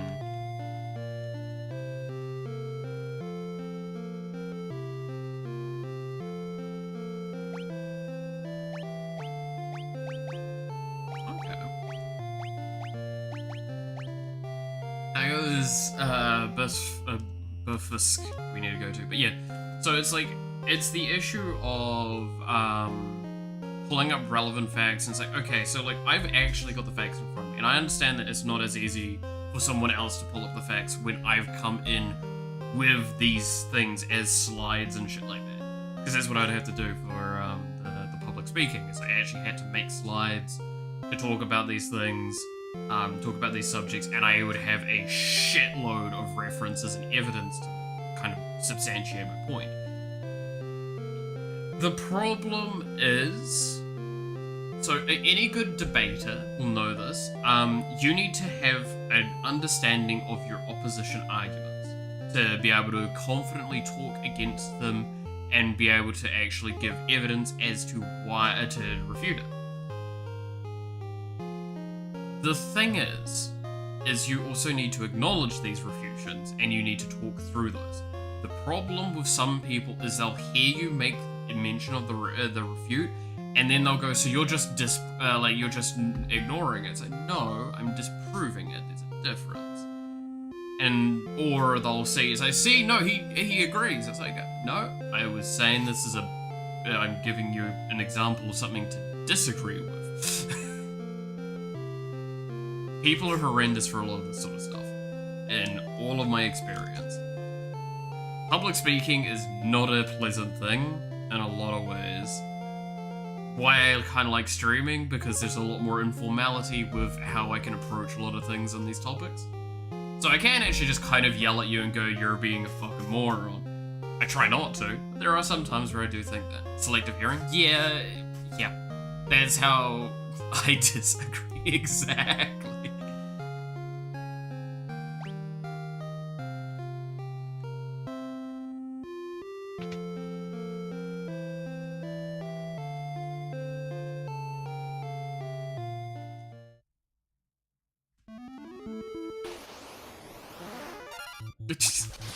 There's a goblins at the door.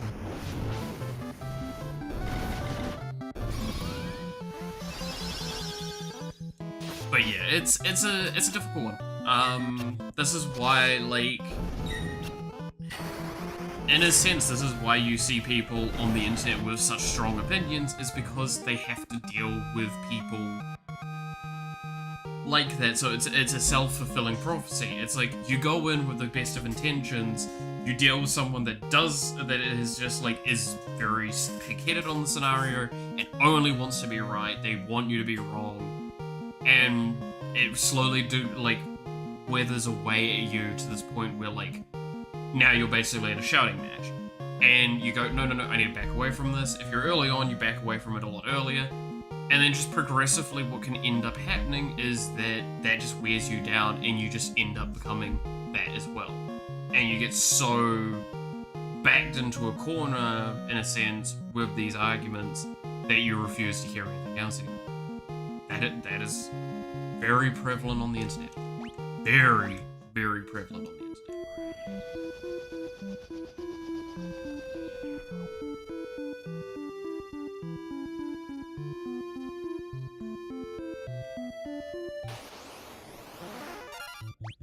Vampire Thorn.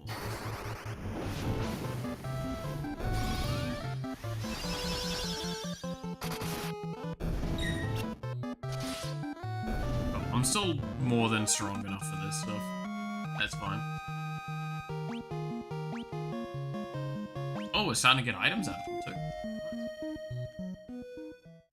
I see that in the side there.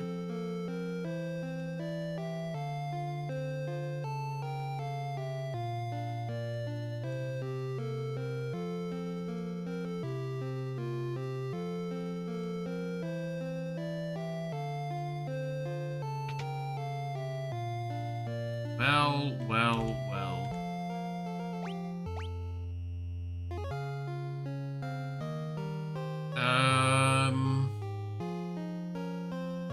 I probably just want to get the longsword for our main boy here. Accuracy goes down, but damage goes up. It's fine.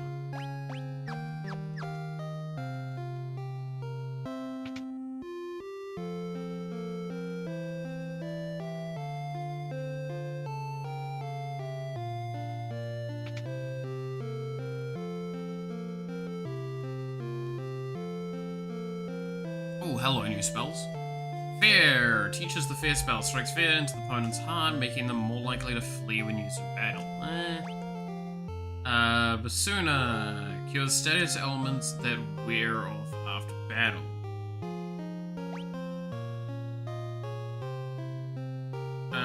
Teaches into the cures status elements when used in battle. Inflicts silence when used in battle.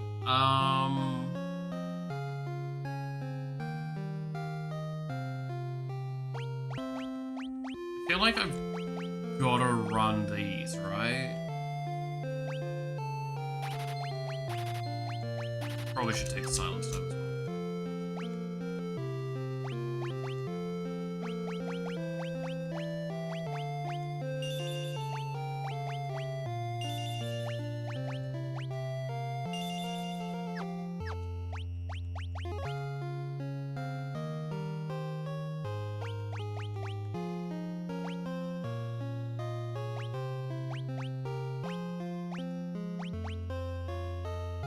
Okay. The blink spell's also almost ready to level up again, which is great.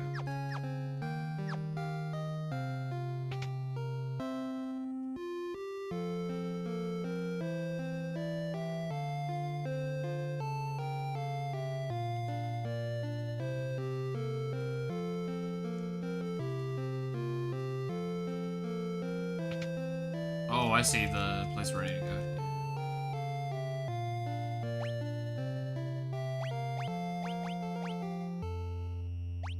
Sure, actually I will apply this bronze shield. I'll give it to the other dude.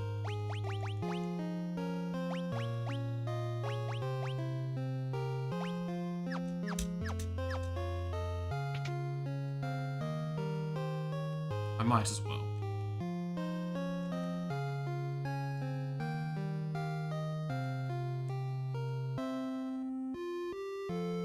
Do you move?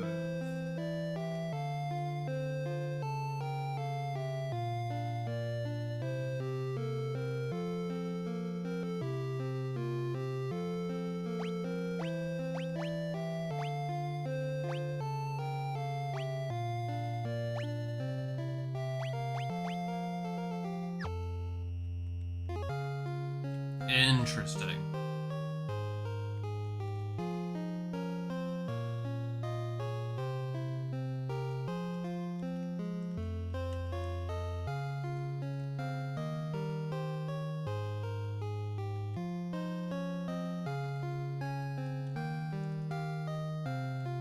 The fact that I can say that it'll... This is a... Where is you? Oh, you're just the shrine. Okay.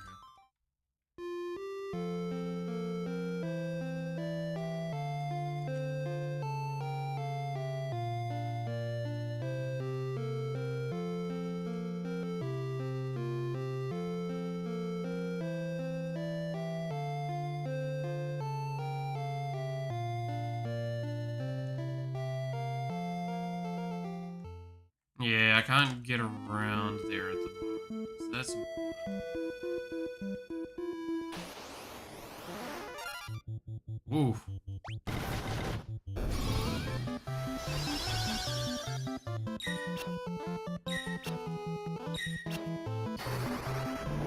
Again, it's every time we see a dodge, we're happy because the more dodges we see, the more chances we have to dodge.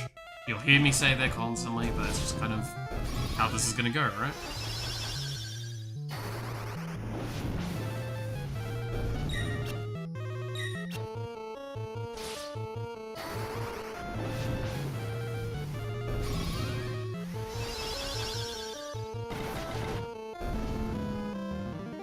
Alrighty. Awesome, I like seeing that. Guy got some more magic levels and got more MP for it.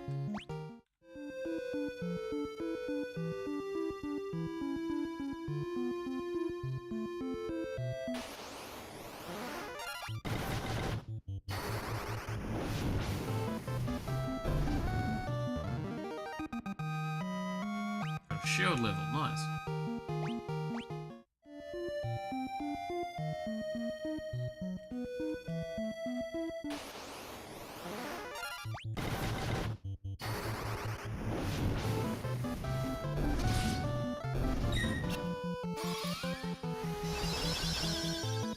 wondering what spells I might even put on, Furion.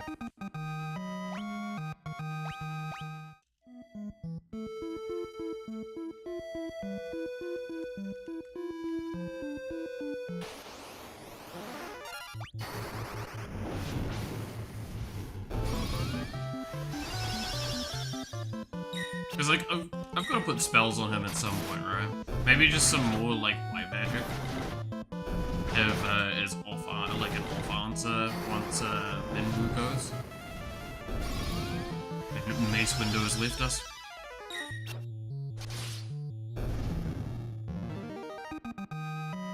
Blink leveled up, nice. And more magic levels for Guy, which is really good. I like seeing magic levels.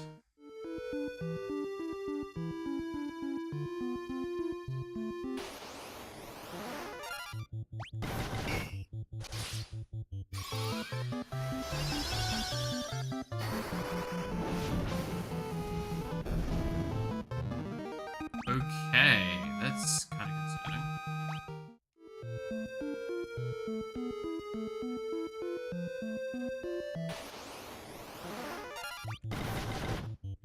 I actually don't really know where I need to be going right now. I'm just kind of like wandering around, figuring stuff out as we go.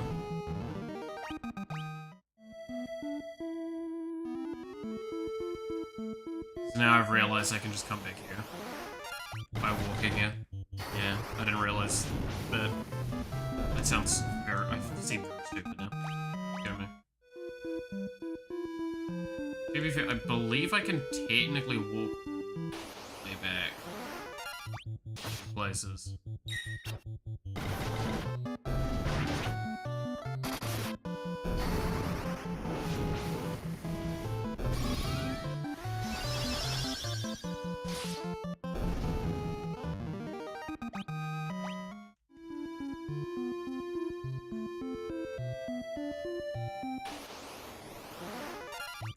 Yeah. This is the problem with trying to remember a game that I haven't played in, like, actual... many a decade. Many a decade.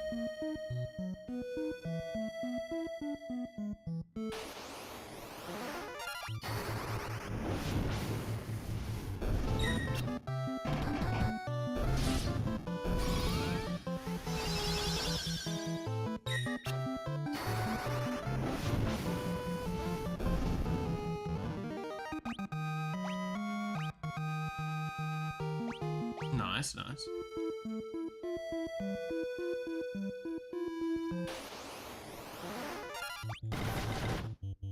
These soldiers are mildly scary, but not hugely.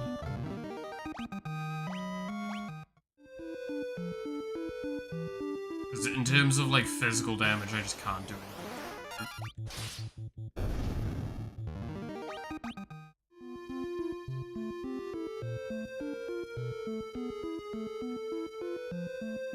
That looks interesting though. Whatever the fuck that is, I want that. I either want to blow it up or I want to keep it. I'm trying to remember what it is. Yep, not coming to me. Goddamn.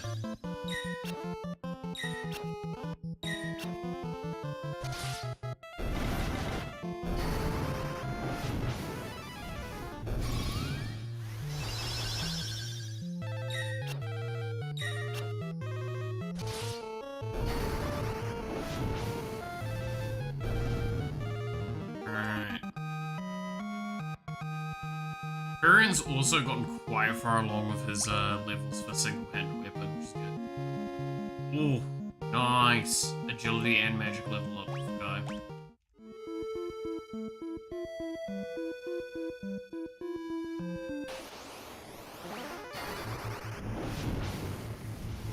Like, again, we just...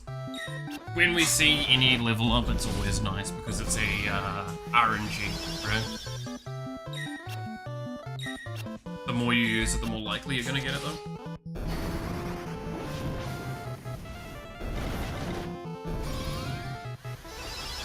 Which is why we're excessively using certain things.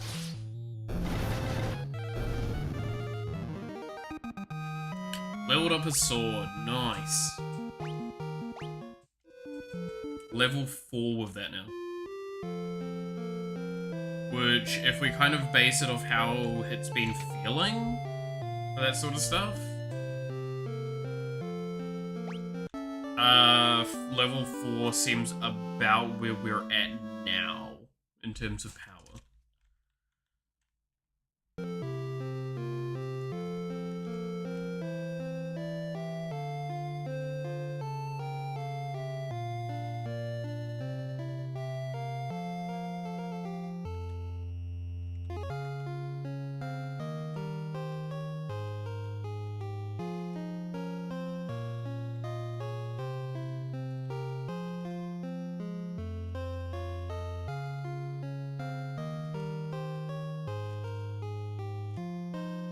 Can't go that way, and this dude's blocking this way.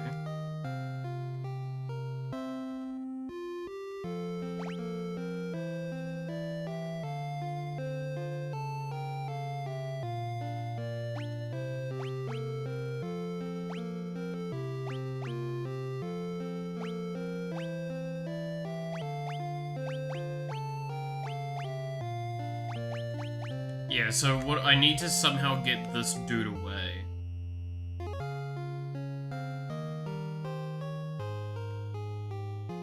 That's what I need to have happen there. Clearly.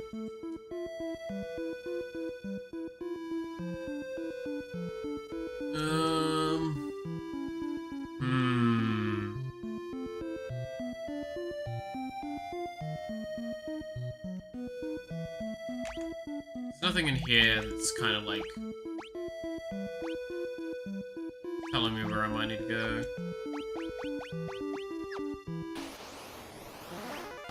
No, I think I need to go back and go somewhere else. I feel like that's what's happening now, is I just need to go a few places and see what I have access to.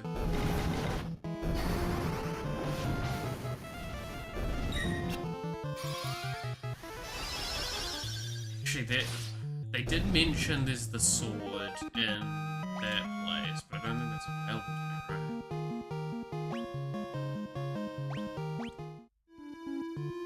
Good levels, like.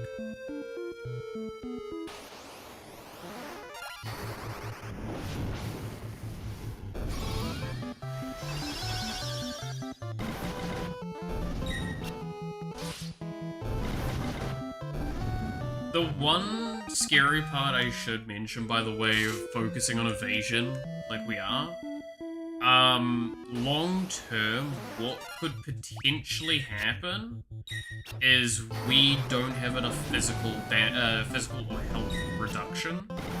So it means that when the evasion fails, we're actually fucked. That is something we need to keep in mind. Is like that there is room for that kind of error to occur. Which is why, like, I want to keep doing this until I feel very confident with Guy, and then we go back to, like, doing... Once evasion feels really good, I want to hit, what's it call it? Using protection and stuff like that, so we do take hits, and we just compensate for that a lot better by, taking very minor hits when we do. Which should be good, because I believe the spirit value will actually amplify how effective those things are as well.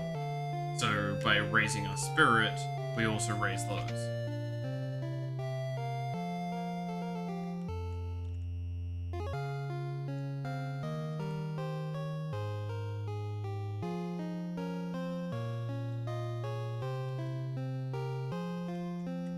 They're all just saying the same thing? Yeah.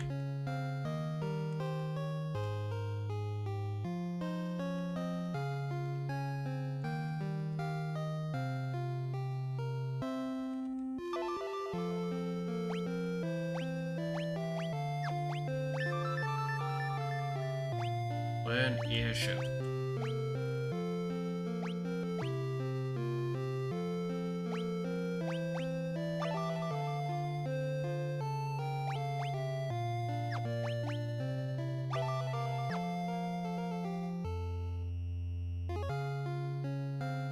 Okay.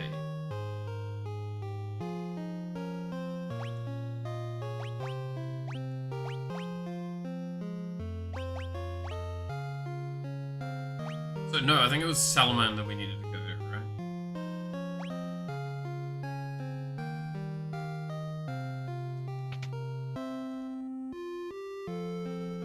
It was like someone in Salamander that we needed to talk to about the mithril.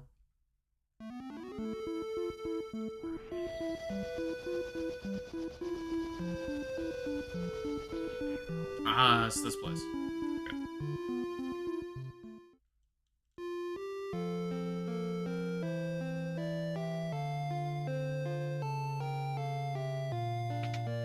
Well, let's have a look at the spells that they have to offer. Lifetime teaches the life spell, revives a KO'd ally when used in battle. Zap reduces MP when used in battle. Oh god, that's a lot of text. Teaches the warp spell, banishes the target to another dimension or transports the party to the previous floor when used in battle. Teleport time, banishes the target to another dimension or transports the party out of a dungeon when used in battle.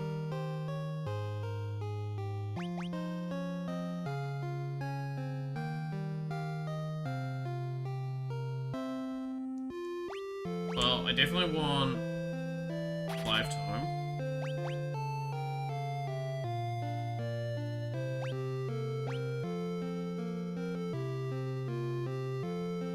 And we'll leave it at that.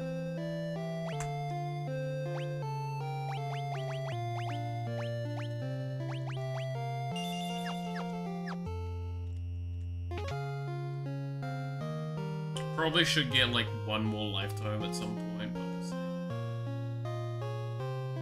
We shall see later. Also, I'm leaning really far back. Sorry. Mace, longsword, battle axe, longbow. Yeah. It's more or less the ones we've seen already, so the spells are probably the only thing that's new here.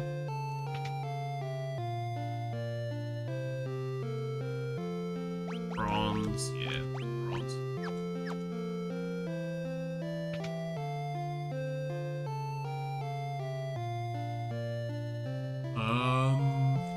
Nothing here.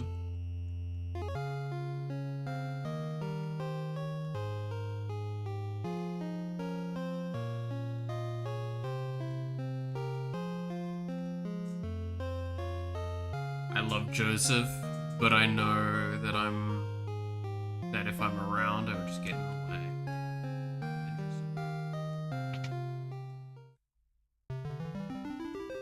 the shrine.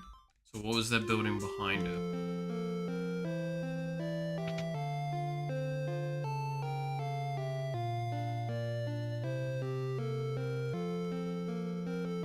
I'm guessing this is Joseph.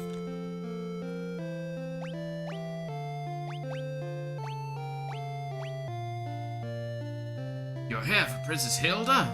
Little short tooth, aren't you? You kids can't fool me.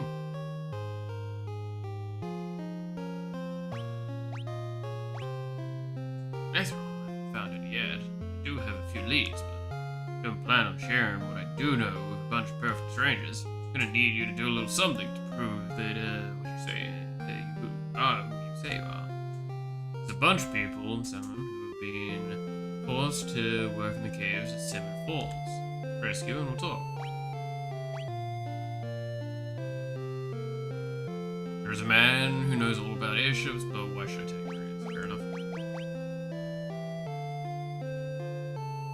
So now we need to go to Seven Falls, which one of you mentioned. Beyond the mountain range to the south.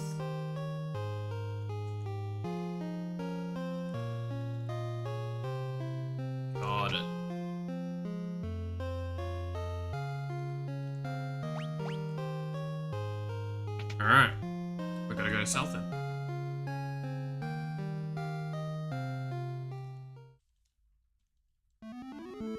So with that being the case, it's beyond the mountain range to the south.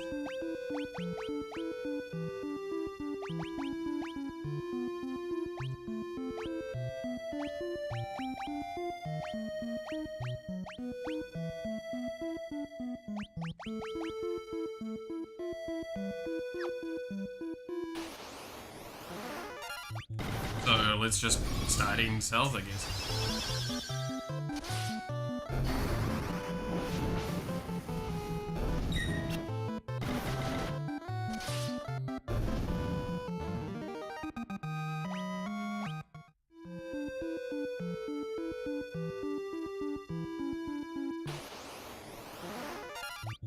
Man, there's a lot of Sasquatches around here. God damn, I thought they were rare. Haha, funny real life joke.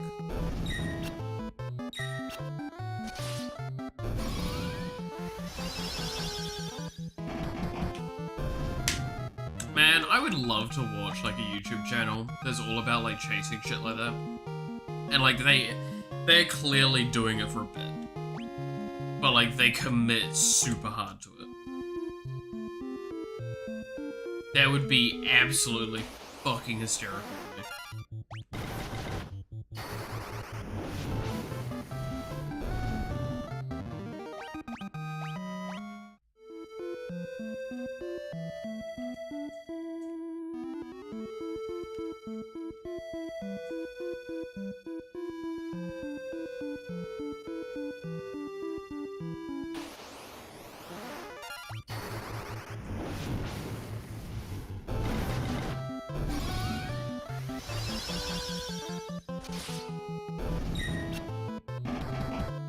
We looked for a Bigfoot, you'll never believe what we found. Clickbait, not clickbait, gone sexual.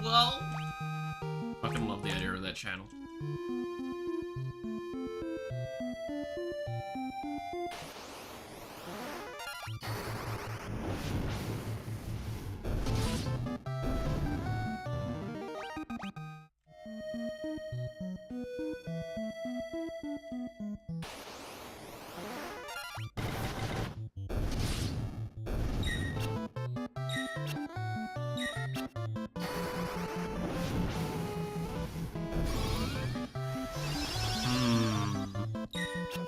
Alright.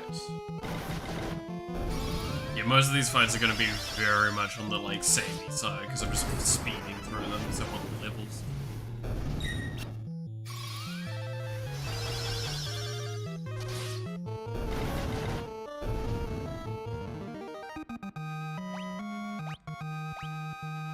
Hey, guys getting more MP. Fuck yeah, he is.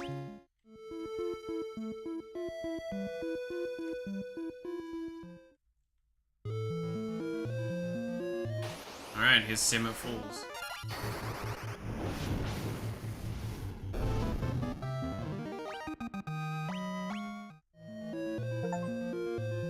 Obtain 10,000 gil.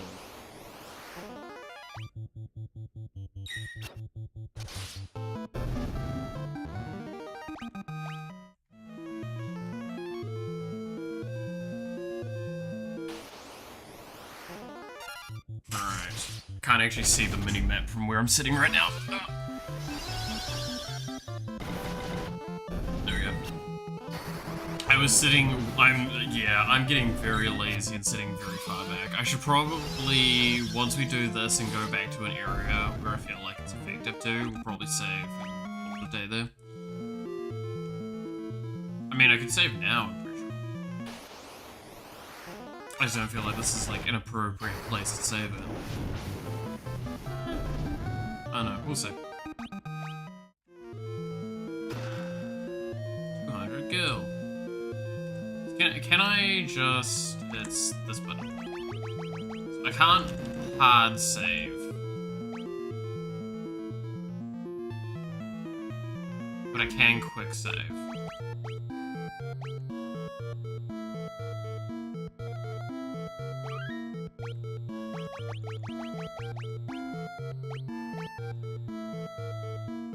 You know what, I think we are gonna call it here for today. Because like I said, I do want to kind of get ready for this evening, and I'm feeling on the really shit side. So, with that all being the case then, thank you so much for watching, I hope you enjoyed. You're awesome, stay awesome, and I hope to see you again next time. Until then, bye-bye.